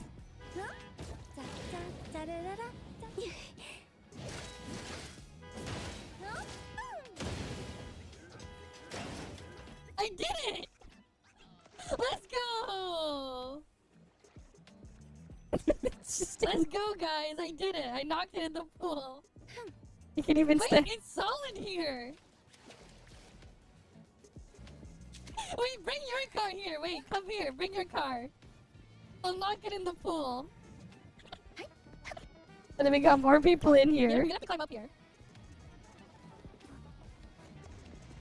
And you need to get up here and summon your car here. It's in the pool. And then we were just shoving cars in there. You need to be like in this area over here.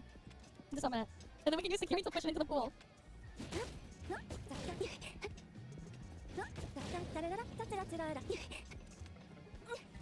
Right, we had other players in here.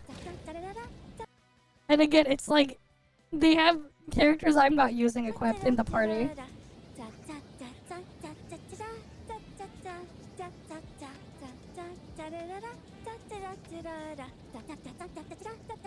Here, you can swim your car here, okay. You need to move it there, okay.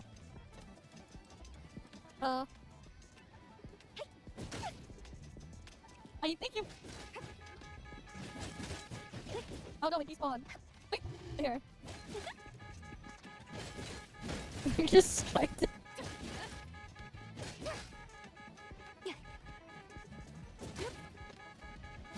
But like with this one, you can actually just mess around and do whatever. Think about where it goes. Like, you can stand in it and then push it out over there.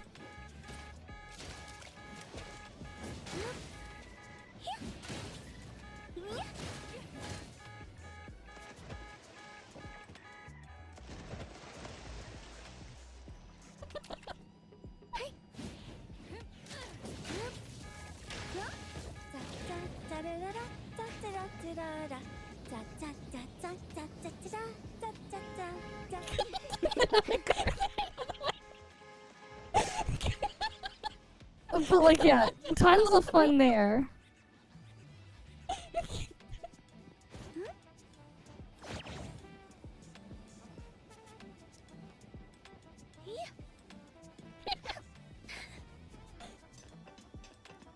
Yeah, probably.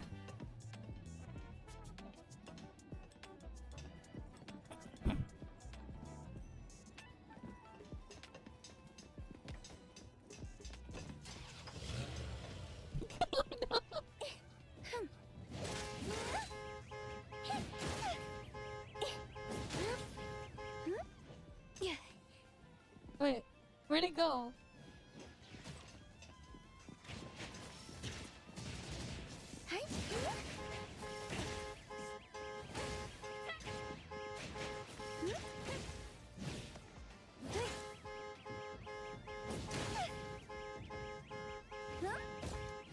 Wait.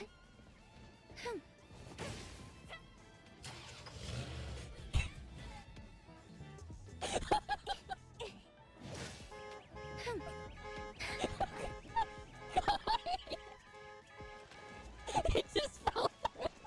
But like, yeah, we were just having fun messing around here.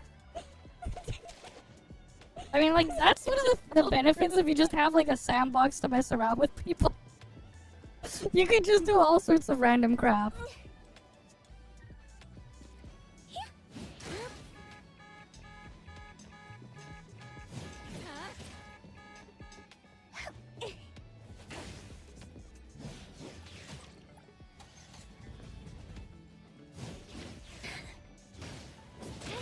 But yeah.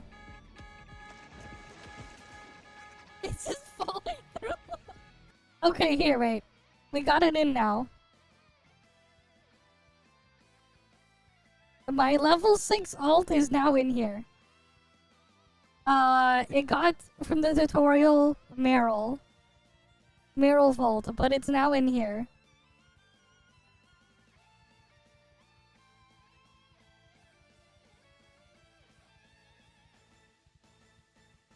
Right, so now... There's a level 6 in Kylo. You don't question why there's a level 6 in Kylo.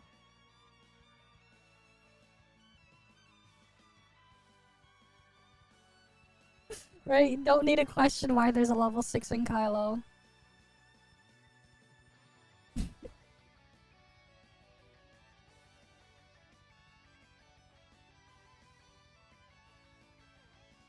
Just the fact that there is a level 6 in Kylo. Now I can use that to like teleport there anytime I want. Handy, right?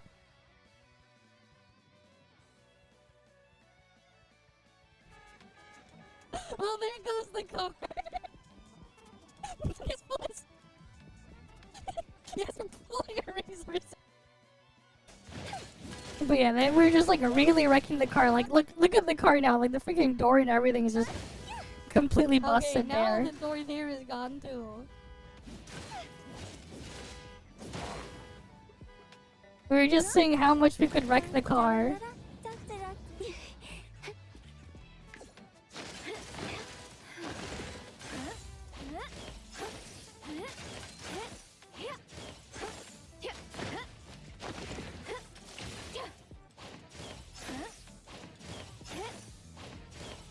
I don't know why I was spamming left click there, but I was trying to do.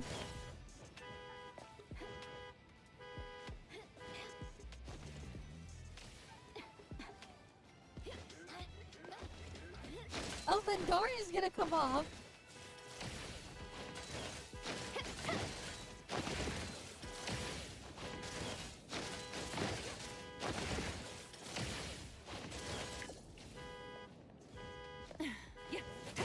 Well, yeah, some of them don't have thing, of course. No more doors! Bye-bye doors! Wait, what happens if I recall the car? I also wonder if, like, the broken car saves. Nope, the doors are back. It didn't save the damage! It had the damage from before I trashed it further, though. But, like, yeah. Anyways, back to this. Get a 10-pull ticket for the next limited banner. And I genuinely have to ask, what on earth was Hypergive thinking here? Why would I care about a 10-pull on a banner I might not even want, especially when accumulated rate up pity does not carry over? Sure, those pulls still count toward the 80 pull 6-star pity, which does carry over. But come on, it still feels like a slap in the face. At the very least, let me choose which limited banner I want to use the ticket on, instead of forcing it into whatever comes next. As for the standard banner, there's not much to say. Same rates as the limited banner, but no rate ups and no free dupe tokens. Unsurprisingly, most of the tickets you get from quests and challenges are for this banner. The one piece of good news is that standard operators don't seem completely useless like in some other games. Oh, and after 300 pulls you can pick a standard 6-star. Once. I wonder where Hypergive got the inspiration for that mechanic, because it sounds very familiar. Now, since basically every new character is limited, there's an obvious consequence. You can't buy them from the certificate shop anymore. That's the shop where you spend currency earned from 5-star and 6-star dupes. The only thing you can buy now is a rotating 5-star. In CBT1, I was able to straight up buy a 6-star operator leaving from the cert shop, and that felt amazing.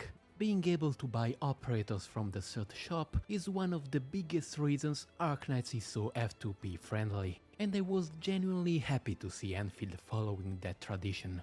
Well, not anymore. And since the 300 pull selector on the standard banner is a one-time thing, there's nothing to replace it. That's just sad. The other massive change in CBT2 is how arsenal tickets work. These are used for the weapon banner. Now you can only get them by pulling on character banners, with a tiny amount coming from the paid battle pass and the credit store. In CBT1 there was a weekly mode that gave out tons of arsenal tickets, and fine, maybe something like that will come back at launch, but in CBT1 you could also directly convert gacha currency into arsenal tickets. That option is completely gone, and that is by far the worst change. Let me give you a real example. I pulled Surtur by winning the first 50-50 on her banner. Great, right? Except that meant I hadn't pulled enough characters to earn the arsenal tickets needed to guarantee her weapon. Of course, I didn't get the weapon early. After 70 pulls on the weapon banner, I was completely out of arsenal tickets. I needed just one more 10 pull to guarantee Surtur's weapon, and I physically couldn't pull anymore. And since weapon banners are time limited, I couldn't just wait and slowly accumulate tickets. So I was forced into a soul-crushing choice. Either keep pulling on Surtur's banner, fully aware that those pulls would be wasted because of the no carryover system, or pull on the standard banner. I ended up pulling. And like the reason why this wasn't really an issue in the first beta is because the roguelike mode gave you a 10 pull every week. So you would have more, you would eventually at least have an extra stockpile. And then at the start, because you had like a bunch of extra points for the earlier missions on top, you would at least have enough to hold you over for the first one that you're trying to get. So it wasn't as big of a deal in the previous beta, because you straight up had enough for extra 10 pulls on top of all the other stuff you were doing. That it wasn't as big of a deal, but that's gone. Right? Like, if you had a character like, what? Weapon bat, like the character rotation is 2 weeks. You know, at least you would have 2 10 pulls worth from just the weekly mode on top of all the other things. So, like, you only needed to get to the 6th part, which, if you get your character early, you'll probably have enough to get there to get to the 8. The 8 10 pulls needed. But obviously, that's not the same case with CBT2. On the standard banner, just to inch closer to the 300 pull selector. And let me tell you, that felt awful. Genuinely one of the worst gacha experiences I've ever had. Now, to be fair, the average number of pulls needed to get a rate up character and their weapon should still be the same as in CBT1, and that was competitive with other gacha games. The real problem is that I mean, competitive isn't exactly a great word to use when you think about it, because being competitive means it's still shit. Just because it's competitive doesn't mean it's nice or good.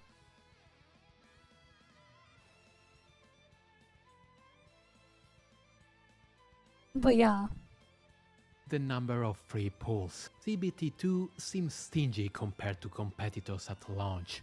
Based on various Reddit breakdowns, we are looking at roughly 140 pulls, plus some limited and standard tickets, with limited tickets being around 15 to 30. For comparison, Star Rail launched with over 210 pulls. Wuthering Waves and ZZZ both gave over 250 pulls. EnVtuber appears to be giving fewer limited pulls while also running 3 limited banners instead of 2. That's not a great look. We'll have to see the final numbers at launch, but yeah. At this point, I do wonder though if you'll see my problem. comment and respond. Back in CBT1, I was willing to overlook the ways EnVtuber's gacha was worse than the standard Hoyo system. Things like no guaranteed rate up after losing a 50-50 and no rate up PT carryover. I was okay with that because there were strong positives balancing it out. No limited only operators, a meaningful cert shop, and a very generous weapon banner. Now, those positives are mostly gone, and what's left doesn't make up for the negatives. The few improvements either only matter to whales, and I'm not one, or make no sense at all, like the forced 10 pull on the next limited banner. On top of that, the whole system is so overcomplicated that most players will just feel confused. And it's hard not to think I mean, it's done that way on purpose so they can wail more. To hide how bad the deal actually is. If Hypergraph wants to copy the Hoyo formula and abandon Arknet's No, you want to be a generous weapon banner? How about just not have one? This worst of both worlds mess. If you're going to copy Hoyo, copy everything. Give us proper 50-50 guarantees. Give us PT carryover. Commit to it and stop trying to have it both ways. Time to wrap things up. Looking at the jump from CBT1 to CBT2, EnVtuber has clearly improved in a lot of meaningful ways. Combat is deeper and smoother thanks to the new stack mechanics and the reworked dodge system, which finally gives melee operators the spotlight they deserved. Gear and weapons now have proper progression systems, offering long-term goals instead of being one and done. Surtur's redesign is a massive win. It fixes all of the issues she had in CBT1 and turns her into a genuinely strong and satisfying DPS option. Blueprints help take some of the pressure off the factory for players who are more interested in story or combat. On top of that, CBT2 introduced new permanent modes, the extraction minigame and challenge mode stages, giving us the first real hint of what EnVtuber's endgame could look like. Even though I don't really talk about the story in this video, I can say that there were noticeable improvements there as well. EnVtuber also continues to excel in presentation. The cutscenes were already a highlight in CBT1 and they've only gotten better. Visually, the game is stunning, especially in the Wuling region. And the soundtrack is phenomenal, ranging from soft emotional background tracks The to story does not. high-intensity tension You building can be combat honest. themes. The story gives Chinese vibes and being scuffed the way that the Chinese ones like to be scuffed. And that is the trick of flying. Unfortunately, all of these strengths are weighed down by what the monetization has turned into. From dupes that actually matter, to every new character being limited, to the removal of 6-star operators from the third shop. And that's before even getting into the weapon banner ticket situation. It's hard to ignore how aggressively player unfriendly this all feels. What makes this especially frustrating is that you can clearly see the effort the developers put into making EnVtuber more fun, more polished, and I mean, I prefer CBT1 over CBT2. So I guess I am the outlier there then. That's fine. more accessible, only for those gains to be undermined by questionable business Well, they are, decisions. for sure. It's just that with CBT1, it's like, oh, there's potential here if they cleaned it up and didn't keep doing the stupid shit that they're doing and just integrated everything nicely together and let me build and do the stuff in combat and everything. But, like, no. But, like, yeah, like, imagine, Matt, you go play a game where, like, you have explosives and all sorts of weapons and everything. You have a system where you go and craft and you go build all those things. And the game has combat and stuff in there, but then the game tells you you're not allowed to use it. How would you feel? Right? Like, how would you feel, man? Especially after you went and spent a bunch of time to go set everything up and everything. To go and do the thing. How would you feel if they're like, nope, you can't have fun. No, you can't do this or that thing. No fun allowed. Right? Like, how would you feel in that situation? Just like, to some extent, that's kind of how it is there for me. So, like, yeah. And it's not even clear what the strategy is here. Competing with established market leaders using systems that feel worse in key areas and that are guaranteed to spark controversy just doesn't make much sense to me. In the end, this feels like a story we've seen far too many times. A genuinely good game being dragged down by the excesses of gacha greed. Much like the blight in EnVtuber's own narrative, it's something that corrupts, spreads, and consumes everything it touches. It's hard not to feel disappointed. I fear that if the factory doesn't scare players away, the gacha system very well might. We'll have to see how things shake out and whether any of these monetization decisions get rolled back. The official release is set for the 22nd of January, so we won't have to wait much longer to see what the final version of EnVtuber really looks like. And with that, this review update comes to an end. But, like, yeah. This will be interesting to see if, like, someone responds to that. Hi Right, I'm everyone, like, Smooth. fuck it, if they're gonna keep the combat that way, give me a freaking speed multiplier. I need my freaking 4x speed mode.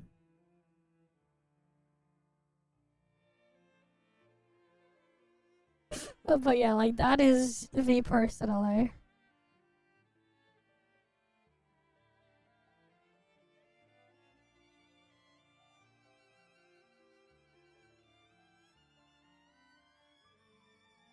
But like, yeah, the fact that I would just go out of my way to avoid combat doesn't exactly make me feel happy about it.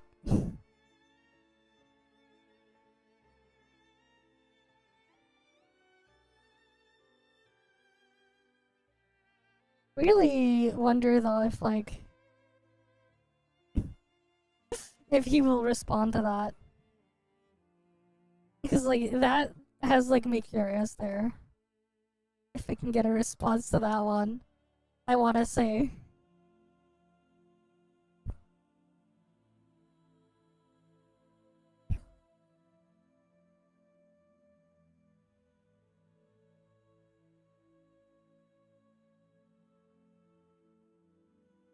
Okay.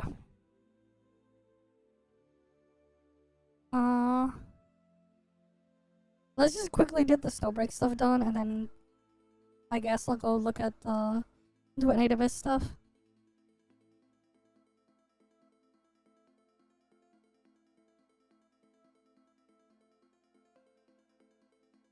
But yeah.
Alright, let's get the stuff here done.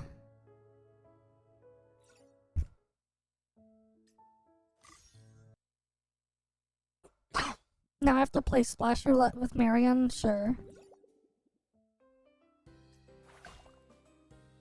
Time for our little game, Adjutant.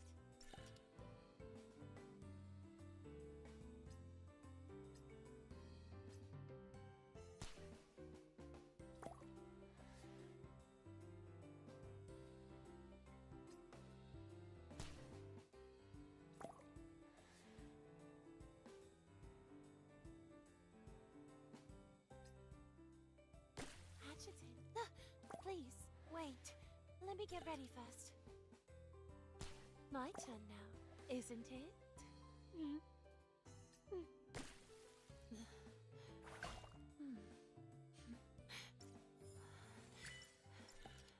Okay, let's see. Wait. We did set a safe word, didn't we?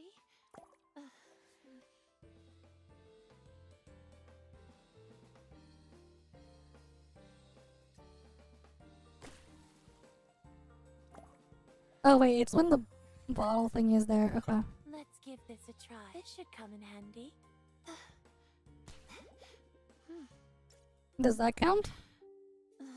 No, I think I have to actually do it. What a letdown. But, oops, wrong one. Don't worry. Playing with you always perks me right up.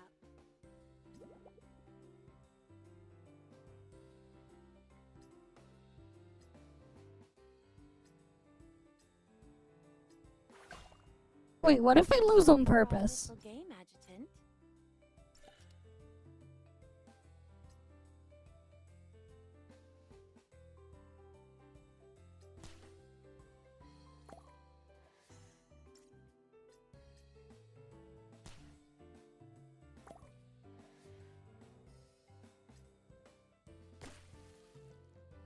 Have I overdone it? My turn now, isn't it?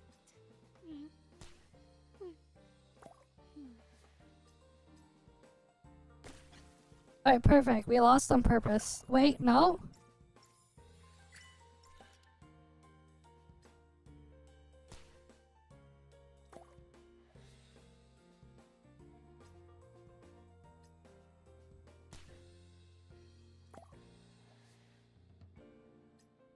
Fine, I'll shoot her. This should come in handy. This should come in handy.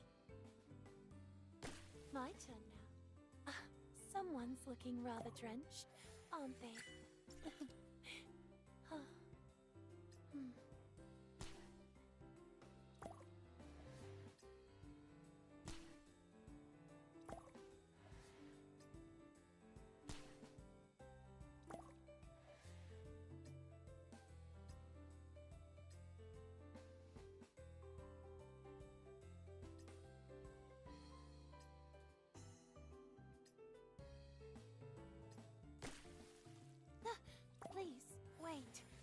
me get ready first.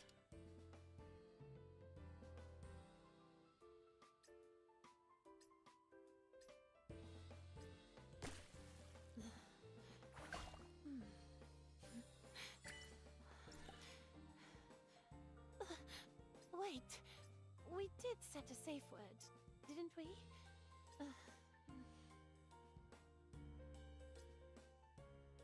Adjutant. Please, wait. This should come in handy. Right, now then she's gonna shoot me. This should come in handy. My turn now. This shit is like so slow. Someone's looking rather drenched, aren't they?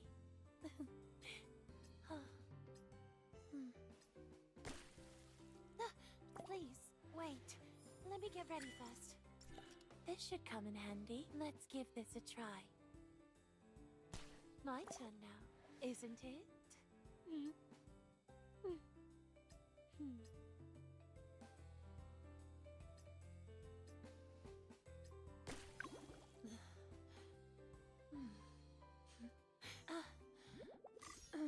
Alright.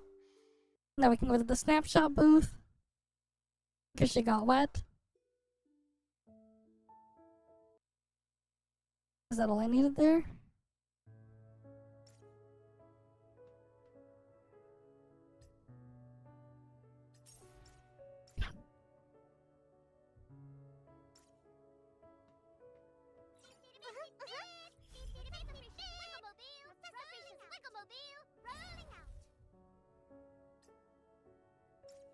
What the hell? I got pushed back. Alright, let's get the other stuff here done.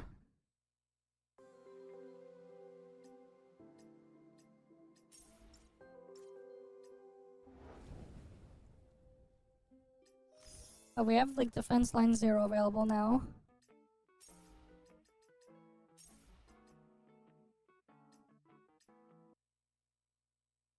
Okay, cool.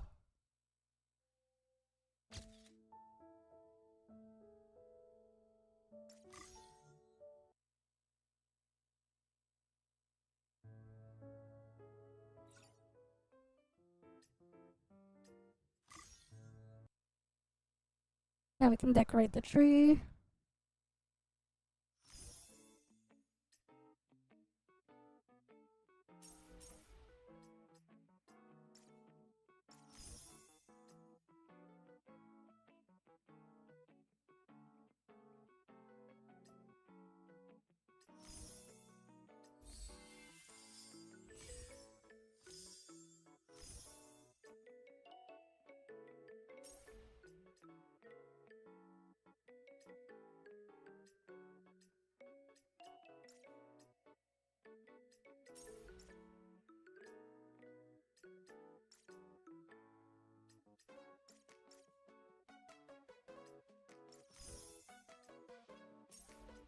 Alright, let's see, what else do we need?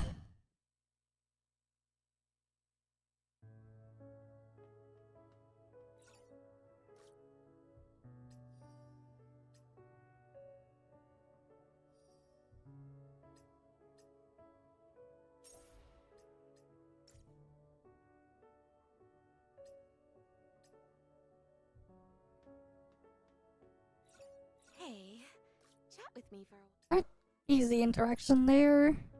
Kazania was right there. Let's go back to the tree to interact with it then. It's on the other side.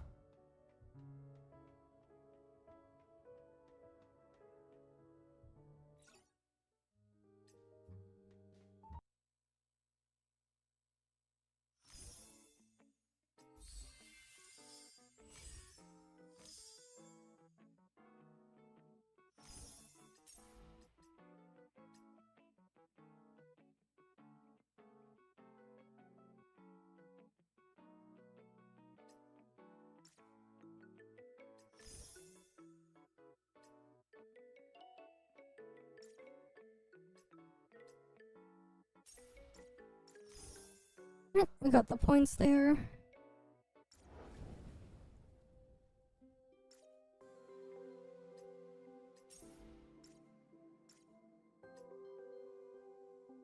What else do we need to get done here?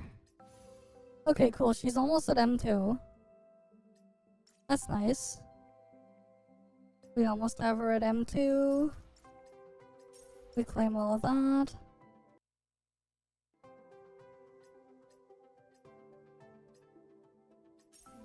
Grab that there.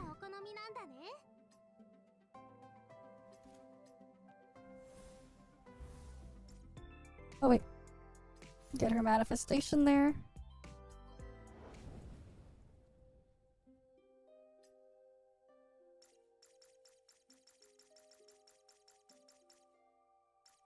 Yeah, that's the same shit here. Oh, they have multiple maps. They have 2 different maps in here now. Oh, that's nice.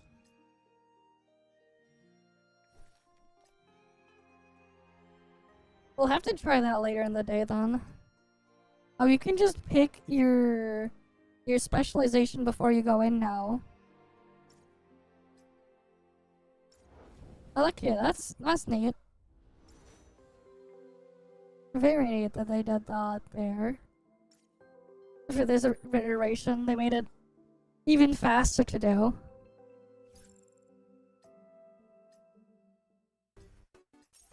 Alright, we claim that there.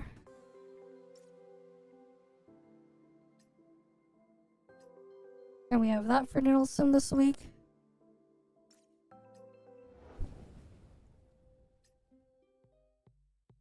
Okay, I have just 1 attempt there. I guess we just get these whenever the things happen. Slowly.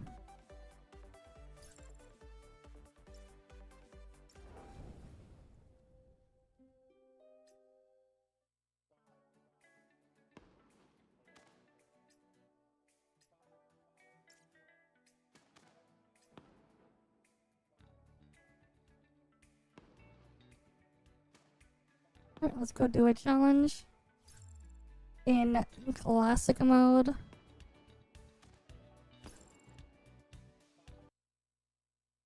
Alright, let's go get them done.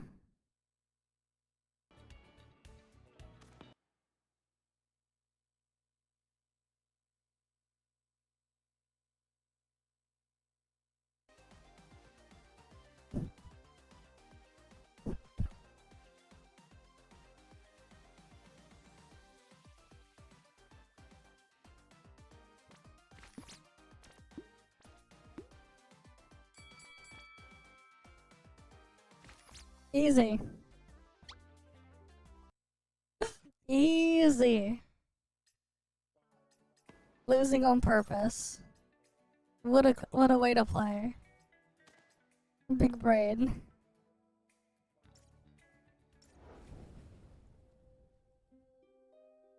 Is there anything else we need to get done?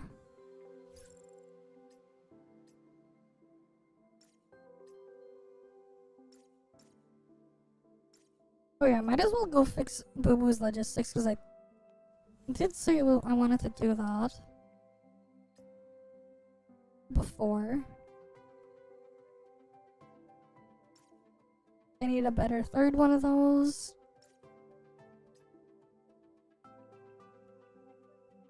Alright. That's the first thing we're doing then.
Okay, I didn't lock that one. Good.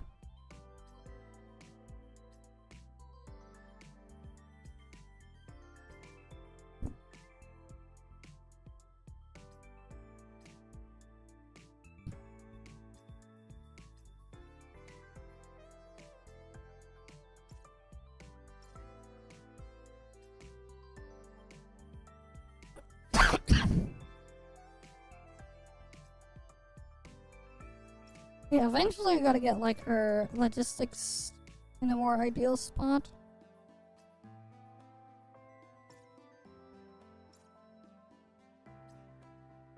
Okay, the leftmost slot also needs a replacement.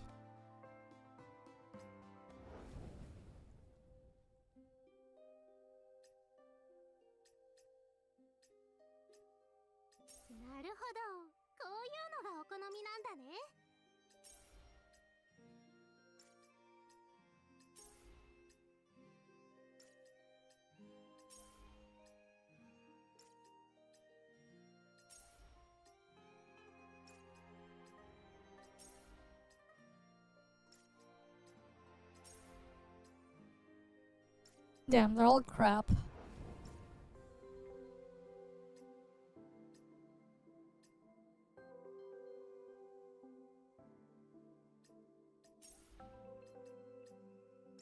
Eventually we'll get it for her, but not today from the looks of things.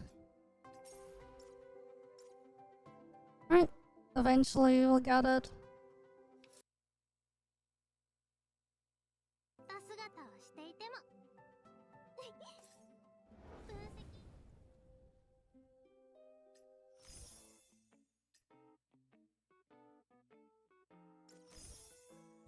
Okay, I don't know why that thing has a yellow dot there.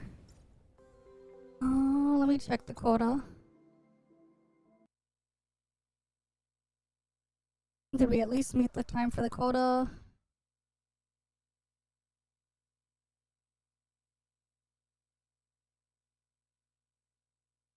Okay, we barely met the time for the quota, so we're done there.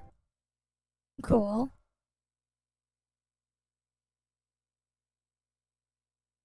Alright, let's go do the invest stuff now. Let me get that booted up. It's mostly just I need to farm coins. Because farming, like, crafting the new wedges is insanely expensive. So I just gotta spam the roguelike mode to get coins.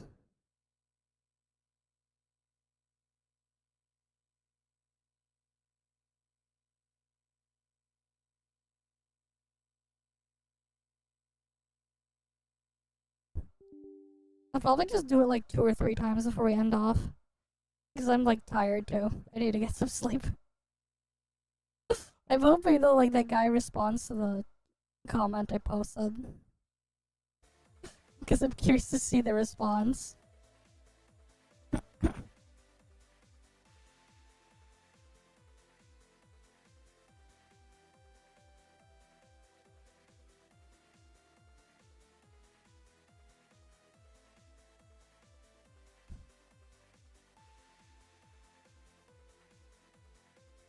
We're just waiting for the thing to load.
Alright, let me just check this, see if I I didn't claim that thing there yet.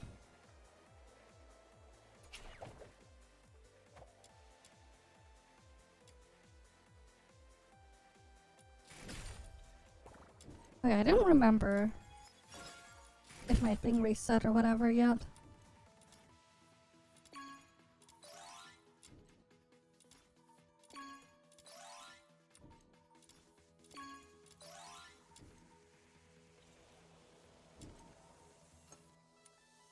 Let me check Lonza Fortress.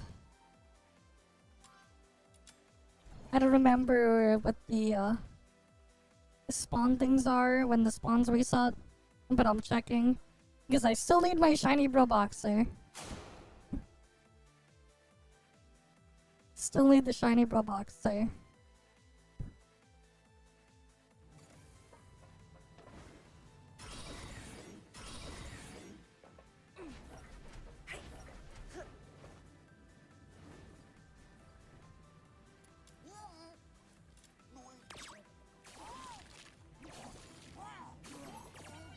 Yeah, I already have that thingy as a shiny, don't really care.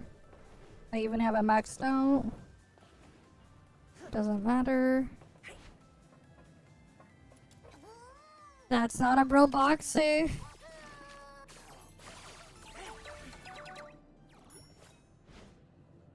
Too bad it's not.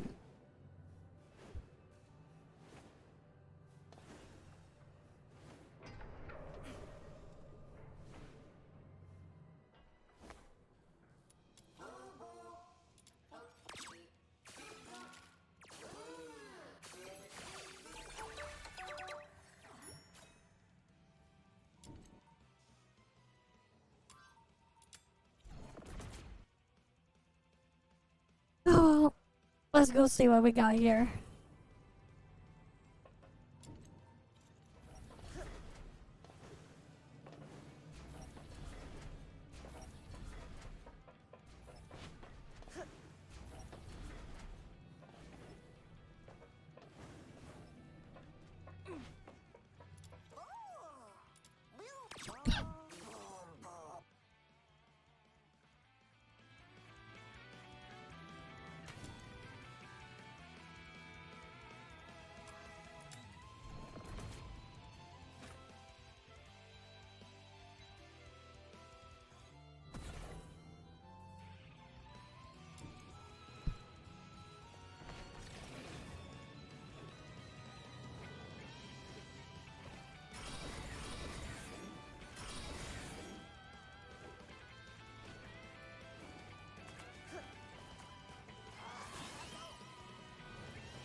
Oh damn it, it's just a regular Jellymon. Alright, let's go to the last spots. Still no shiny bro boxer. Ugh.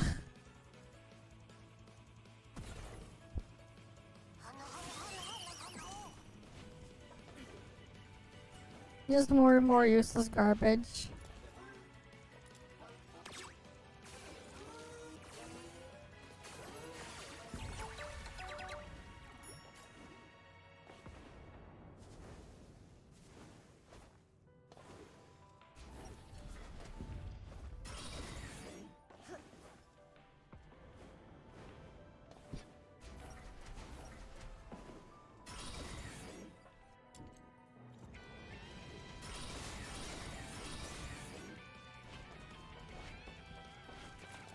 And this is the regular Jellymon.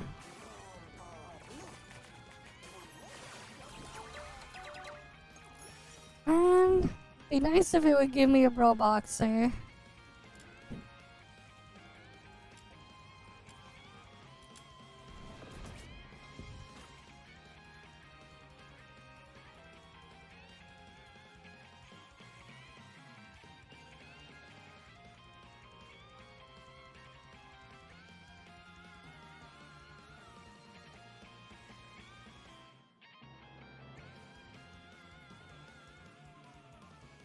Come to the Fishermen's Mutual Aid Society. Let's hook the fun.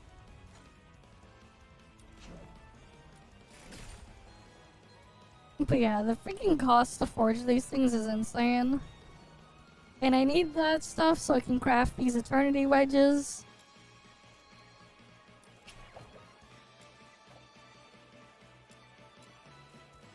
And I still need to finish the covert commissions for those ones as well.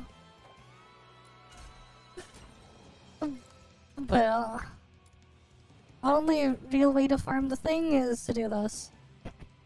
I stand watch upon the shore of the Hey, at least it's 30% trace points. It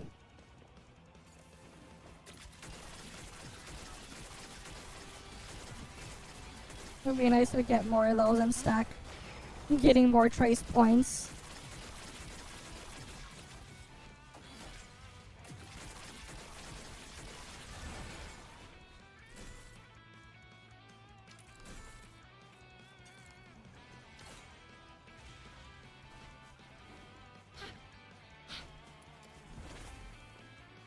Oh well. Give me a sec. Something I wanted to check.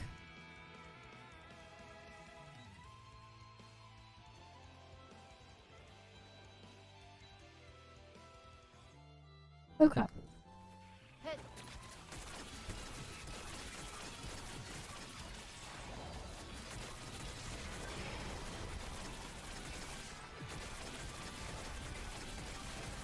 Patience shall carry me through.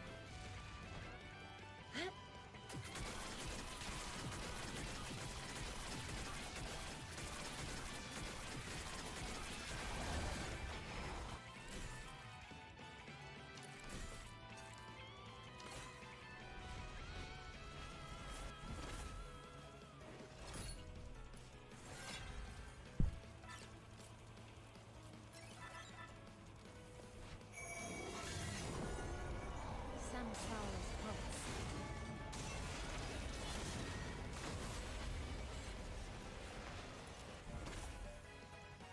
Hi there, Hero Dareth Plez. Welcome. We're on the Duet Night of Us farming right now. Cause I need a ton of coins so I can go craft the new wedges. Which is a bit of a pain. Who am I kidding? It's not really a little bit, it's a lot of a pain. Ah! Not you again! Have a nice day! Bye! Because of the cost and everything. It all out! We'll get yours next time, just you wait!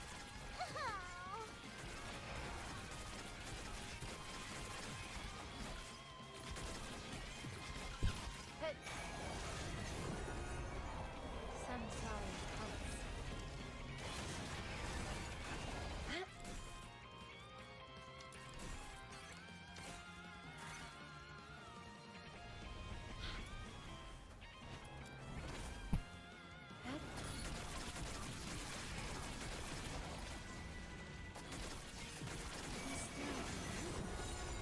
Tis my guide. Night turns to day.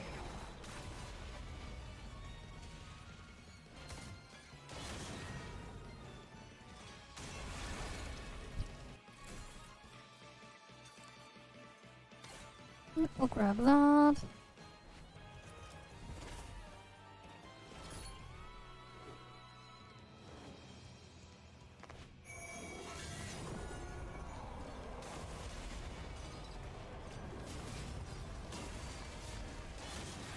turns to day. Samsara's pulse.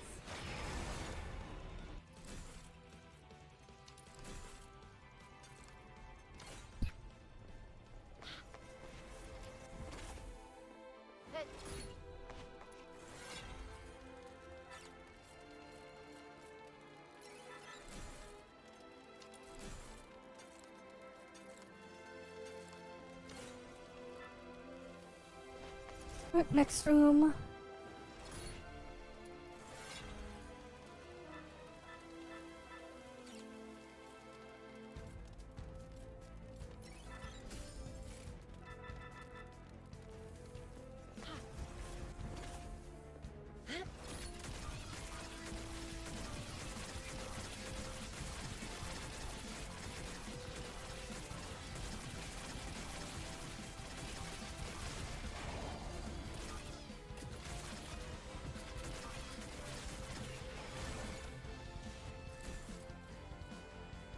Alright, let's see. Take that one then. Get them to spawn more of those things that float around me.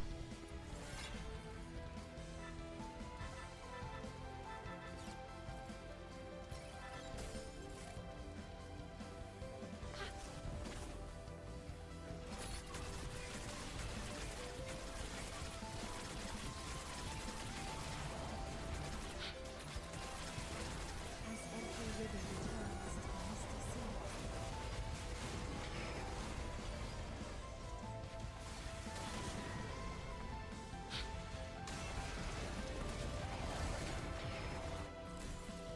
Alright, let's see.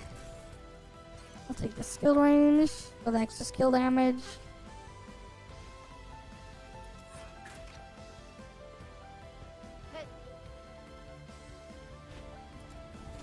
Next wave or round. Head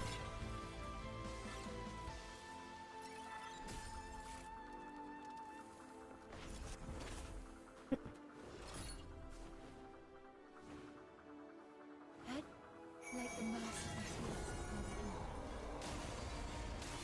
Night turns to day.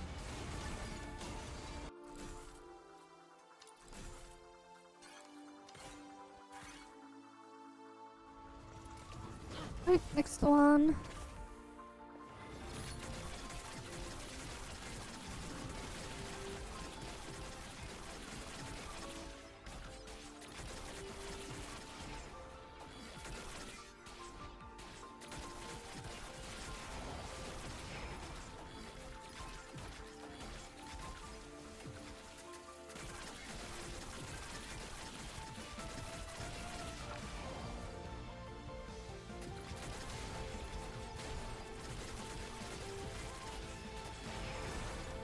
Alright, next one.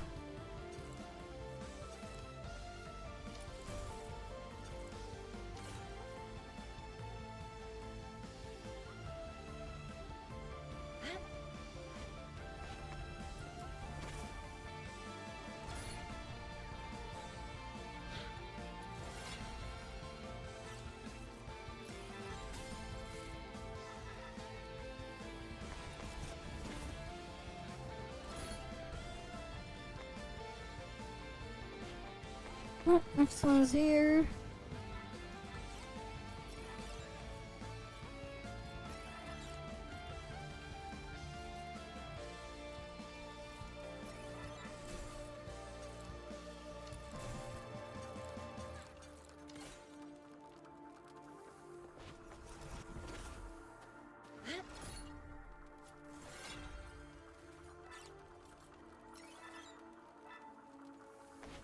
Be still,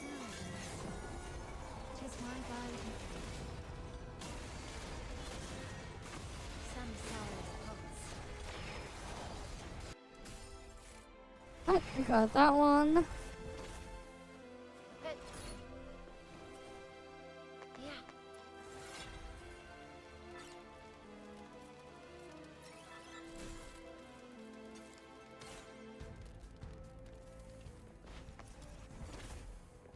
Head.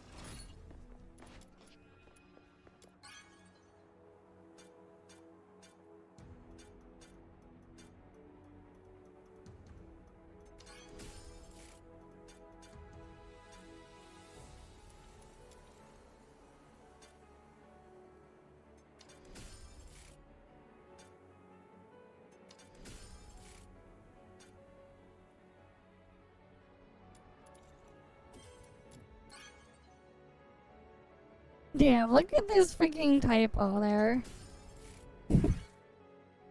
Damn.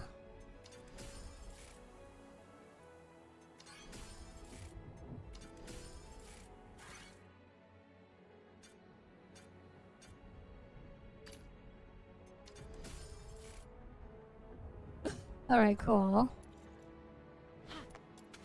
Let's get this finished up now. As every river returns to the misty sea. Night turns to day. Like the mass of the tears upon the earth. God damn it, now it's this phase.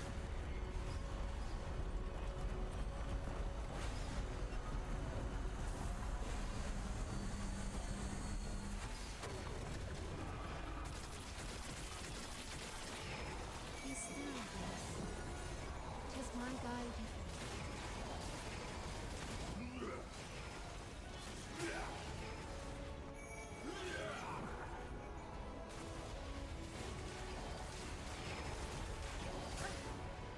Some solid hopes. Night turns to day. As the free river returns to the misty sea. God damn it. He's stalling again.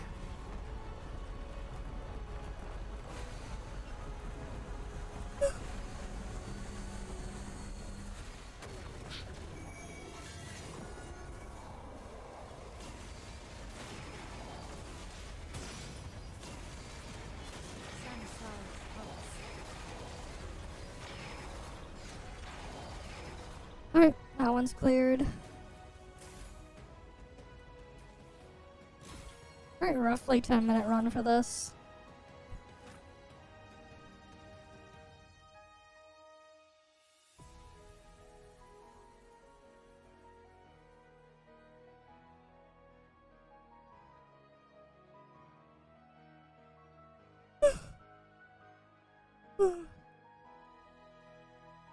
Alright.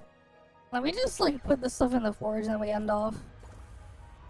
Because I'm just too tired.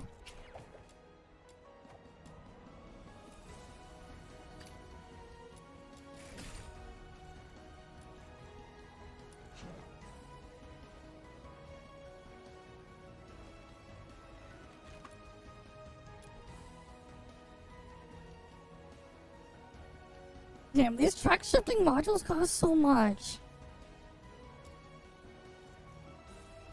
Who's the target today?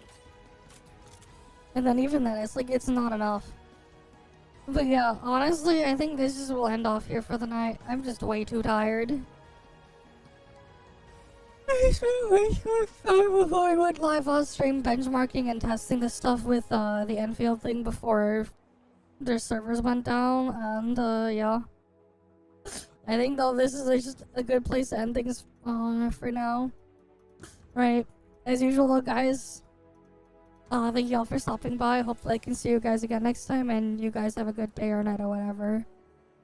Yeah, now I'm gonna go get some sleep. I'll see you guys. See ya.